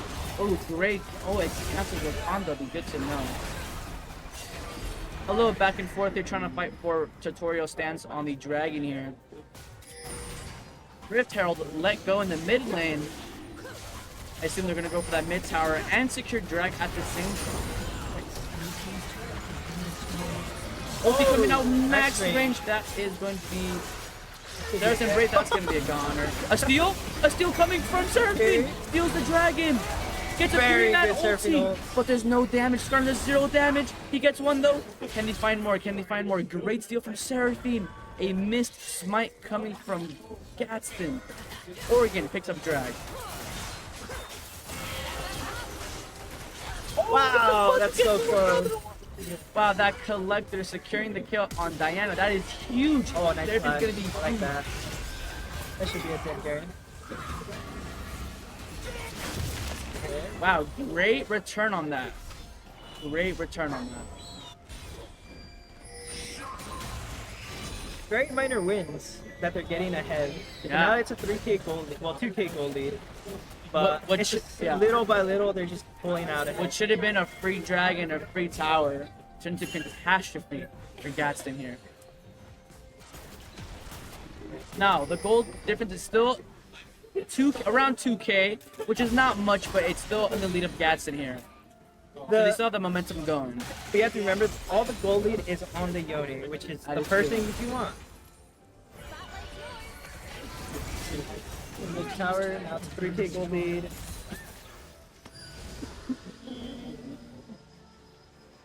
Do you see a potential 20-minute bear in this game? I don't think so. I think it's Too risky, too much CC, yeah, too too much contestable, poke. too contestable. Yeah. With having Hwei and Seraphine alive as you do Baron is very devastating. And same thing, vice versa. Having a young Diana, like you need to get some picks before you start doing drag. I mean, start doing Baron. Hwei stuck in a pickle here. Skarner trying to go for this escape. Venom escape now takes tower. Garen's still looking. Ooh, ulti coming out from Skarner, pulling her away from Hwei. Hwei gets the fear off. Skarner trying to do his best to kill Garen with only 100 HP left. Oh, but as he returned, the white ulti actually kills the Garen on the way back. So it is a 1 for 2. 1 for 2. 1 for 2. Yeah, this is a very even game.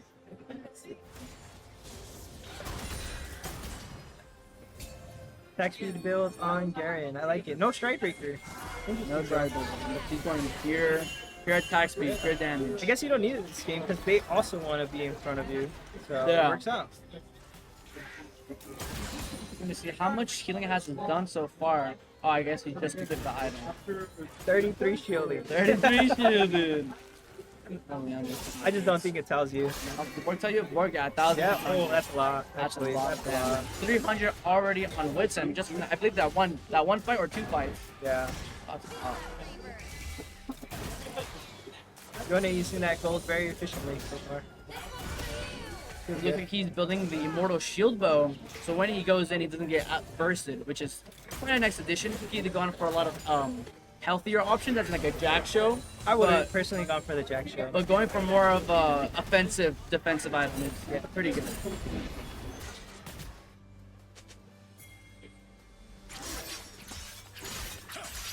Dragon spawning in a minute 20, and all lanes are to be pushing, trying to get that prio so they can rotate easily. Top lane still being top lane. Top lane being. I do like that the Mordekaiser has for the gold. Like that, at least whoever he ults, preferably the Yoni maybe. Instant ulti, yeah, instant ulti coming out from Mordecai, doing so much damage to Garen here. Garen has moves. Oh, the Serpent ulti hits the Garen, but Mordekaiser misses the Q. Ulti coming out from MF and Samir at the same time, both gonna not be great. Great ulti coming from Skarner here, gonna save the lives of his companions. Hwei getting the full combo off of them, gonna explode potentially here. No, the healing from the everything. Wow, great play. Shut down on the Yone. That's the goal. And the second Samir, gonna get collector proc on both of them. Mordecai is gonna run down MF, but she's way too fast. Garen's trying to get that top tower. What a fight. Yeah, you're very happy if you're blue side. You got the 1K shutdown on the Yone. You got 3 kills in general. It's just 3 for 3. Very, very Samir even. gets 2 when she was basically one shot. Yes. Wow. Drag up in 12 seconds. No one on the side of Gatson has a flash available, but Skarner still has a flash. Hwei has a flash. Seraphine has a flash. Those are keys to an outplay of the drag fight here. Also, good thing about all the kills, blue side completely even. 4, 4, 4, 4, 4. So gold is shared everywhere. So as long as they shut down that Yone, they're still gonna be more powerful in general. If I'm Oregon, I am fighting this. I am fighting this. They have no flashes. Mordekaiser did not pick the portal. He's gonna be a bit late to the fight. Looks like the Ard's gonna give it up a try go for a steal here. He's gonna go for the steal. He gets it again. He gets the steal. That's 2 That's steals. 2 steals back to back to shoes. That puts that soul point here. And they can get a 2-man ulti. Seraphine playing from the back. Seraphine does not have ulti. I lied. Seraphine gets a kill here though. Garen's low. Mordekai's is full healthy. I keep calling Samira Seraphine. Oh. I hope it ain't crash. Client bug. Give it a second, it might reset. Hopefully. I hope so. If not, it's chalked again. If not, you just You try and clicked it. If not, it's no. You I know how to fix it. You can't control delete, but I think it's a goner. last time I did that, it worked. So give it a second, it might reset. Okay. Cross our fingers, hope for the best.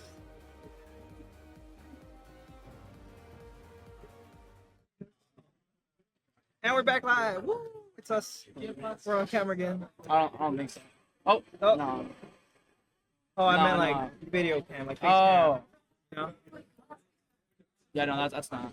No, it looks like it's dead. Very unfortunate because this is a very close game.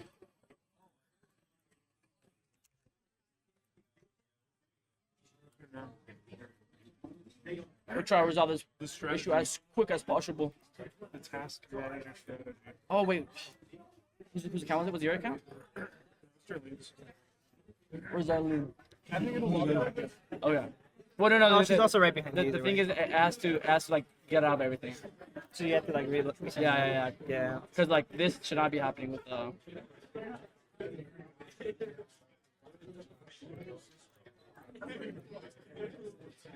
There we go. Oh, it gave us a reconnect button. Oh, look, we're good. You can try just joining.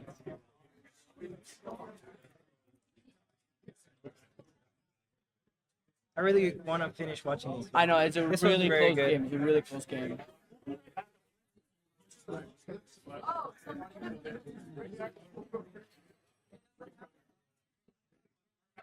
Oh. Oh no. Yeah. You have to do all of it.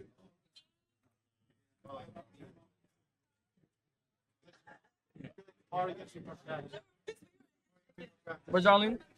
I lost track of her. Actually, I should have them added. Yeah. Alright.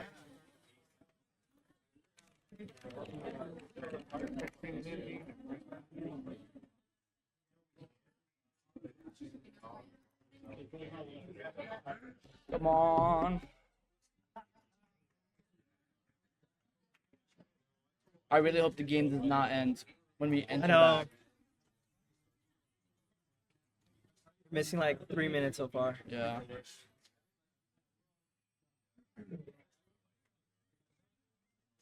Still playing. Do you have took you?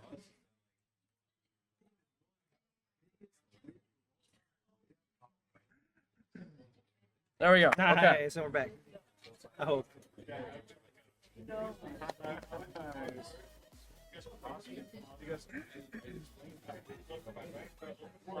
We hope it loads. We hope it loads. Yeah, just like. This last time it still went this year. There we go. There we Okay, go. Let's we're go. back. Okay. We are back. And it's even closer now. Woo! All right, we're good. We're good. We're good. Unmute sound. You have your sound muted, by the way. What? You have your sound muted.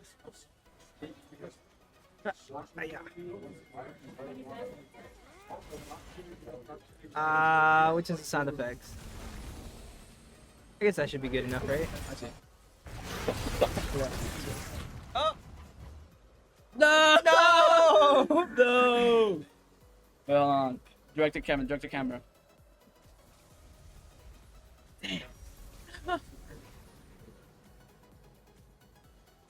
Rito games, please. Okay. Oh, nice. we're good. We're good. We're good. Okay. Thank goodness. Thank goodness. Beautiful. Let's say Mordekaiser picked up a kill, I believe. Yeah, because he was 5-1. Something happened. We'll just go with whatever we have. Seraphine right now has a completed. I forgot what that book is called, but the anti-heal book, Morello's, I think. For who? Oh, Seraphine. Yeah, Morello. Yeah, Now Morello Yon has. Namikon. Oh damn! Yon has completed his Immortal Shield bow. And Samir also has anti-heal item too. Yeah, the Executioner's Blade.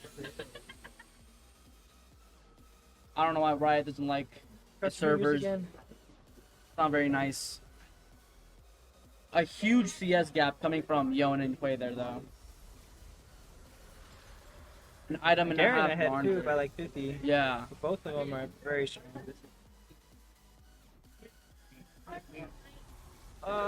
Hope it fixes itself.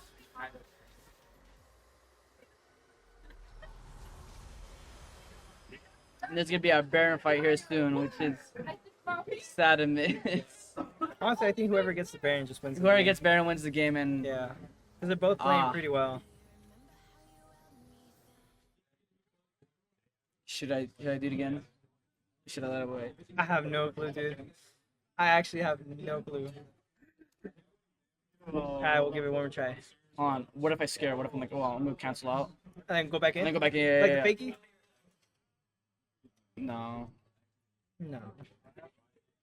Oh. Oh.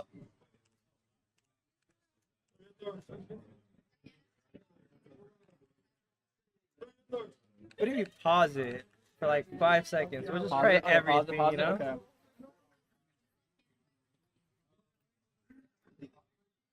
No. No. Yeah. Why is it like this?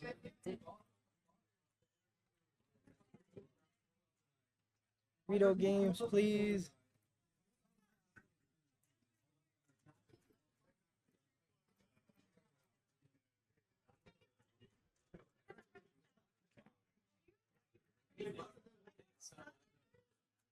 Oh, let's hope. Let's hope.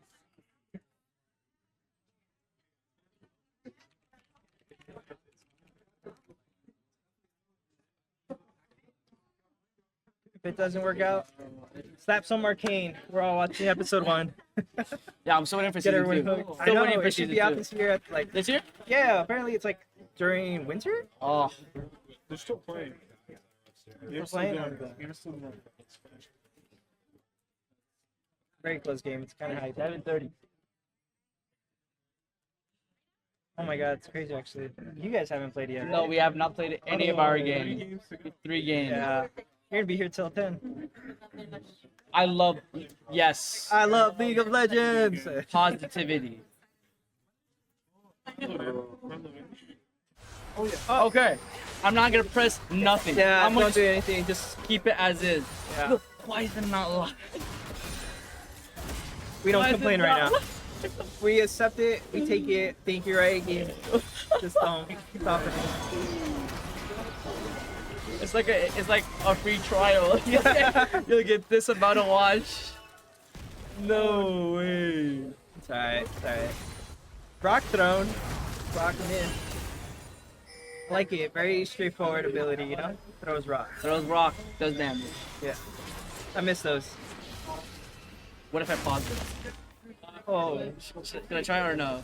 I have no clue. You said you were gonna touch it, but I say.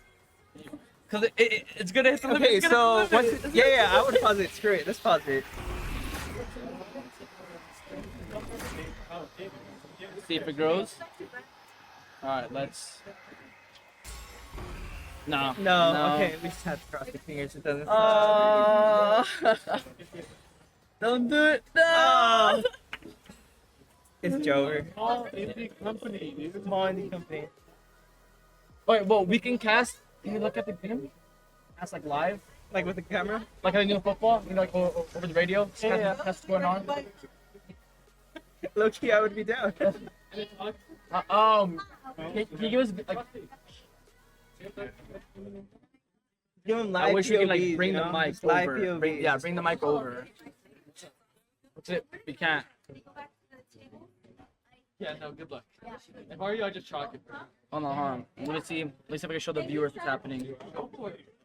So looking off the reflection of my screen, you can see it's paused. It is paused at 27 minutes. Yeah, FaceTime. I'll just FaceTime you, and I'll be like right behind your FaceTime? Yeah. Let's do whatever we can. Here, toss me your number. But then it'd be weird to like cast like commentating right behind them. Yeah. We're just getting like distracted like that. What up? Whenever they're done, that's all. Okay. Oh, so you're playing next. I'm playing next. Yeah. Alright, in that case, you just call it. Right? Huh? Or you Yeah, just I mean, call it. Makes sense, right? Well, it's once their game is over. Oh, okay. The thing is, you won't have the mic. Well, it's not that like, I don't want to yell like when they're. Yeah. Fucking yell at them. Why would he go for this Okay, play? well, from here, all right. So I have a slight angle here to see the game. So we have, I believe Baron is.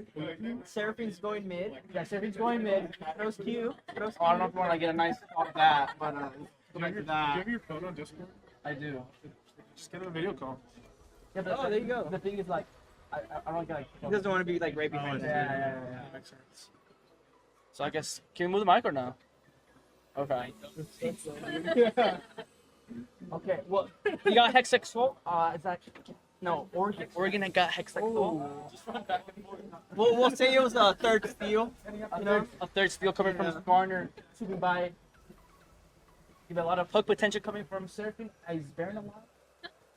Baron is not alive. No. I think it's spawning soon. Baron just spawned. Okay, we got some people blocking the way. Baron number 2. Baron number 2. It's Baron number 2. Let's see. So this is blue side. So they get it. This is Oregon. The one watching Oregon. Skarner How far did that go? So Skarner did get it. Okay, We got Baron. multiple combo. People die. Oh, Mary's going crazy. Okay, Baron's alive. They saw Baron buff. Okay, I think they want T5. They want I think T5. that's an ace. That is. No. 3 people died. How many I'm guessing? See, TP minutes are getting a hard push mid here. So 3 for 1. 3 for 1. Great play coming up.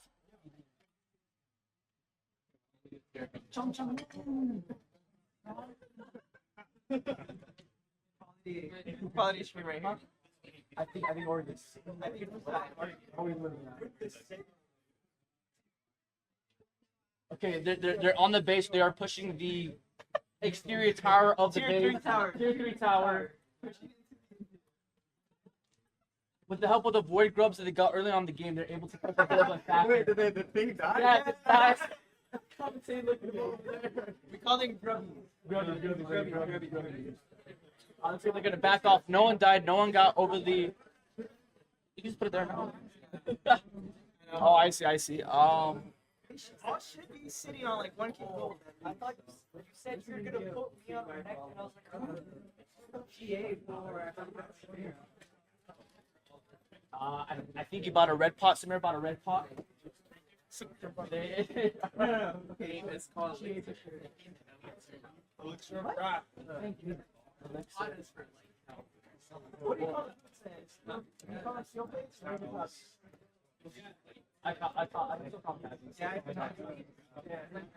So far, no one's fighting. You're not missing anything. No one's fighting. They're running down mid lane.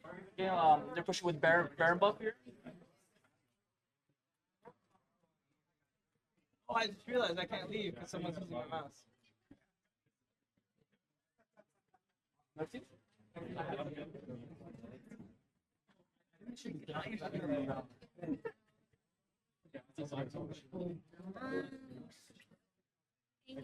Alright, still no fighting. No fighting has happened. Oh, they're going for Elder. Oregon's going for Elder. They have vision all around the perimeter. We got flanking coming from up and down.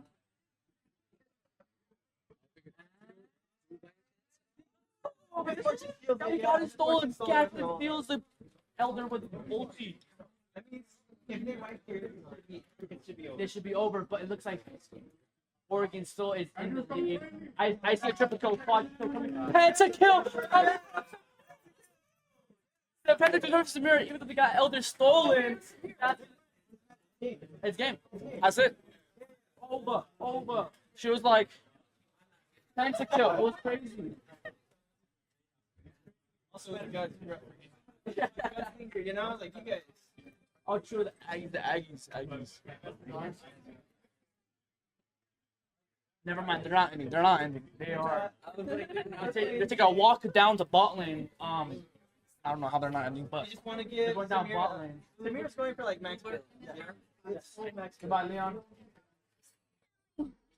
They're getting more money. It appears the respawn timers were a bit too early for them to end the game. However, they did get Elder stolen, but they are still in the game. Gadsden still has a fighting chance for when Baron respawns. They're getting inhibs. No one's dying yet. No, not that. One inhib. Oh, it's just stuck on this 26-minute part. Oh, are we back? No, it's stuck in 26 minutes.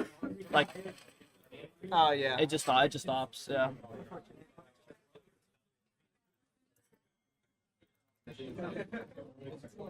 Damn, all changed out. What happened? Wait a second. Wait, is it up? Dude. Okay. Yeah, you guys picking some mic. Oh, Well, I think we're live. yeah, I can't like. If I crouch, I can't see. Can you bring the mic up? That's what I was saying. I'm gonna go over there. Okay. Move the camera all the way to their monitor. Yeah. Yeah, I'm gonna FaceTime you. I'm gonna put my camera right on the screen, and you watch from your phone. Oh, okay.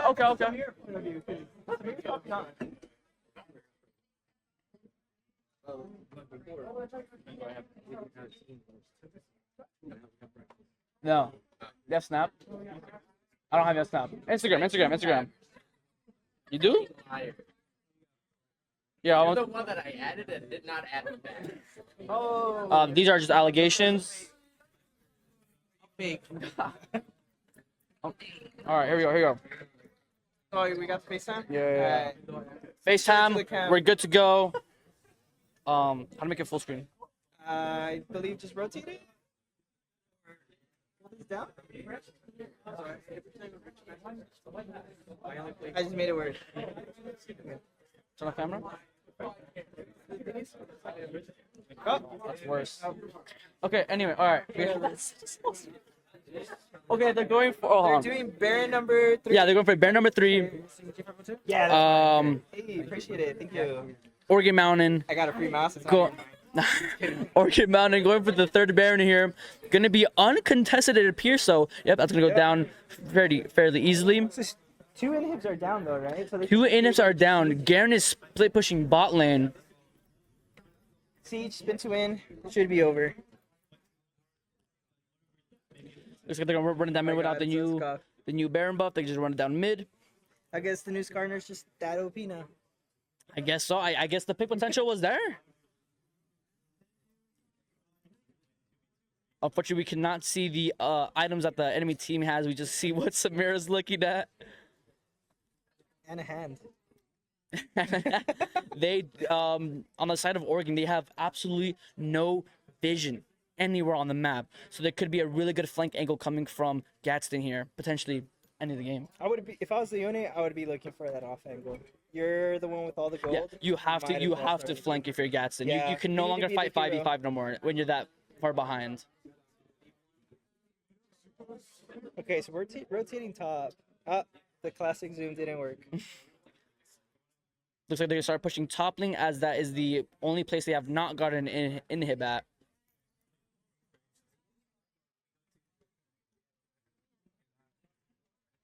If you're still watching the stream, I appreciate y'all for going through with this.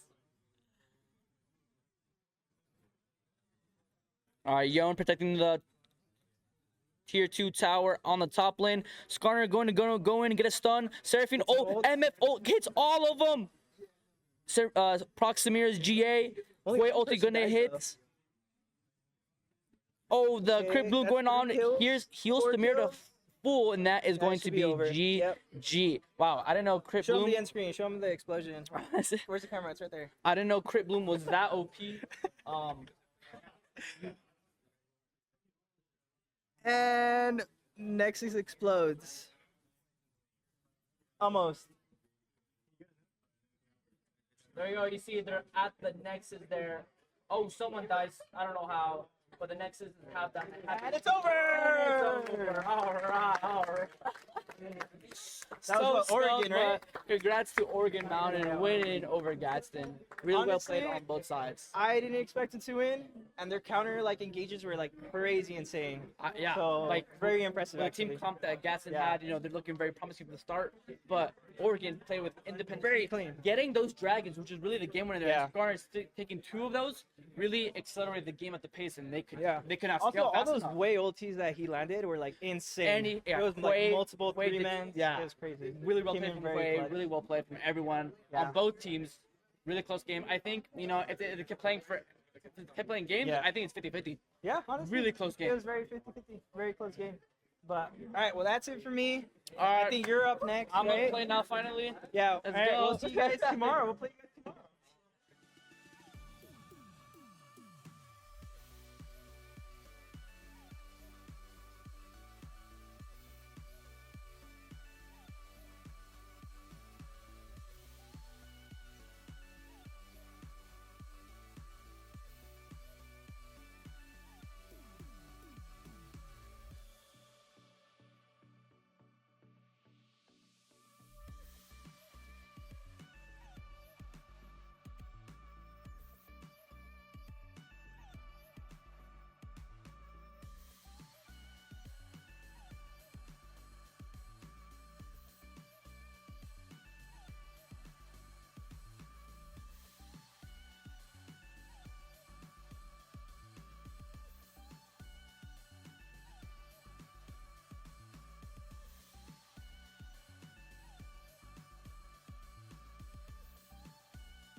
The year is 1991. Birds and people are living together in seemingly perfect harmony. Until one day, a young man catches fire. This is Phoenix.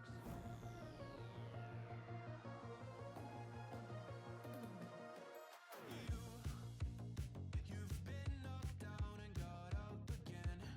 In a corner, you're surrounded, no defenders. You've hid your fury and kept it in.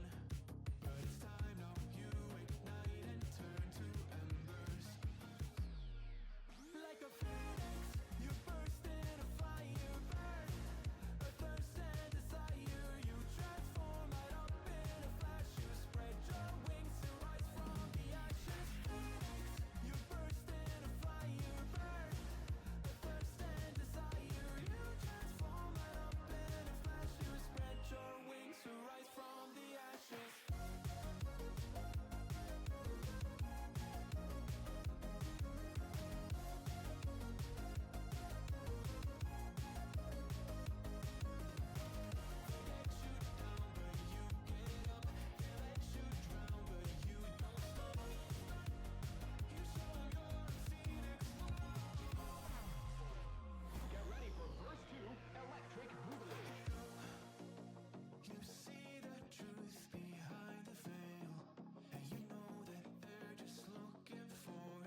exclusive invitational. Also, just so you know, if any of the Valorant streamers have moved here now that the Valorant stream member, I'm Booty.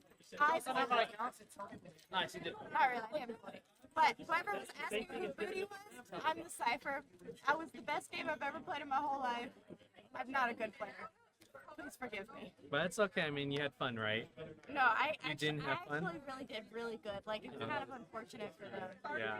Like, I don't think I've ever gotten that many headshots in a game. And it just Maybe. sucked the one time I popped off. It was in a game, like... You're one of those people that are truly LAN prodigies, right? Yeah. You know, you might be kind of whatever in online play, but when it comes to LAN, you're locked in, you're fragging out, you're feeling it. So, I do apologize to the headshots that I got. right, and so here we are. We are prepping for our last 2 games of League of Legends today. You know, so took a little bit of break. You know, talked to the NMSU roster a little bit. You know, giving them some League 101 tips for their first game loss against Gadsden. So we get to see them play here again against Oregon Mountain, and so that's gonna be really fun to watch. You know. Huh? They played Gadsden already. Yeah, so we'll be. Let me just double check that they're on the right side.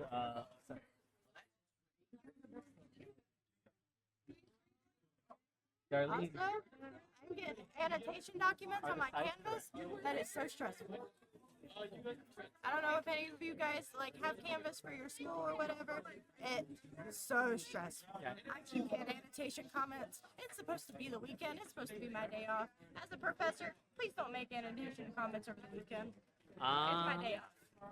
My assignments are usually extended for the week, so like they take a week to do. So they're gonna be working on stuff for the weekend anyway. So nothing specifically for the weekend. But yeah, so we'll be watching NMSC Crimson versus Oregon Mountain. So after that first tough game 1 loss today against Gadsden High, hopefully they can see bounce back, you know, take some of the tips, some of the feedback they got from the other roster and see if they're able to turn it around this game, you know. And so what are you looking forward to seeing in this matchup? You know, Freezer throwing. He said throwing. You know, that is a very common trope that we have seen. So, you know, we do have a little bingo card over here. You know, we're not going to pull up on stream, but there is a couple of really fun things. So in case you guys notice any of these things happening, assuming we're actually able to get the game up and running and seen on stream. So we have a couple of fun, you know, tend to happen stuff for our Crimson team, right? You know, so we have a Freezer getting ganked while he's doing grubs by himself, right? Happens quite often, but you know, he's starting to read the map a little bit better, and he's getting less on that situation. But in case it does come up, that's one of the bingo, right? There's another one where a common one that we see is like Jung playing ADC at melee range, right? So we have a couple of fun ones like that. So.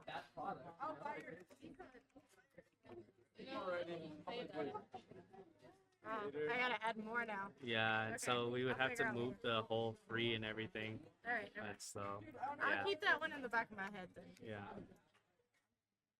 So we are waiting for Oregon Mountain to get loaded up into their server. I know. Do you remember? Did you see the game who won between Gadsden and Oregon Mountain? No, unfortunately, I was in my valley Okay. at that time. So we shall see how things go. You know, we are getting to that later part in the evening, but there are just 2 more league games. Hopefully, we see very decisive, definitive wins here, and so hopefully we are able to go home, get some rest to prep for day 2. Bro, it's somewhere.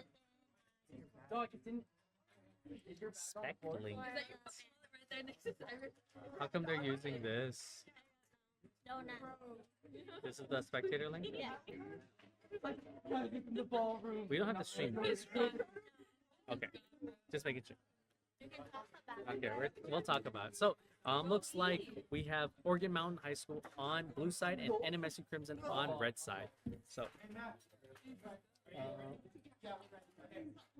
so it looks like Oregon Mountain is wrapping up their quick pre-game meeting right now, and they are getting ready for picks and bans.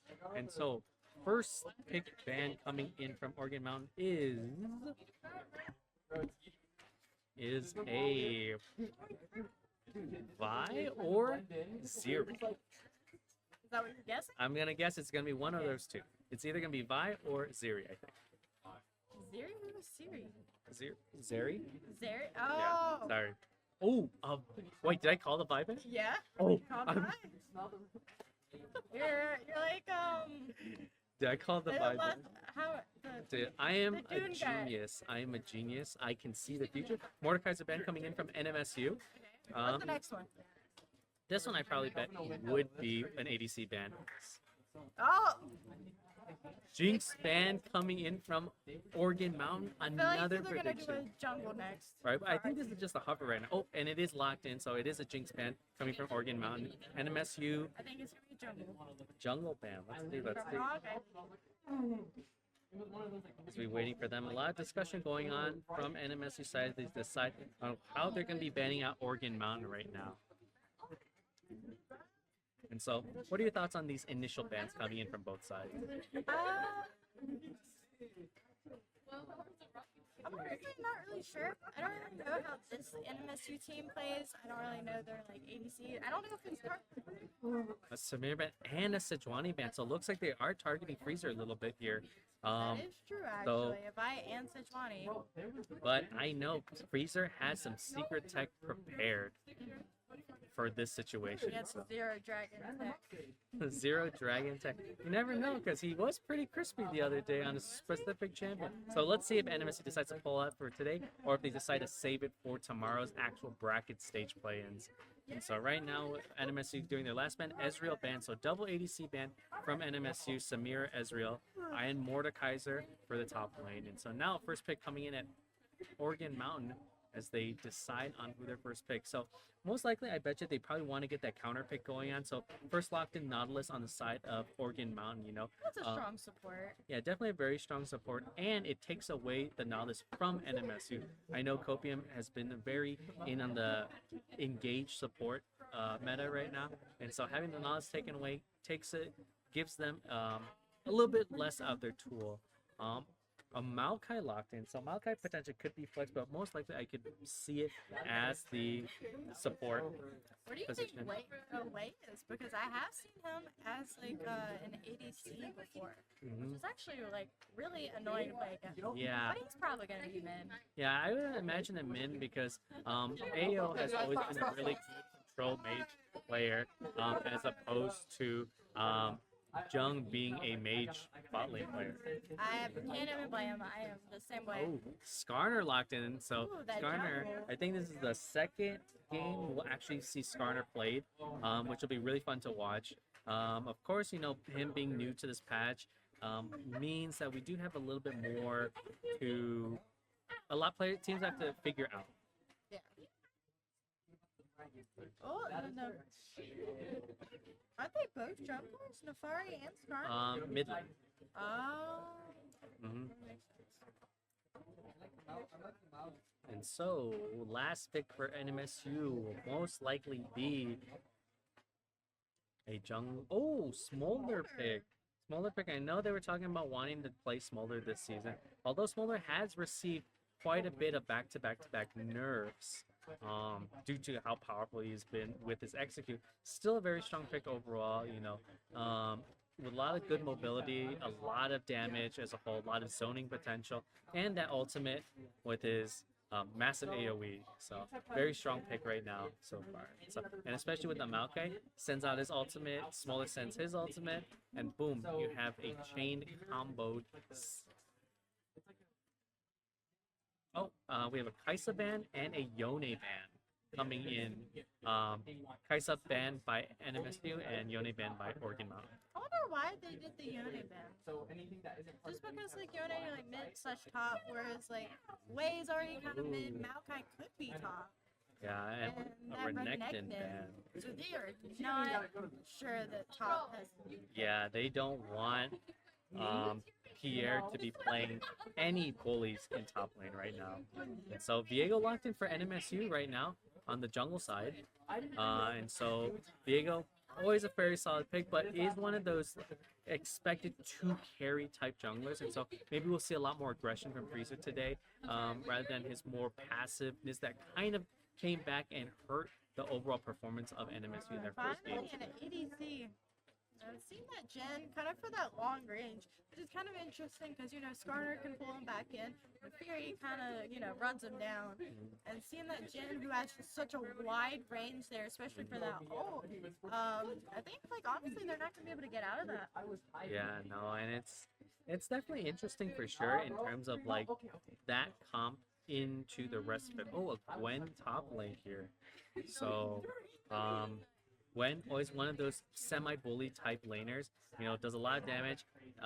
Gwen is invulnerable, Gwen is invulnerable, Gwen is invulnerable, right? So a lot of that type of stuff. I know NMSU does not like playing against Gwen specifically, but we'll see if they learn to play against the Gwen or if it's going to be the bane of their existence for this match. And so lastly, we're going to see what the top lane pick is. A Shen. That's very surprising. You know, usually they have Pierre on a much more aggressive lane bully, and so Shen being a much more defensive oriented type top laner, you know, I guess they're really just focusing on putting the game on Viego and Smolder's shoulders while providing a lot of utility and support in the long run. So right now we'll see the teams loading in, and we're going to go officially onto the league client.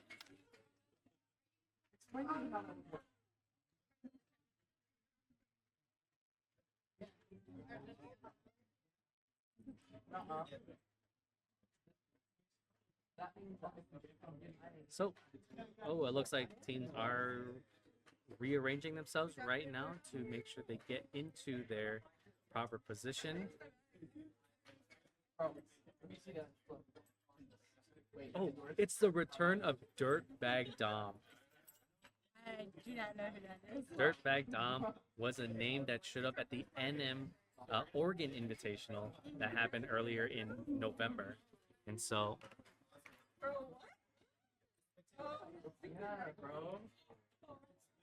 we are now loading into the actual fast, quick pick bands right now.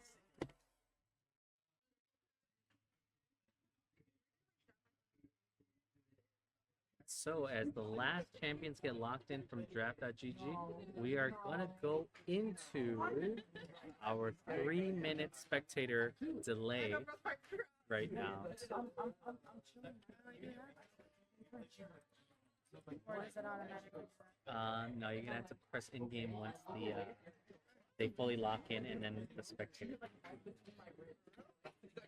So, what are your thoughts on these comps today? The only thing that I'm really worried about is on the side of like Oregon Mountain, they have. Oh, looks like it's Gwen jungle. Oh. Gwen jungle and Skarner top. You know, I know with the whole Skarner rework. Really? Yeah, the Skarner rework, the people are just flexing him everywhere, you know, and so no one really knows where Skarner goes. Everyone's figuring it out. Everyone's sorting it out.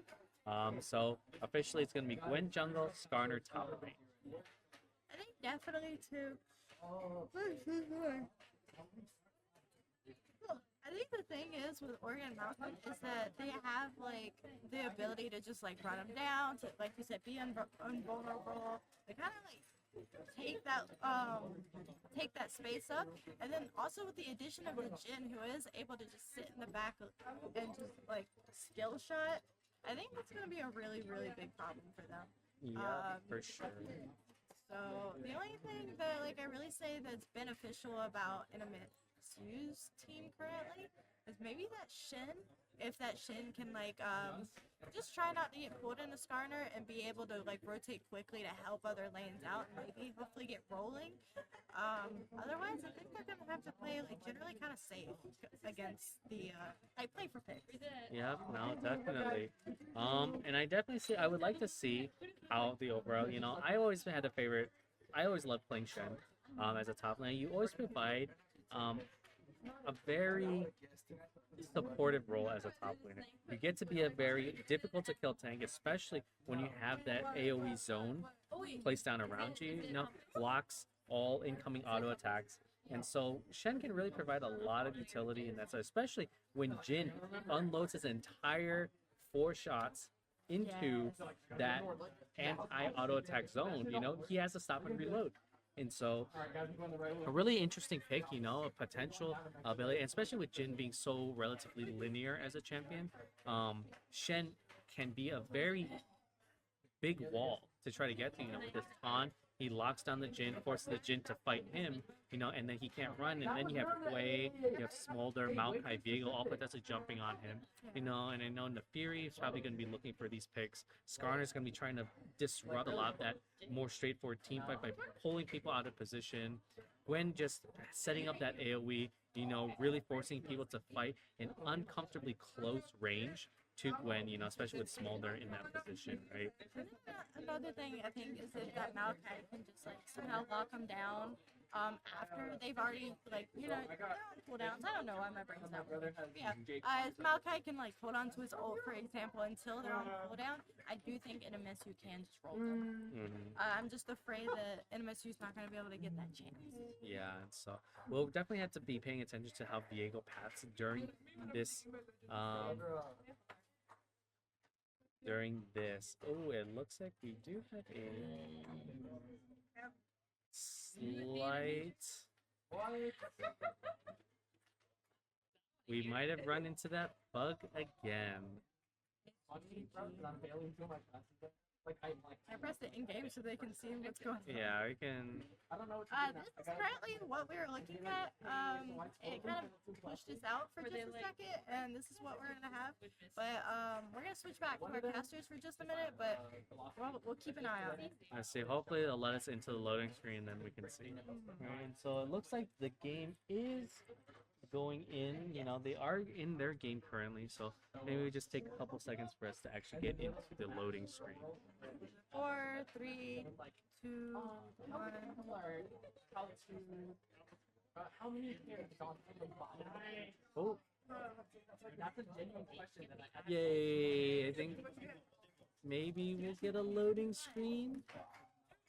And we have visual. So, like we said, you know, I do like the Soul Fighter skins kind of matching there. Right, so really fun. Bunch of really fun skinlets coming out from Riot Games lately. I love the Soul Fighter skins. I think they are a very good like reimagination. So as champions start to make their way out into the lanes, you know, we're gonna see how the general attitudes of map movements are gonna be, right? So right now I think not really knowing how... Oh, actually, from the looks of it, actually is Skarner jungle. Just a little bit out of order for on the side of Oregon Mountain.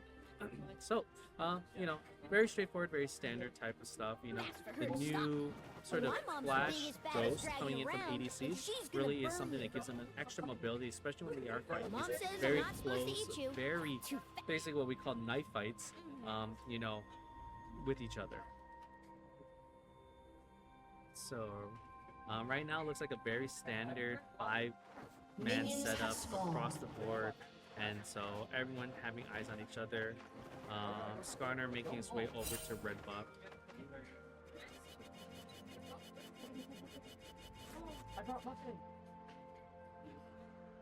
Shen posturing in a very aggressive way, forcing the Gwen to go into a much safer pathing into the lane. I just think that Jin has the possibility of playing this game. Like, I know he's more excited, but given Pierre's like no play style, I think if he plays it right, he can get more of like satisfaction from it, while also, you know, kind of rolling, not maybe throwing at all. We can see the way kind of already throwing out shots, warning shots, using up his mana just a little bit faster than his opponent. So, you know, Shen, you know, needing to leverage his passive very much, right? Because of course he doesn't do damage being an auto attack range, but if he's able to use this passive, you can do a lot of surprising damage. And right now, very quickly, NMSU gets level 2 advantage, and they're able to zone off the Jin and Nautilus from the wave as they slowly control. And see, it's really nice to see how the Maokai being a lot more aggressive than he has early in this level 2 advantage. And so, yeah, and the Nautilus burn taking a ton of damage, Ignite being used on it as they go Smolder burning, forcing it. Ignite damage being dealt right now. Smolder turning onto it. Smolder damage is I do think they first going through. Double kill going over to Jin. hitting that level 2 and healing up right before, I think that did give like a little bit of an advantage right there. Yeah. And I think a little bit of split targeting too that started happening afterwards. You know, the Maokai flashing over to the little pit really separated. They weren't able to focus targeting. So a little bit of just trying to maintain a little bit of that vision control and cohesiveness in their pokes could have potentially turned it more towards the enemy.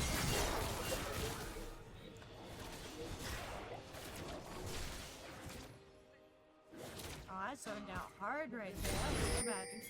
We did see that Diego is just a little bit further behind on CS in the jungle as well. Mid is currently fighting the Fury. It's rotating. Oh, there's just so many songs. It's fair. We do see Waves really low. He is staying at the moment. Yeah, oh yeah, no, the Blade taking a lot of damage from the Fury, you know, unable to help right now. And so, right now, Diego poking around, taking a look at the Nautilus. I feel like this is an opportunity to come out that Nautilus right now. It looks like they are going for it. Diego gets a stun on and the snare. They're able to catch him together. Try to force the flash onto the Nautilus, and they do get the flash. It's really good, and they're able to get that pink board. And so now, the Fury a little bit late, forced to go over the wall, and now they're making calls for Dragon. Bro, you're part of the election. Because you were where everything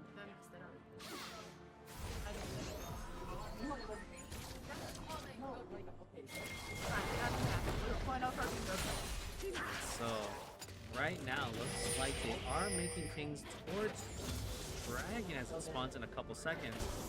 Right now, of course, the Nautilus forced it back at the time in a really awkward position. Nautilus able to push their advantage. Of course, they are down 2 kills, but they are up quite a bit. Oh, very good counter engage by the Maokai, preventing the Smoke from being kidnapped by the Sparner. Diego is trying to come catch up in that regard, pushing them off. So right now, looks like they're trying to go back right now. Oh, Skarner changes his mind, decides to cancel his back in as they head over to Dragon. A little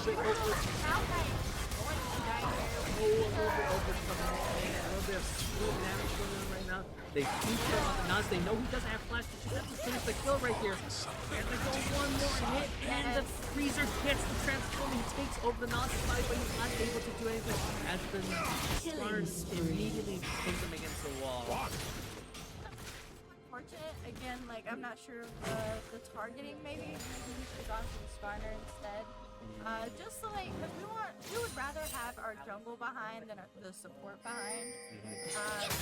Like, forces them to not be able to get Dragon at all. It forces them away behind CM. But the Shen also thinking that Dragon forcing the Gwen to fight in the here is damage. Yeah. Gwen's always especially when she manages to land her ult like that. Yeah, and we also have the unfortunate that Gwen was able to back first and get a blasting wand where Shen only had a Doran shield at the time. So, you know, it seems like a lot of unfortunate situations just compiling on themselves against NMSU's favor. No reason. And definitely we see that this NMSU is a lot different than the games we were seeing earlier. A lot more aggressive, a lot more limit testing as we're seeing in this tournament. You know, and they're really trying to push the Fury popping their ultimate, halfway trying to skip a special and taking a ton of damage That from the was dogs. Very much a lot of damage. He's kind of forced him off. He can't stay, which does push him back further and gold, which is kind of a superior girl. I don't know at this point. I stopped keeping track of just general lore and characters and whatnot. And so Viego, of course, got the consolation prize of getting all 3 drops here, you know, which isn't the end of the world, but it does help Viego come back with the Nautilus to a ton of work with these folks. You know, Maokai, so potentially having a bit of that counterplay ability in that regard, but you know that Nautilus is just being super explosive with these engages bot lane. And now it looks like Organ Mountain is the first dragon of the game. Not the end of the world, but now they have to be afraid of the dive coming from that's almost impossible to react. You know, I feel like at this point you can't let that starter through. He's just too new, too fast, right? In this environment. Although he doesn't do a lot of the utility he provides with the speed and the strength is almost impossible to react to. Yeah, that pull that he does is impossible to avoid, I think. So like the moment he pulls you back into his team, like it's over. Like what, like a bear trap? Fox trap, rabbit trap, all the same. You're basically a wounded animal stuck. We see our Maokai kind of roaming mid just a little bit. I see what they're doing. Maokai are going to be going behind each other in bot. Off just a little bit, but they know they're there. They're already starting to back off, so it didn't really matter. Diego is still behind. Yet, so I'm not his best idea. Go for it. Yeah, no, and a lot of the goal discrepancy coming in not only from the kills, but also from CS. You know, people are just getting bullied out in that situation. So, right now, if you were NMS here, what would the play be to get back into it? I was gonna start playing a little safer. Like, they already tried to kill me. Like, I'm not gonna want to fight them at all. I'm gonna be focusing on the CS, focusing on this. Not necessarily putting a little bit of damage off of long range stuff. Just so I can get kind of back, but definitely not take any fight. If anything, I want to damage them, and I want to get them to back off, but I'm not. Just because I need that gold from the CS, and I'm not wanting to give them any more gold by dying. Yeah, no, and the big thing is, like, the champions that are being played on side Organ Mountain are very, very proactive chancing first. And so there's not much you can really do besides, you know, try to react. And you can see that Shen getting so far away from his turret. You know, like, what can you really do in that situation? Nice flash. I'm not sure. Oh, a build flash on the side of Strong. Oh, not in time. Unfortunately, was able to come out and User as well, who did try to come and save us. Yeah, no, it's just unfortunate. Just a little bit too far away. Unable to get there in time. Perhaps if maybe can have walked away just a little bit further away, just because that Glenn was able to work Yeah, and a very interesting Shen itemization, you know, a Tiamat first as opposed to maybe a Bombi Cinder. Maybe he's looking for that wave push, you know. And I'm not sure how we feel about itemizing Shen against Gwen in an offensive way, rather than using a little bit more defensively while having a passive damage dealing ability, you know. And a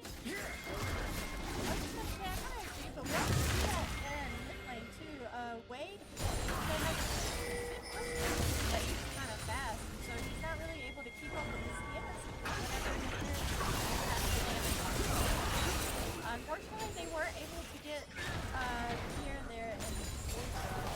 Yeah, no, I think this is gonna be one of those things where Skarner has to be in auto ban until the balance sorts himself out, because a lot of his current state of gank is almost impossible. He feels like a better Rek'Sai in every way in terms of gank ability. Right? So, you know, of course, NMSU doing their best to try to keep up. Overall, they are down 6K going into the 12-minute mark. So it's gonna have to see, you know. Right now, I guess they're hoping to see if they can get Smolder up to that 5K, 6K opportunity and try to go. And hopefully have Smolder take over. Oh, Good here. Oh, good corner flash. And it was seen to turn onto the Genius. They kind of roll on the doing it. This is what we said earlier. Just focusing like the ADC, not even worrying about the support right there. He is going back there. Yeah, but of course, knowledge is unless. Oh, he comes down. He's so fast.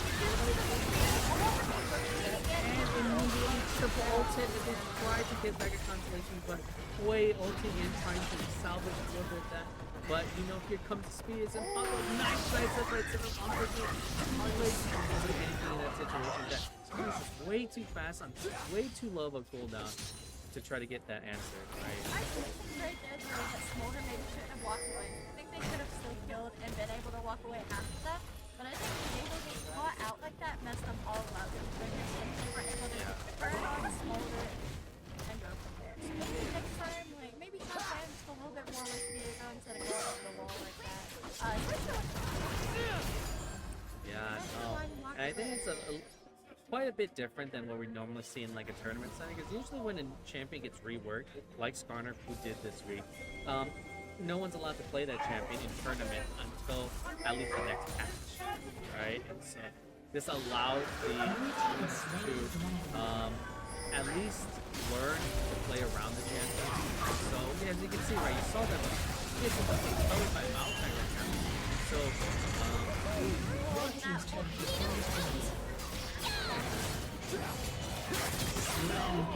major level difference, not only in CS, but also just kills. Was 11 to 9 currently against Gwen and Shed. A little bit unfortunate. He's not playing defensively enough, not really staying under tower. We also see that, you know, down bot, Smolder's extremely pushed back on the tower. Yeah, unfortunately, or in a good way, Smolder is picking up the CS with the James. Usually when you see this sort of kill discrepancy, the CS is also reflected in that, but Smolder is able to keep up in CS at this point, trying to keep up with everything. Of course, you know, having those completed items and item components really means that you really are at a very heavy disadvantage, you know. And right now, I think their best bet is to just try to get the skirmishes. Here comes the really on the right, but immediately disengage the top of the And here comes the ult from the Malphite, but it goes just slightly off, so it doesn't work. And so now they're forced to run away.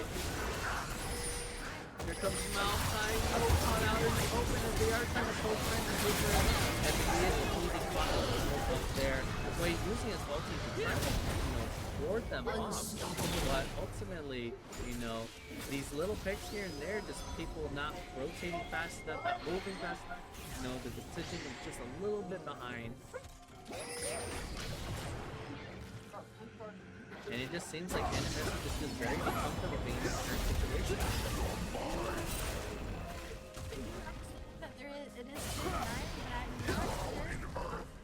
Yeah, Shen does a lot of damage, you know. He does a lot of very surprising deceptive damage right now. So, people tend to underestimate him, but when you're behind, you know, it doesn't matter how much damage you're doing, you don't have the survivability, you don't have the sustain, you don't have the same utility as some of these other champions. And you just slowly start to fall behind, and it just feels like you can't do much. Also against the Skarner, you know, like, you can like afford to go under tower, even though he is a level behind. Like, there is that like scaredness of the Gwen popping up to survive long enough for someone to rotate the hell. Yeah, and we do see Malphite a lot more.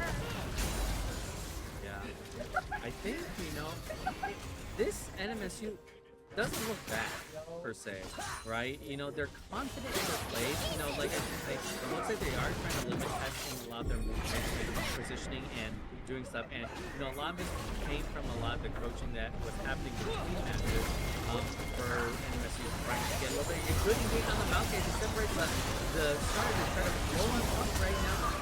The appearance Gwen coming flanking around the corner.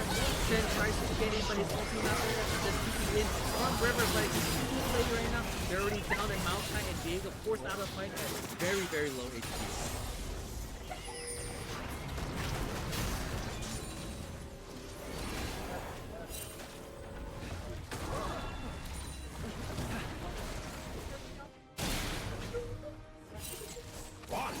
The face of your kingdom is identical to mine. I'm very gutted right now. It looks like Shen is like making the call to go in on Maokai and Rin right now. You know, Maokai caught stunned against the wall right now. Oh, and two of them kidnapped their way. But Shen barely is, or Maokai barely escaped and they're out of the damage. That's why they finish off. Corner gets killed. And now they're turning the tails on the only one they were able to stand against the wall as it just expires. Unlucky to lose this card, but you know the thought is there. We're seeing glimmers of hope, despite being down this far. They are fighting tooth and nail. Not just that, but you can tell they're really thinking about this strategize. They don't want to like just throw at everything. They are thinking about what's the best way they can do it. And it's unfortunate that he just did not win them against the wall. Otherwise, like, you can see the thought process. Like, Yeah, we see the vision. You know, it's almost there. You know, and right now they're not completely out of the game, but it is a very difficult path to try to come back in. And Maokai taking a much more supporty type of itemization rather than going fully tank. And so I guess they're really hoping that they can get Smolder up to that very, very high level. They can just let him creep on. And he does have a lot of CS on his belt, the most on NMSU side. And of course the Shen struggling to try to get any amount of gold under his belt right now with that after they complete it.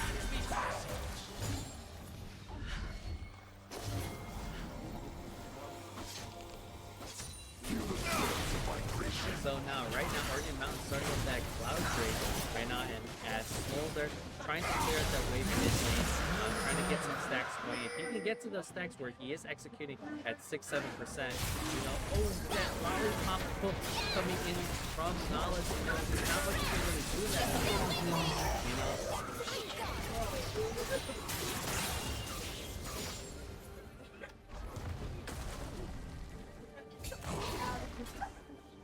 So right now, NMSU is just trying to stay in it. Smolder, great wave clear, but you can't be committing all your ultimates to just wave clear. You know, the next wave is coming in a minute, and ultimately it's not going to help that.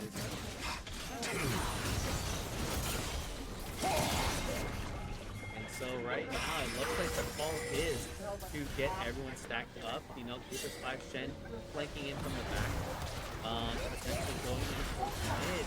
You know, I don't know if NMSU saw that Skarner had fully back, but at this point, you know, no objectives really on the map besides Bear. But a bunch of opportunities to make money from taking these turrets.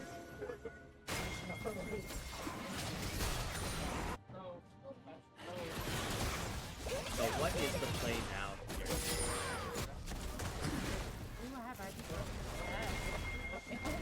Yeah, that's... It's been one of those days, guys.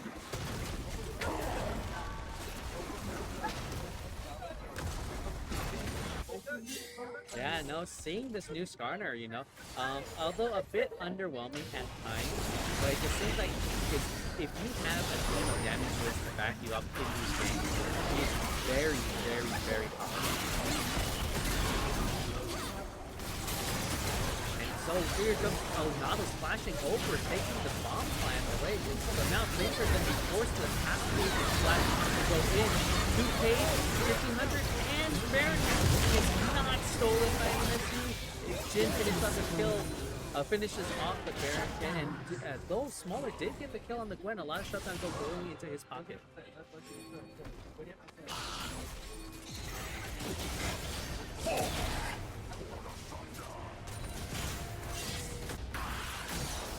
right now, we see like, you know, the enthusiasm NMSU taking these fights, taking these opportunities to try to crawl back into the game, but being down 2 items, being down 2.5 items, it makes it almost impossible.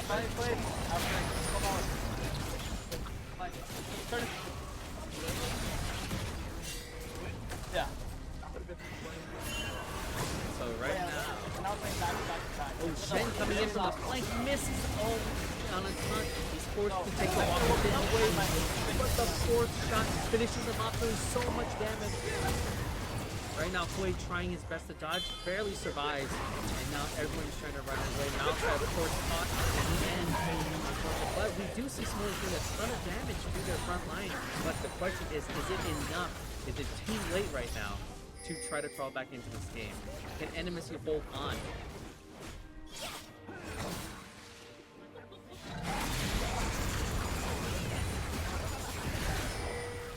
Red team's turret has been destroyed.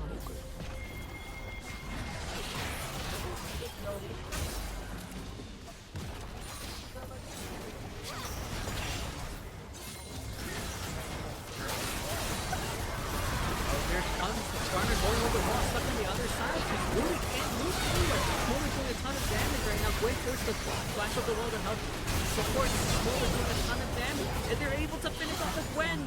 And nice shutdowns going over to Shen and able to get a little bit more items. But the itemization and Shen very surprisingly going purely on damage right now. Oh, and I did not see how the Jin was able to secure the kill right there. But, you know, NMSU showing that they're not giving up at this point in the game, and they're continuing to take these fights despite being down 2 items, down 3 items for certain players. And so, right now, we're seeing Smolder trying to really dish out the damage. And so, if they can stall out for another 10, 12 minutes, we could potentially see Smolder turn around into a 5-man ace. Hello, we are now joined by Alan Smexy Aguilar. And so, what are your thoughts so far on this game? Man, from what I just saw, I just finished my game, but from what I was seeing, it looked like really one-sided. But this last fight, it looked like we were able to come back a little bit, you know? We were able to get 3 picks, big shutdowns, trying to get Smolder online. If Smolder gets to that 4 or 5 item range, if he has enough heals to just fight that, it's winnable. And luckily, at least with soul form going over, it only being a cloud break soul. No, here comes now taking caught out of the but Smolder was trying his best to do as much damage. He does get closer. He gets caught out right now. He's supposed to move away. Right now, Diego on the other side getting absolutely deleted by the Jin damage. Didn't even need his 4th shot. You know, unfortunately, just out of place, unable to help. Shen all by his lonesome, is trying to get some CS, and now the call to push mid comes in from 3.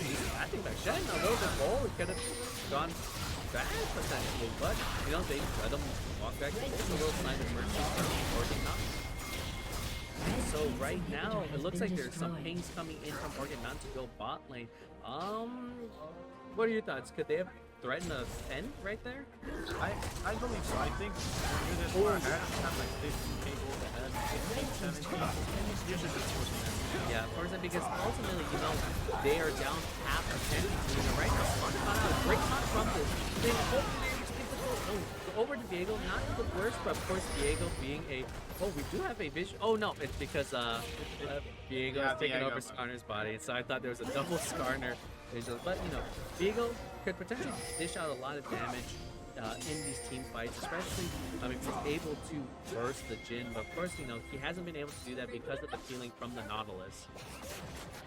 Yeah, Kevin, like you were saying, I think earlier Oregon Mountain should have taken the decisive decision to really push that. You already have all the objectives, you already have goals, you already have everything and anything you need. It's just force that one 5v5 fight or get a pick it towards the end. No? Yeah. Yeah, and I definitely think that, you know, NMSU showing they're not afraid to take these fights being down 15k gold right now.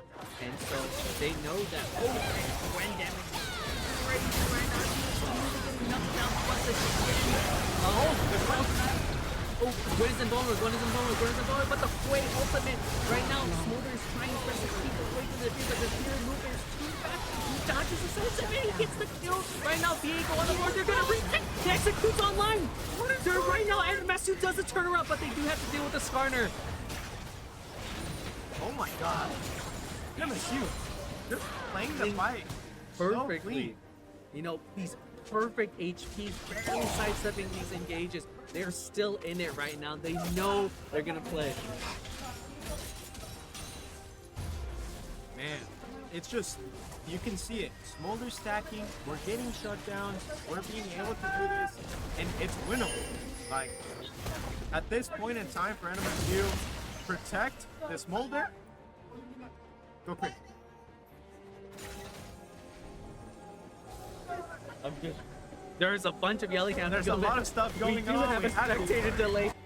I want to see what's going on their screens, and we can only look forward to it in the next 3 minutes. So a lot of screaming coming from our games behind us right now. Really exciting game right now. I think it would have been a one-sided stomp, but it seems that we're just constantly throwing it instead of working out. It seems like we can't match. Yeah, no, and I think a big part of it is NMSU is not playing scared like they were against Gadsden earlier.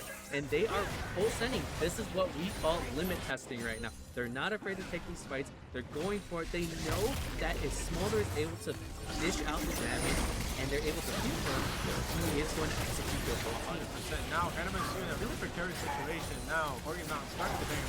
Good position. Do you fight it, coin flip the fight, or do you want to go for the steal? Oh, What looks like is they're the plan? pulling off. So I don't know if NMSU realizes the game. They are going to turn around. The Smolder is executing right now. Smolder is online. Getting kills. He's getting resets. Freezer in the back line just dishing out the damage. Oh my god, Freezer! 1v1 solo. No assist on it. They're going for it. It's just the Skarner alive right now. They are feeling great for the Smolder. He's dishing out a ton of damage. This is why Smolder has gotten back-to-back-to-back nerfs this season. What is this? And then Hui almost being able to take it out. NMSU coin flipping the fight, trying to get the 5v5 going, and coming out on top. 50 to 10 like K pull down. What is going on? This is where we see, this is the confidence of knowing their Smolder can take over the game. They are just body blocking, healing, doing all this damage, trying to keep them alive. And now, right now, all they're doing is trying to finish up the Baron. They know that they're running in so fast to see if they're able to finish this off. Or It does seem that Oregon Mountain knows they're on Baron, knows they won't be able to finish it. We see a double TP top side. Will Smolder be able to get out? He gets hooked, not only being able to get the shutdown on the Smolder. Now, Oregon Mountain back on the bench. Yeah, and now it looks like they're also going to get the mount in the process too. So a little bit of overextension. Oh, is there potential? But Quaid movements, of course, unable to catch up to them. So now this is really good for Oregon Mountain, Kevin. You know, you have your Baron, Smolder's dead. Pretty easy way to end, no? yeah, 3v5 situation right now. It's only Nexus Turret standing between them. The minion waves coming in. And so it looks like it might be potentially the end of NMSU right now. Let's see how NMSU takes this fight. Smolder, 13 seconds. Huge play WE, man. Right, and oh, the kidnap going on to the pick right now. Bridget immediately blown up. Wait, dealing so much damage. Coming in and... What? We're stuck here. Smolder's back. Oh, the in-hit respawn there. They're still in the fight right now. Smolder is back online. They know they have to give him the respect. Smolder, Smolder is doing so much damage. He's executing it. Smolder's on her. He's executing. He's 1v1 with the narrative. Smolder, 1v5. 1v3. Shen is on right now. He teleports, gives him a massive shield. And he gets a chin. Huge peel from the side of Shen. Now Smolder cleaning up the triple. Now they are still in the game, and they got their first turret of the game. Bottom lane minions have secured NMSU's first turret. What is going on? We're closing this lead. Back to back to back to back fights. Just lost from the side of Oregon Mountain. Shutdowns going over, feeding the Smolder. Will Smolder get to those 4 or 5 items that he likes to be able to 100% solo carry this game? Yeah, we were down over 15k, and now we're just over, if my math is correct, I can't do math right now. It's all good. So it's 14k. So we've shrunk the gold every slowly. Well, guys, it seems that it is my time to leave. I will leave you for the end of the games here with Kevin. Alright, so it looks like here Shen getting caught out by the Gwen right now. Unfortunately, having to play 4v5. And so right now, Gwen is chasing right now. And so, of course, Maokai is doing his best to tried to peel things off of Freezer, off of the Viego, and now the Elder Dragon. You know, the thing that was keeping NMSU in the game was the Smolder execute, but now Oregon Mountain has their own execute in the fight now.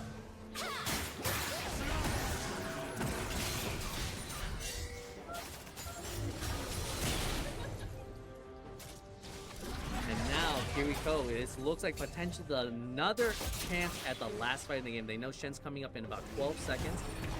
One Nexus turret left alive for NMSU. What can they do right now? All they have to do is hope that Smolder continues taking over this game right here. Jin opens up the curtain call, doesn't do a ton of damage here. Smolder using his ulti on the minion. Wait, poking down the Gwen. A ton of damage being dished out right now. So another poke as they continue to slowly burn away. Right now, here comes Maokai leading the charge in. They're trying to go. Gwen is invulnerable. Gwen is invulnerable. Here comes a two-man taunt coming in from the Zen. What? Damage coming into the front line. They're getting executed by the Elder Drake. Smolder trying to press, and no! NMS is slowly falls one by one as they can't heal, and now Smolder against the world can do it, but that crit from Jin is able to put him down. Quadra kill coming in from Jin, and that looks like the end of NMSU for today. Red team's turret has been destroyed. Ace. GG.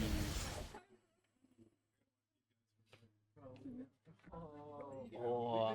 Post-game interview? Post-game interview? Yeah, let's have a post-game interview right here. And so, post-game interview coming I'm from in the losing team. from Jung. So, that was something. Crazy game. What are your thoughts on it? You know, down very, very much. Let's take a look at some of the gold graph, right? How do we... Oh, the gold graph. Gold graph does not exist in spectator mode. So, overall, what are your thoughts on this situation? We got stomped. Oh, wait, did I advance? Or I'm trolling. I literally just clicked on it. Yeah. You got stomped. Late game, I was smoldering. Yep, no, legit. No, we were saying we thought there were 3 or 4 instances we thought the game was over, but you by yourself keeping the damage, dishing out the damage, everyone was just throwing their bodies in front of you, and Freezer on the Viego soloing the Jin out in that one fight near Baron. We thought that was the comeback, you know, the comeback of the century that we saw. And, you know, and we definitely see a very big difference from your guys' play from earlier against Gadsden to this one. And we see a lot more confidence, a lot more initiative being taken. Despite being down all this gold, you guys are taking these fights. What was the decision making amongst the team there? I was like, hey guys, just give me the dragon, I'll carry. It didn't happen, but yeah, but there was a glimmer of hope. Yeah, there's a lot of glimmers of hope, you know, and I definitely felt like this feels like a bit of an NMSU limit testing game, you know. A lot of people were taking fights down 12k gold, down 10k gold, taking 2v3s, taking 3v3 fights. You know, it shows that you weren't playing scared like you were when it looked like you were playing against Gadsden. I'll be honest, I was running a bit down, but at the end of the day, it's for fun.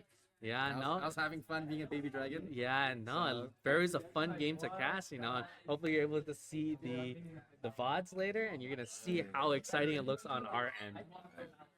And so, yeah, thanks for the post-game interview, you know. And Post-game interview from the losing team.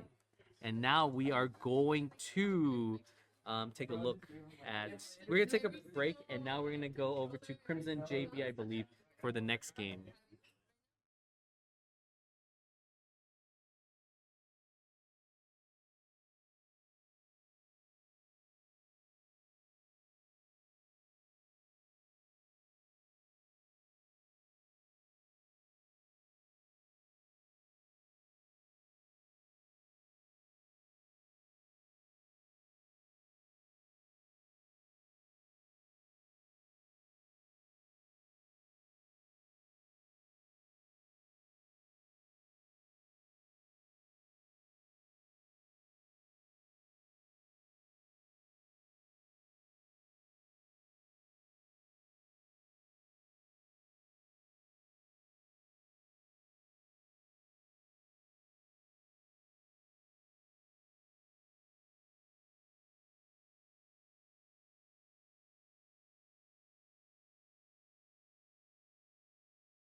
distance between us.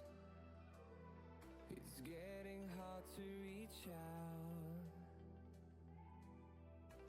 Haven't seen you in seasons, but all I hear is your voice. I know my limits, you can break me down, but I'll stay till the finish line. And I've been counting minutes for quite some time now, just to see you again. And I've been counting days to get away, to see you again, see you again. Been finding ways to get away, to see you again, see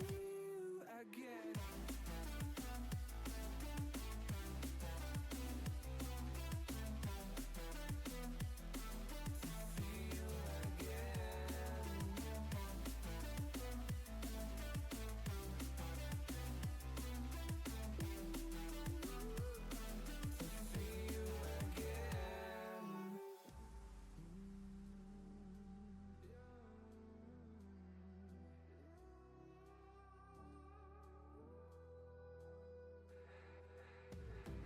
We got millions of reasons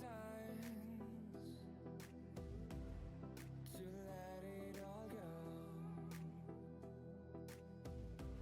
Hope we're not too broken. I know I'm not always strong. And I've been counting days to get away, to see you again, see you again. Been finding ways to get away, to see you again, see you again.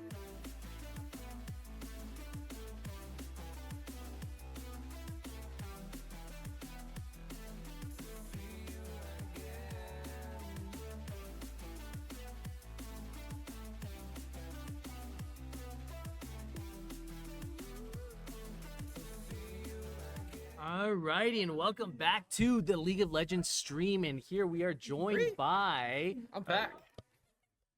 Yeah. And I'm here to give you some good content with my boy Kevin. Right, and so we get We're to gonna- see... What time is it? It is 8:52 p.m. right now. We have 1 hour and 8 minutes to get out of this building. Let's see if it happens. We have chat. 2 games to play. We have NMSU JV versus Oregon Mountain High. And then we have NMSU Varsity versus NMSU JV. In 1 hour. Right, and so right now, pick bands coming in on the other screen right now. We have a Belveth band and a Leeson band. Looks like they are target banning out NMSU's jungler. Yeah, I don't know anything about these teams here, but I could tell that Oregon Mountain really doesn't like that jungler over there. So kind of a strategy, I would say, then to target them. Must be a really good player, key player on the NMSU side. Yeah, no, definitely. I've heard great things from this NMSU JV team. You know, these brand new players to the organization, showing that they have a lot of potential, and so a lot of respect coming in from Oregon Mountain to ban out that jungler. The shot calling that comes in from that macro plays brought in from this new jungler. Yeah, so what is that? Oh, that's a ADC Rek'Sai. ban, Jinx. Okay. Yeah, Jinx ban, and then let's a Rek'Sai. NMSU has banned out Skarner and Rek'Sai right now. Yeah, I know Nano's ADC is pretty nasty. I mean, he's one of our dream team members from when Smex originally joined with Gooberton back in the day, and I remember that ball lane was pretty disgusting with Jinx. It was a go-to for NMSU, and they would be beating out GM laners. So Yeah, it's a pretty respectable ban.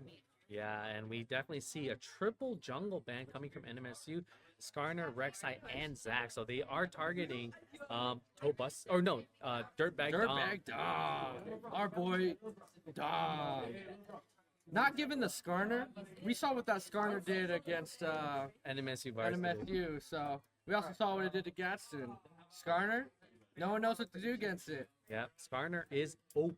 We heard it here first, and we saw it here first. OP. Did.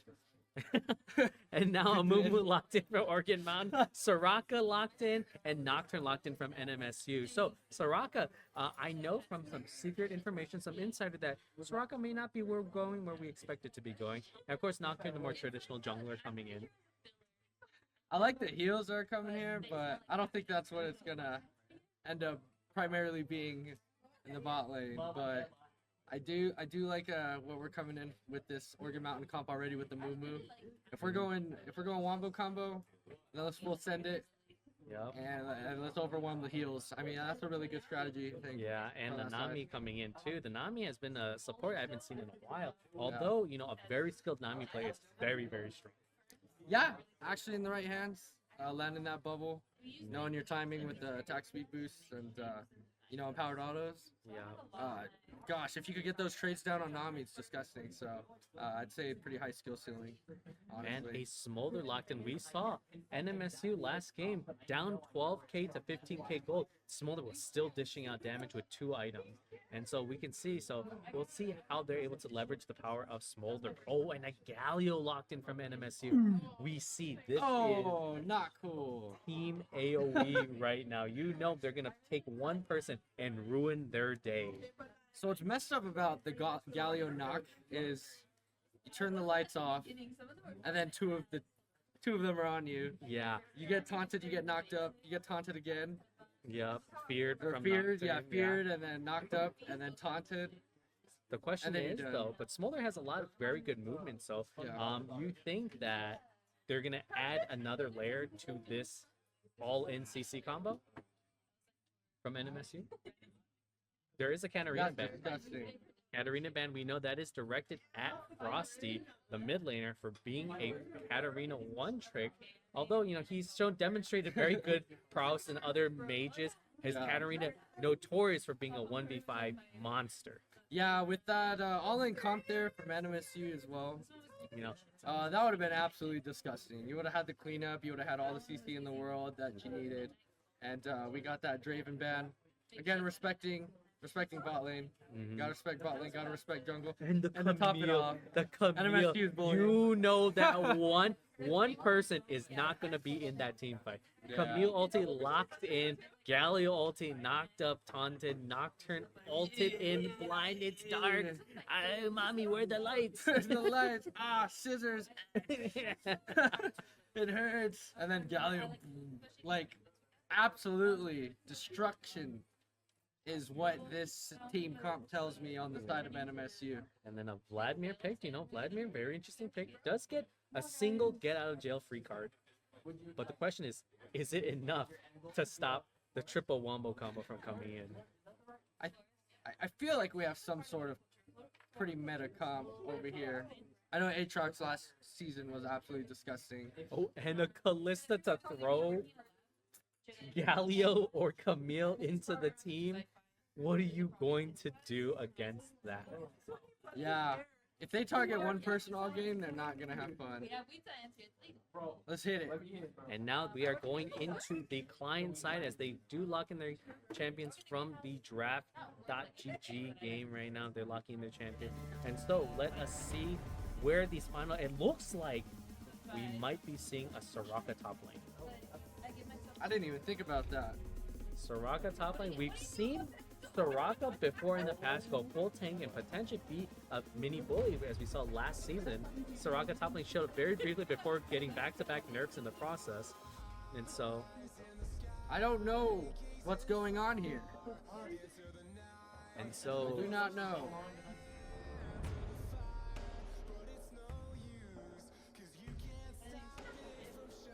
Alright, just getting some names sorted out on the top of the screen, but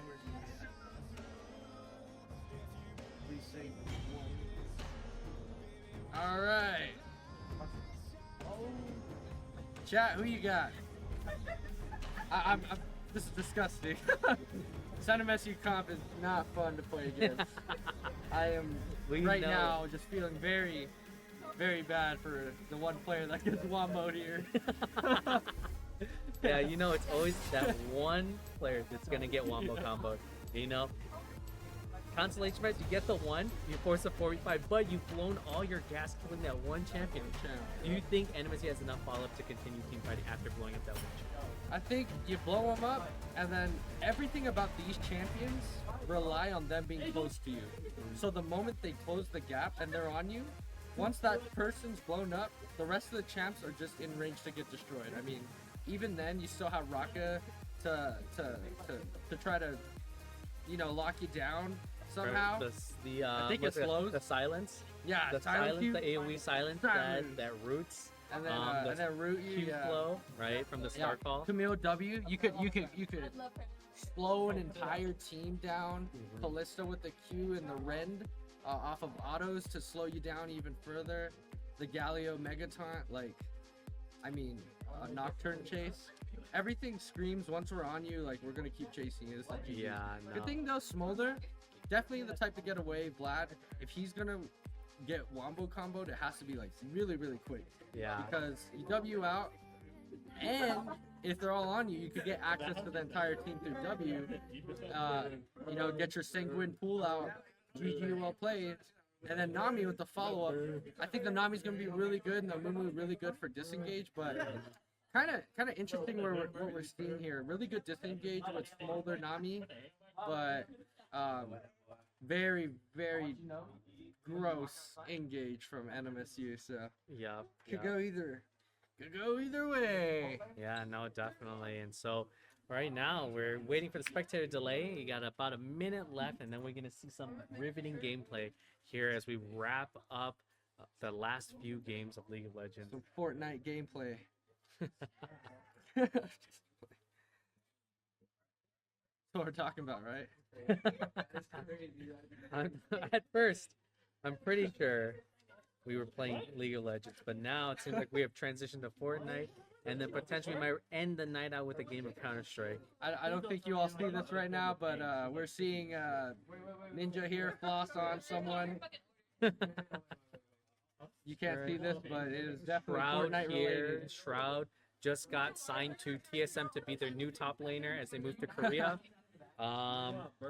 We have the Chinese Dota team that had won international like 4 years ago. Oh man, yeah. Birdio, classic.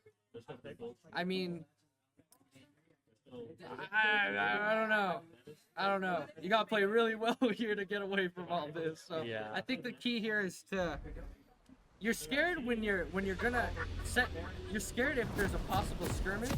You're scared if you're alone in the lane because of Nocturne. You're even scared if there's two of you in the lane because of Nocturne, Galio. But you also can't team fight, so you really just gotta play pretty masterfully on the side of Oregon Mountain here with their win con. They could still wombo. I still see it. Vlad still tons of damage if it gets fed. We'll see how it does against Galio, range melee matchup, but I mean, Rumptown, let's see what they got. Yeah, and looks like we have a very blind all in from the Camille, gets the stun up, forcing the flash on the Nami. Not that okay. Was absolutely blind. Absolutely blind. So this is not okay for bot lane. I mean, not having a flash early on is instant death against Camille. Camille's gonna absolutely just zone you the entire lane phase now. You don't have flash. First three waves, not gonna go anywhere near it because you got the E-engage threat, and then just the follow from Nano. Not having that flash, pretty bad here for Oregon Mountain, but let's see if they can play it safe with the awesome escapes of Smolder and disengage from Nami. So I wonder if they noticed that. I wonder if they think that Soraka is still a bot lane, but of course, the Camille with the new World Atlas item showing that they are the support player and the Soraka starting to tier. So maybe they are expecting the Soraka to show up bot lane right here instead of Camille. But right now, the cheese push happening bot lane right now. And of course, Nami, Smolder going to be a little bit late to lane as they overleaped a little bit. The worst part here is they're gonna sack the entire wave for this. Here we go. Here it comes. Here we go. We're flashless. Camille on. Let's see. Oh, they're down. The bubble misses. Can the Ren finish? No, it doesn't. But now Silent is at 10% not health. good. You are in a very bad, and they know Nami started bubble first, so she can't heal herself. Oh, not again! No! Flashing flash, and the Not needed, but whatever. Okay. Another fight going on here. Oh, just a little bit. poking That's back fine. and forth. Dirtbag Dom, kind of. Oh, but Frost senses something. Senses it well. Puts the ward down. Yeah, and we see there. Don't know if you notice the slight thing that Galley does by pushing in. He jams the wave in knowing that the jungler is there, and so he forces the mid laner and the jungler to share a little bit of XP. So Vlad just lost a little bit of EXP of solo lane. That is just so big brain, it's beyond my comprehension. I can't believe that this level of League of Legends is being played at the 3rd annual NM State. Oh, there's a Segwit pool being forced to. I don't even know. There's so much fighting. What's going on? There's so much fighting going around all around. Rumptown halfway, but the great thing about Vlad, very good heals. Oh, but Booty Soraka gets hit. Gets caught, gets 2 pulled. misses, 3 lands, but it doesn't matter. Get the silence. We're gonna walk away. Step with silence, and now force it. Oh, down to a 3rd health. You're gonna lose a bunch of that wave now, and that's not good for Raka. The wave is pushing in. Oh, and Camille's coming up top though to relieve some And pressure. Galio, What a play! they're- What a play! I know. They are reading the Amumu jungle. They are waiting for Amumu to Oh, show no. up into and do that This scuttle. is not okay. And they missed the play. Oh no! But can the kill come in quick? Booty gonna flash away and dies anyway. There's a 2v2 in the river. We got Smacks. Is he gonna win the fight? The It's not flash looking on like the it, but Galio. I'm still the flash on. And it's a 1v1. Galio, Aatrox, walk away. 1-for-1. But that was such a good read. They were trying to collapse on the Amumu right there, knowing that he has to do upper scuttle. And so now Nocturne, after finishing bomb song, goes and collects his bounty and the topside scuttle. You know, it was looking pretty not that good there for NM State. So I think that was the best thing they could have done. The wave was pushing in, could have been froze top lane. We did. I mean, Smex has been out of the bot lane for 1 minute straight already. Pool, that's going to happen all game. Nothing crazy there. Yeah. But the fact is, they turned something pretty poorly into something decent by going 1-for-1 for that trade. NM State's still up on gold. Yeah, and now Nocturne up 2 whole camps over the Amuma. So of course the Amuma did get a kill and an assist there. And so offset a little bit advantage getting both Scuttle Crabs here, but we know Nocturne has a very fast clear, has a lot of presence, especially once he hits that level 6 with that semi-global ulti. So right now, it looks like lanes have returned to a little bit of normalness. And of course, Soraka, after dying here, not the end of the world because that wave is crashing back towards her direction. So the worst part here is, okay, Dirtbag on Smack. Can he get away? The bubble misses. Gonna go back to the W, but Smack is gonna die here. That's a free kill. But we got a topside grub thing going on. Yeah, So Grub being taken by... you know, Dragon might go over, the kill might go over OMHS. Pretty good trade overall though. If they get Grub. Great poke coming out of Galio. Normally you don't see Galio poking out a champion like Vlad. Normally it's the other way around. But now Vlad is feeling the pain from like perfect positioning from the Galio. And Stop so- getting hit by that huge Rump Town. Right? Oh, here comes the Nami showing mid and Galio. Oh, gonna go in on a savage! Oh, but the pool is back The up. pool! The other pool goes out. That's it.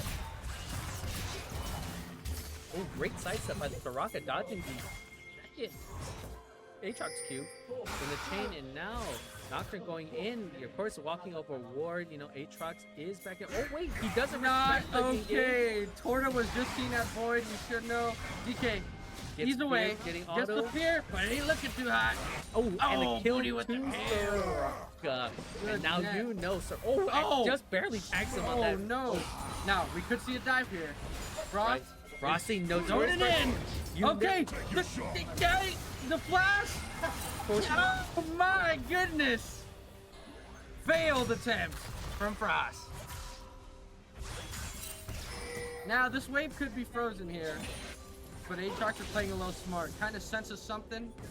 Well, definitely senses something. Sees the Mumu in the river there lurking. Aatrox and Mumu are the same team.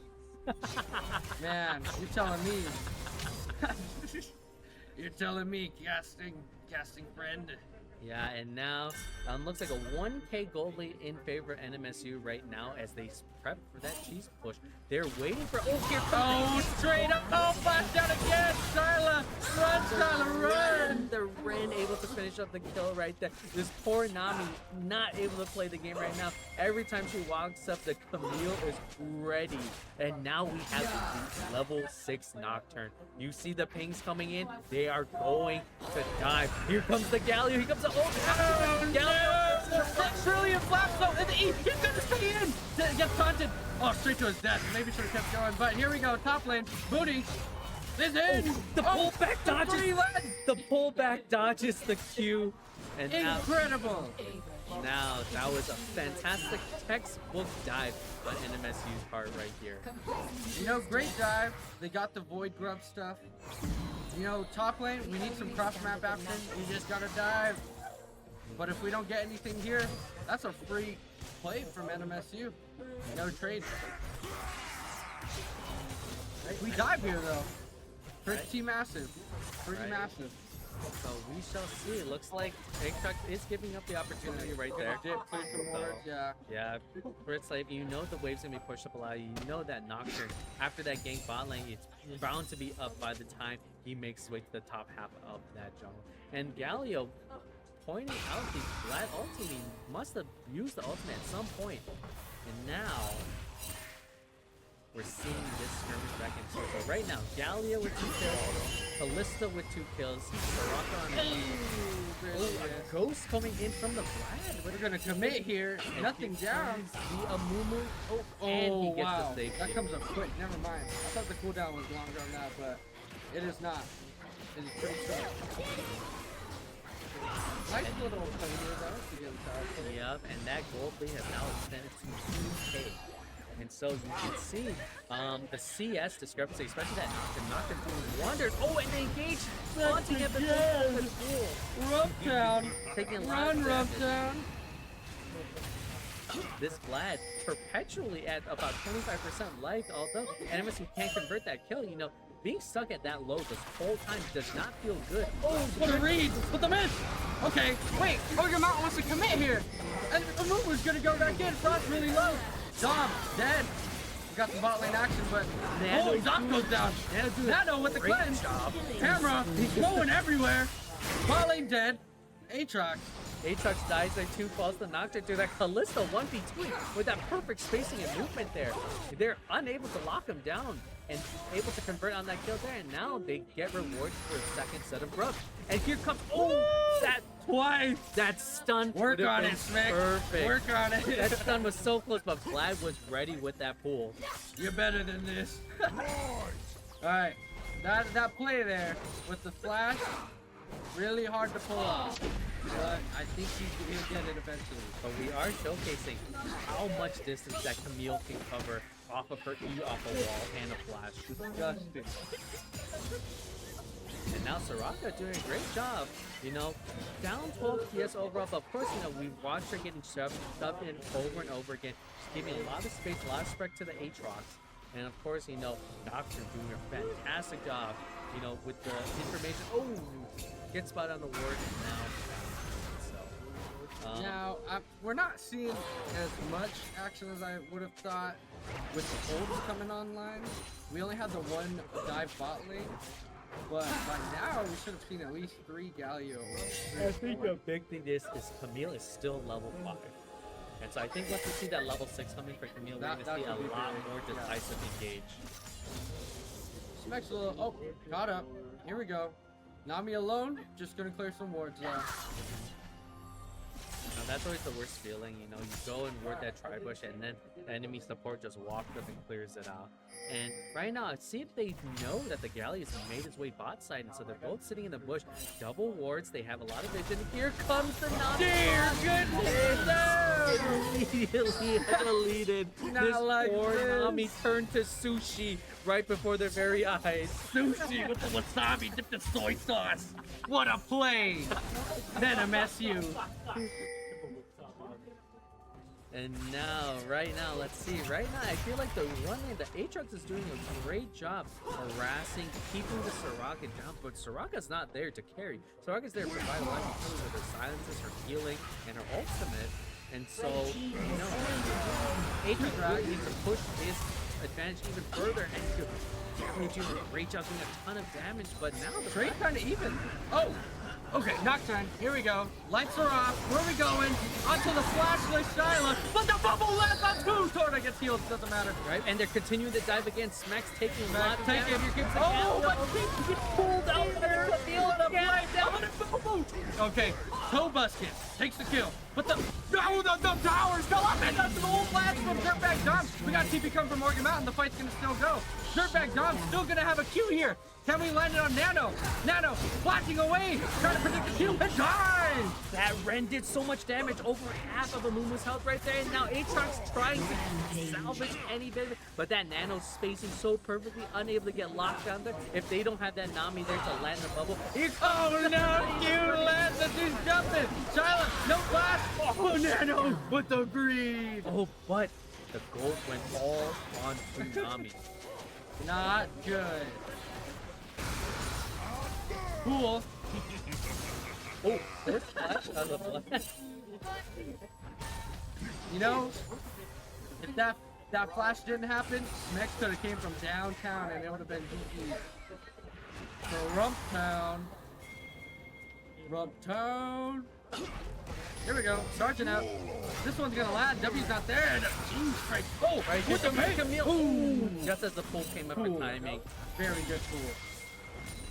And now you know NMSU is making calls. They know Rift is going to come up in under a minute now. And so they're getting some deep wards around, trying to find where the moon was. They know where it's actually get to. Steal, they're back. Just doing that to say you can't have it for free. But he did have it for free. Right. It was free 99. Gosh goodness. And now, right now, 5K gold lead from NMSU right now. And so definitely know a lot of this income is from the Galio getting all the kills. And Kalista solo killing multiple people over and over again. And now Camille and Galio over. And lights Doctrine point blank ulti on the Aatrox. He's soloing the Aatrox. One of the strongest members on Oregon Mountain team right now. But oh no! Ticket went up from Dirtbag Dom's gonna run away and flash away. But the Callisto Red doesn't come in. Goodness! Nano with the kill. And now they're also low over here. Comes the Kalista exit. Oh, blood's down. Rough town coming in hot. Gotta run away. Okay. Unable to convert that kill there, but he's come zooming in on that ghost. But just not enough damage coming up from the flag. What's up, Ghost? This guy's a savage. He still wants more. Oh, he wants blood and he's got. Yeah. Oh. We're lagging. Still catching up here. Blue team's turret has been destroyed. All right, we're back. NMSU, very decisive on the cause. Everyone is committed to these fights. 1-on-1, 2-on-2, 3-on-3. They're not ready to stop now. They're constantly, well, of course they gotta go buy items, but you know they're gonna be rushing right back onto the Rift to go and take more fights. Yeah, Torta's a savage. He got all 6 Void Grubs. He got a Rift Herald. We see some fantastic standing in motion plays from Oregon Mountain High School. Just completely paused the entire game. And what a play. Riot Games, can your client salvage it? So the trick here is if you stand completely still, you might not be seen by New Mexico State University. And they're doing really well at that right now. This. Oh, we're back. We're back. We're back. We're back. All right. Blue goes to Shyla. We're a little behind, but let's see what happens. Right. A bunch of bounties available for Oregon Mountain to collect on, but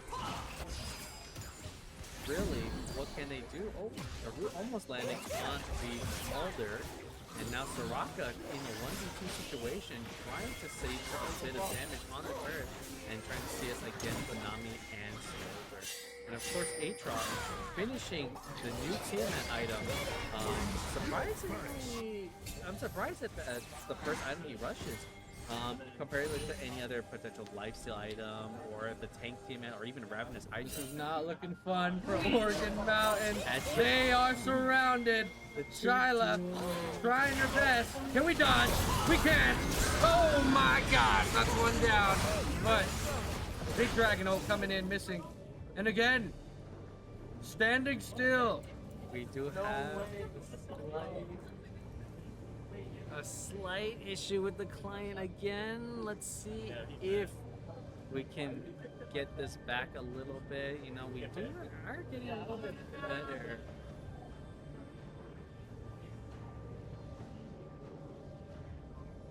We see nothing. And so we are having some spectator bug issues going on right now in this game. It's like a Harry Potter merge. And we are back to the caster's cam. And so as we wait for this issue to attempt to resolve itself, or maybe we might be just out of luck here and this game is doomed from a spectator standpoint. But what are your thoughts on NMSU's continuous desire to keep taking these fights? They're doing the right thing by being aggressive. When you play the dive correctly, it's a beautiful thing. A beautiful thing. When you have the Callista to always get you out of jail for free, when you dive there, you could take 7 shots if you want, and she will pull you in and you'll be safe. But then you gotta tank Galio on top of you. Gonna take another 7. You will not survive that dive, and that's what's been happening this whole time. Yeah, a very textbook turret dive comp right now from NMSU. And so, you know, right now, if you were Oregon Mountain, what would the call be? My call here would be to pack it up, take a nap, prepare for tomorrow. Yeah, no, this is a very hard game to come back from, especially, you know, these pick comps have turned into team fights, and NMSU has been showing very good prowess in their ability to team fight with this very aggressive dive comp. The issue is there's no walking up in lane. Yeah. It's impossible unless you're all 4. And if you're all 4, you're still going to get dove by everyone else. I mean, Nocturne's going to be on you. Galio's going to be on you. They're already almost 10k gold ahead. I think the best bet here is to just have fun and do your best.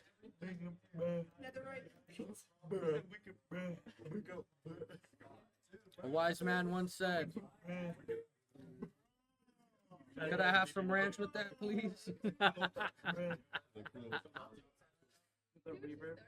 So now, and ranch he got. We are watching Oregon Mountain High School versus New Mexico State University. Number 2.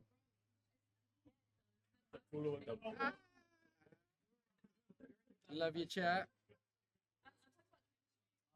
Tell us what y'all think about this game so far. I personally think that Oregon Mountain has this clearly in the bag. And it's looking good. And it's looking good. And, well, maybe we might have to try some troubleshooting on this one. Let's surrender here.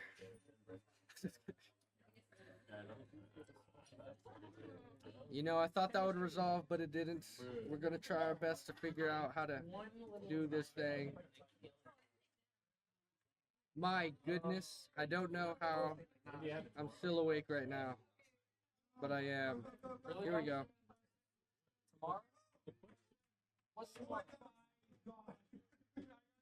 We hear some action going on behind us. We'll find out in 3 minutes. Because League of Legends. Thank you, Riot. That's a long fight.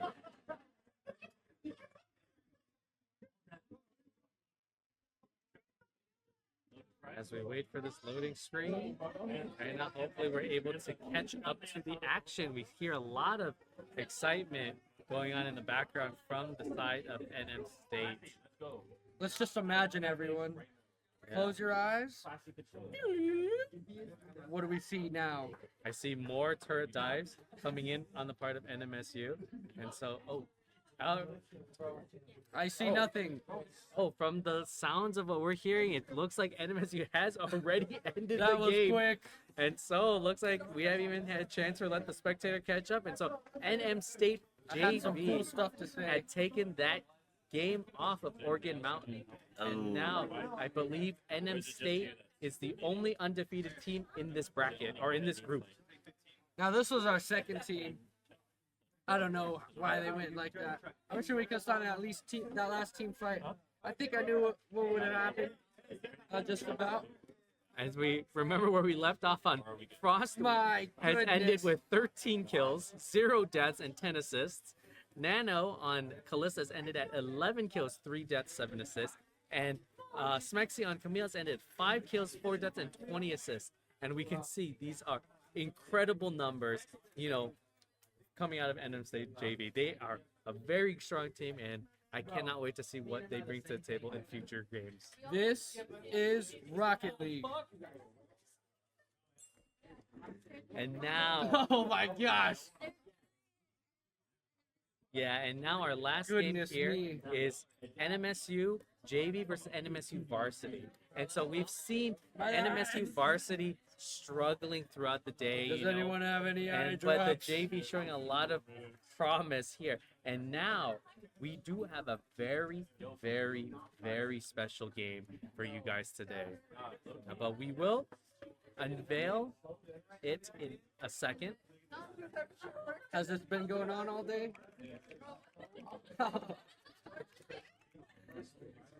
At least they didn't update Rocket League over the weekend. That would have been bad. The whole thing would have not worked. But it does.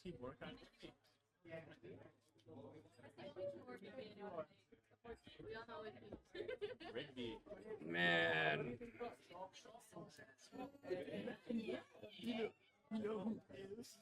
Kevin? I can't even see chat. Kevin, where are you?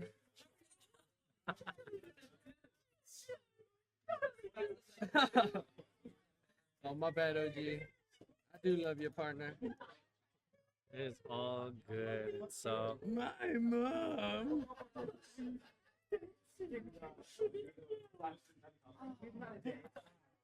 Dorla.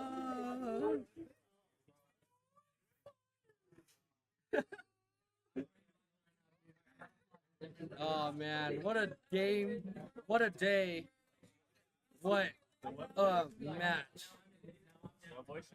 we have to be out of here in 33 minutes.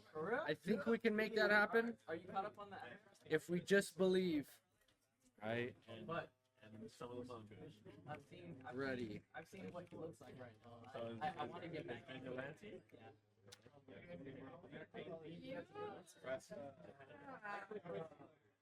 I heard some stuff out here. Going to America? That was that was Oh man, I'm tired. I am exhausted too. I cannot wait to go home and take a shower first, eat dinner, and go lay down. You know what I would do? I would lay down, take a shower, eat dinner, in that order. So you're laying down and then showering while While you're laying laying down. down. And then after you shower, you're gonna, while maintaining your laying down status, you are going to be eating. And now, as the calls for the ready are sent out, we are preparing to see the play. They're ready. And they're gonna rumble. If the thing ever wins, if that thing ever works. This. Alright.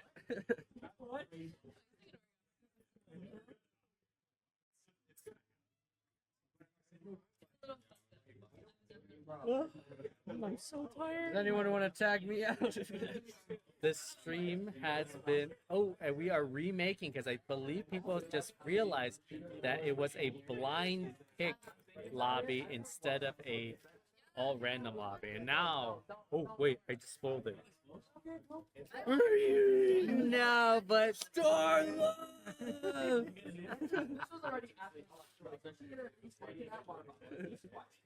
I need to get some meatballs right now, man. They're waiting. There's still some from Lorenzo's. Go support local Lorenzo's at a store near you. Do you think this stream will reach that 12-hour mark? We're at 11 hours, 50 minutes, 51 minutes now. Do you think this game could be over in 9 minutes and we can end before the 12-hour mark? No.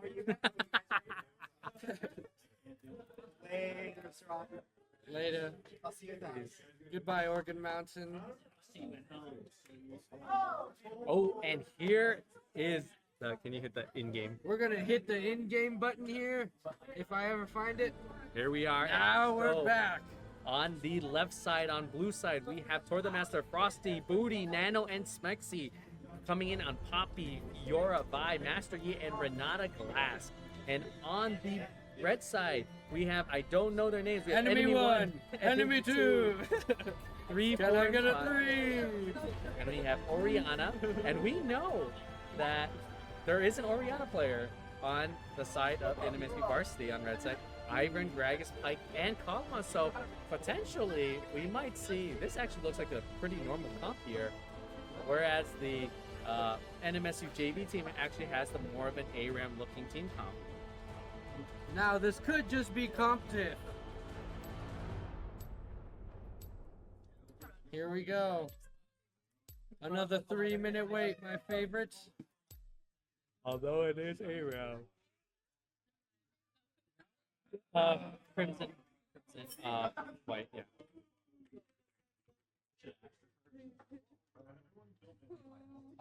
And now we have a 3-minute timer. 3 minutes. Now tell me. Yes. How sore are your feet on a scale of 1 to 10? My feet aren't particularly sore because I've been casting and sitting all day. But my throat, on the other hand, is pretty shot. I would think so. Yep. And I drank 1 energy drink and a mouthful of water all day. God. That sounds like a pretty delicious dinner.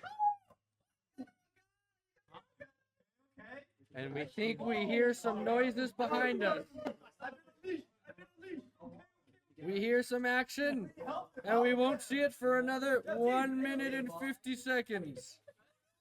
But I'm just as excited as you are to see this League of Legends gameplay at its finest. This potentially should have been what the finals would be tomorrow, but we are getting a sneak peek today of this potential matchup. Man, butter my biscuit and call me Sandy. Am I excited for this one? We are at 1 minute left. 1 minute left before we reveal the secret surprise. Now, personally, we do have some sort of a comp here going on the side of the right. Yep, for sure. For sure.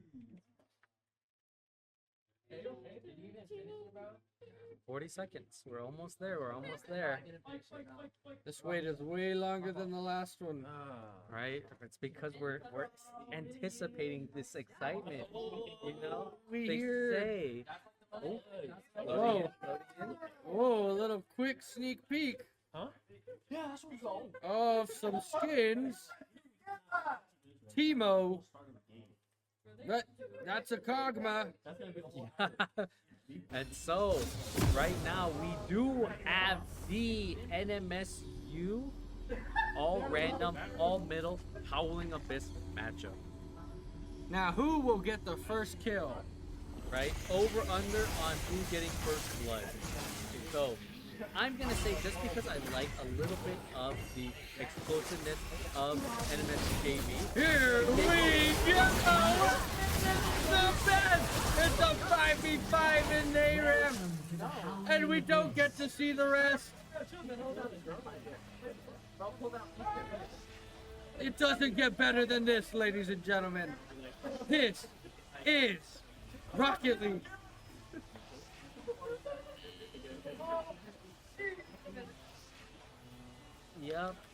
Yep. Remember, I could guess what happens next. small indie company. Small indie company. Can we forget them? Sometimes. But this might be where I draw the line. I am prepared to no longer forgive them for these crimes committed against my casting career. I'm trying to build a resume here, and now I cannot. We are here witnessing a bugged out spectator mode. It's been nothing short of a dream of mine to become a shoutcaster. And this dream has died this very moment. Because we know Riot Games has been implementing ARAM Clash. They are going to be bringing professional ARAMers to the pro circuit. And so our opportunity to become ARAM casters are being stifled by the very client themselves. So what do you think we should do in this for the solution? I think we all close our eyes and pretend. Alrighty. I believe that First Blood would go over to the side of NMSU Crimson. Simply because I like their comp a little bit better. He's driving. I like that comp too. And right now it's looking like it could happen if it ever does happen.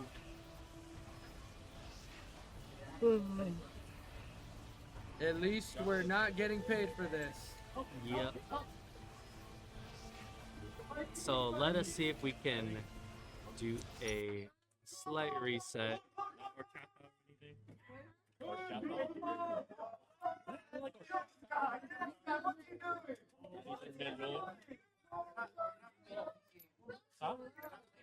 Boy, does that sound fun. I wish we could witness that fun, but we cannot. It looks like our comp is broken.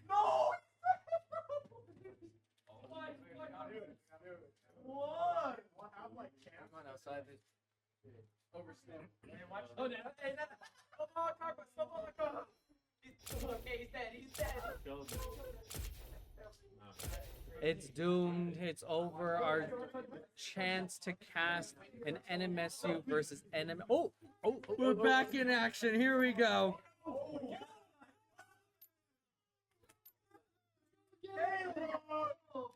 Alrighty. Fingers crossed, knock on wood. Fingers crossed, knock on wood. Show us this game. We're about to see some peak League of Legends gameplay in a short moment.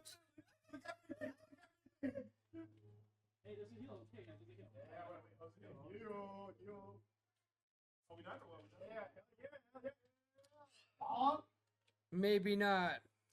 Maybe not. And I bet you we're gonna get that goofy little error box that says the game does not exist. But clearly we hear the game going on behind us.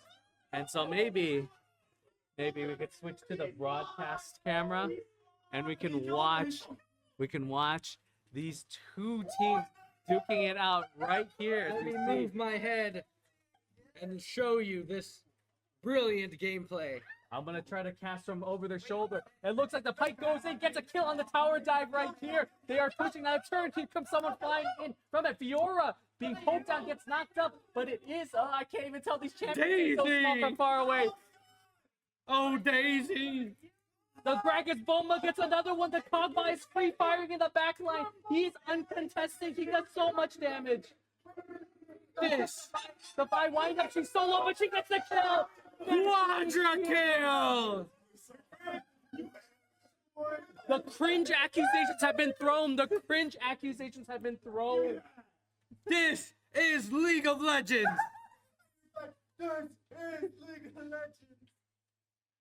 You know, and we're doing our best to be casting from over the shoulder of what we can see from the monitors over here. We do see a lot of gray screen simulators because we see both sides selling games to one another. Neither side wants to win, it seems like. The Renata ulti goes about their Daisy! Crimson is killing each other through the Renata ulti. Crimson currently attacking each other. Right now, the Ivan getting some exploratory bushes down, trying to get some vision in. Pike invisible, winding up for a poke. He's looking for it. Oh, and he falls back. They're gonna go! They're not gonna go! They're calling off the attack. They're calling. They said call it off. We have one ult and no hope. Now they wanna go! They're going bomba ulti. The Cogba's free firing of the water. Massive Daisy! Nothing. Daisy's running rampant. Oh no! Run! Run! The Fiora healing is too much. They're unable to finish off the kills here. Now, we had hopes. There was hope. It's someone underneath. I was, and then I was smart. Boomba!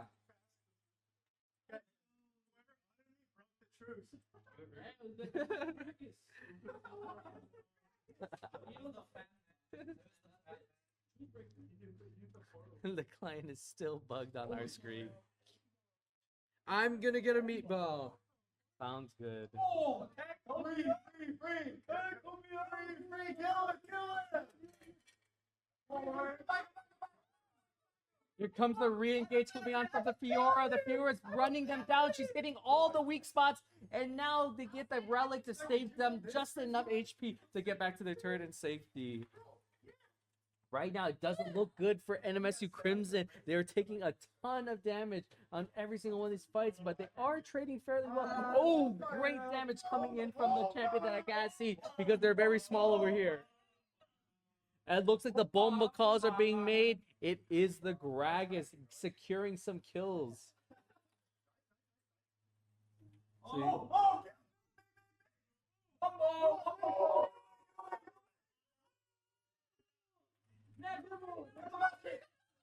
Here comes the Kagba. Kaga's doing his best to be his turret impression as he's free firing in the backline over to NMSU. The Kagba does so much damage. The Kog'Maw is keeping NMSU Crimson in the game right now. You cannot make this up. Here comes the Fiora flying in from downtown. Here comes walk up too close. We got the extra bingo. John going in melee range of the Fiora. He is unable to finish her off.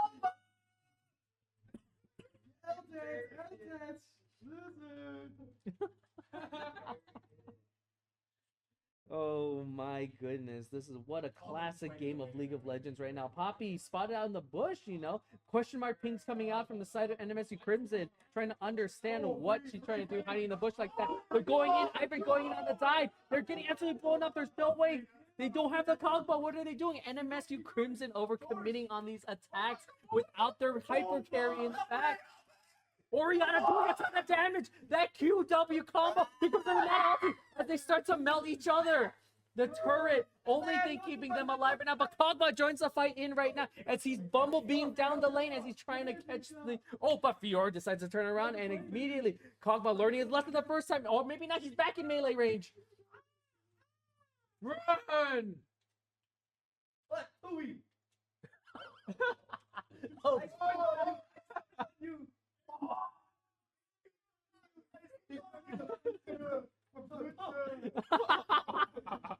And now they're spitting on each other. They're spitting. They're actively spitting on each other.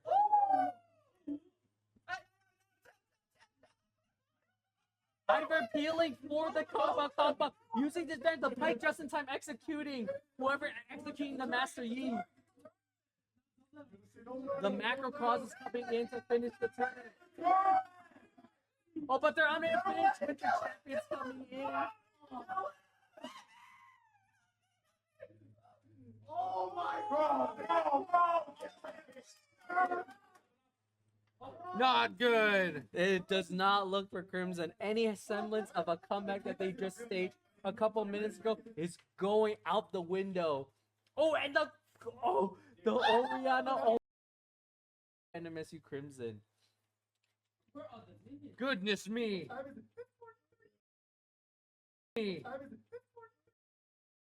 Minions, Crimson White, or NMSU White looking for their minions.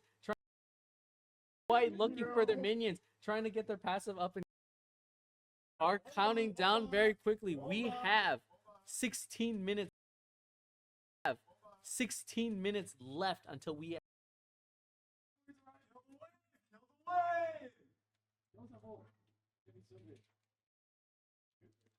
Right now, you know, NMSU Crimson with the damage right now. They're going in, they bomb with a poppy, but immediately gets grounded from her W passive. Oh, Pike missed the ultimate, gets knocked away by the poppy. Renata ulti hitting no one except the bush. And now, what is the play down? Gragas ultimate. Casket booming away. Boomba! I spit on you! I spit on you! Why? I spit on you! Get the game! Get the game! Why does Nano attack so slow? And a comment coming out of Torta Master. He is questioning why Master Yi attacks so slow. Oh, facts. And now it looks like NMSU Crimson with the advantage, pressing the advantage, trying to push it in. Oh, but the Ivory caught out Oriana in the front line. She only salvages a little bit, but the damage is too much. Kogma's doing his best to kite around, and Grag is trying to be a body in front of him. Oh, but the Gragas just sold the Kogma to the front line. Jung being turned a traitor as he's Renata ulti and he kills half his team by himself. Look at them go. The Fiora shuts down the Kogma. Wait,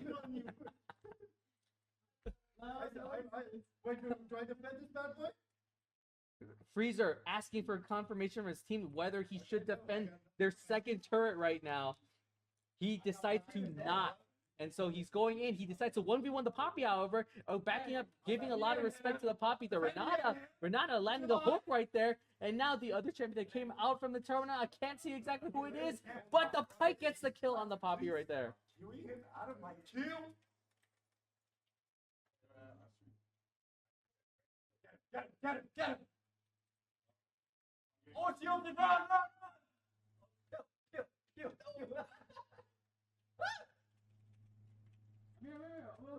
Hold up, I need a dodge stick, of course. And now, right now, oh, the Oriana ball! There's so much effort displacement, but the Kogma front lining ends up getting absolutely blown up. Ivan doing a great job, you know, but Kogma desperately tries to stay alive, but immediately gets riposted in the face by the Fiora. And of course, Jung, third time in a row being caught melee range against the Fiora. I wonder if Jung will understand the concept of the game that he does not have to fight melee champions in melee range if he is the AD carry.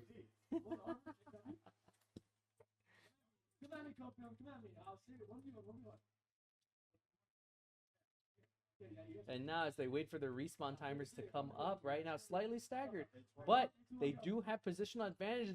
Rag is taking a ton of damage.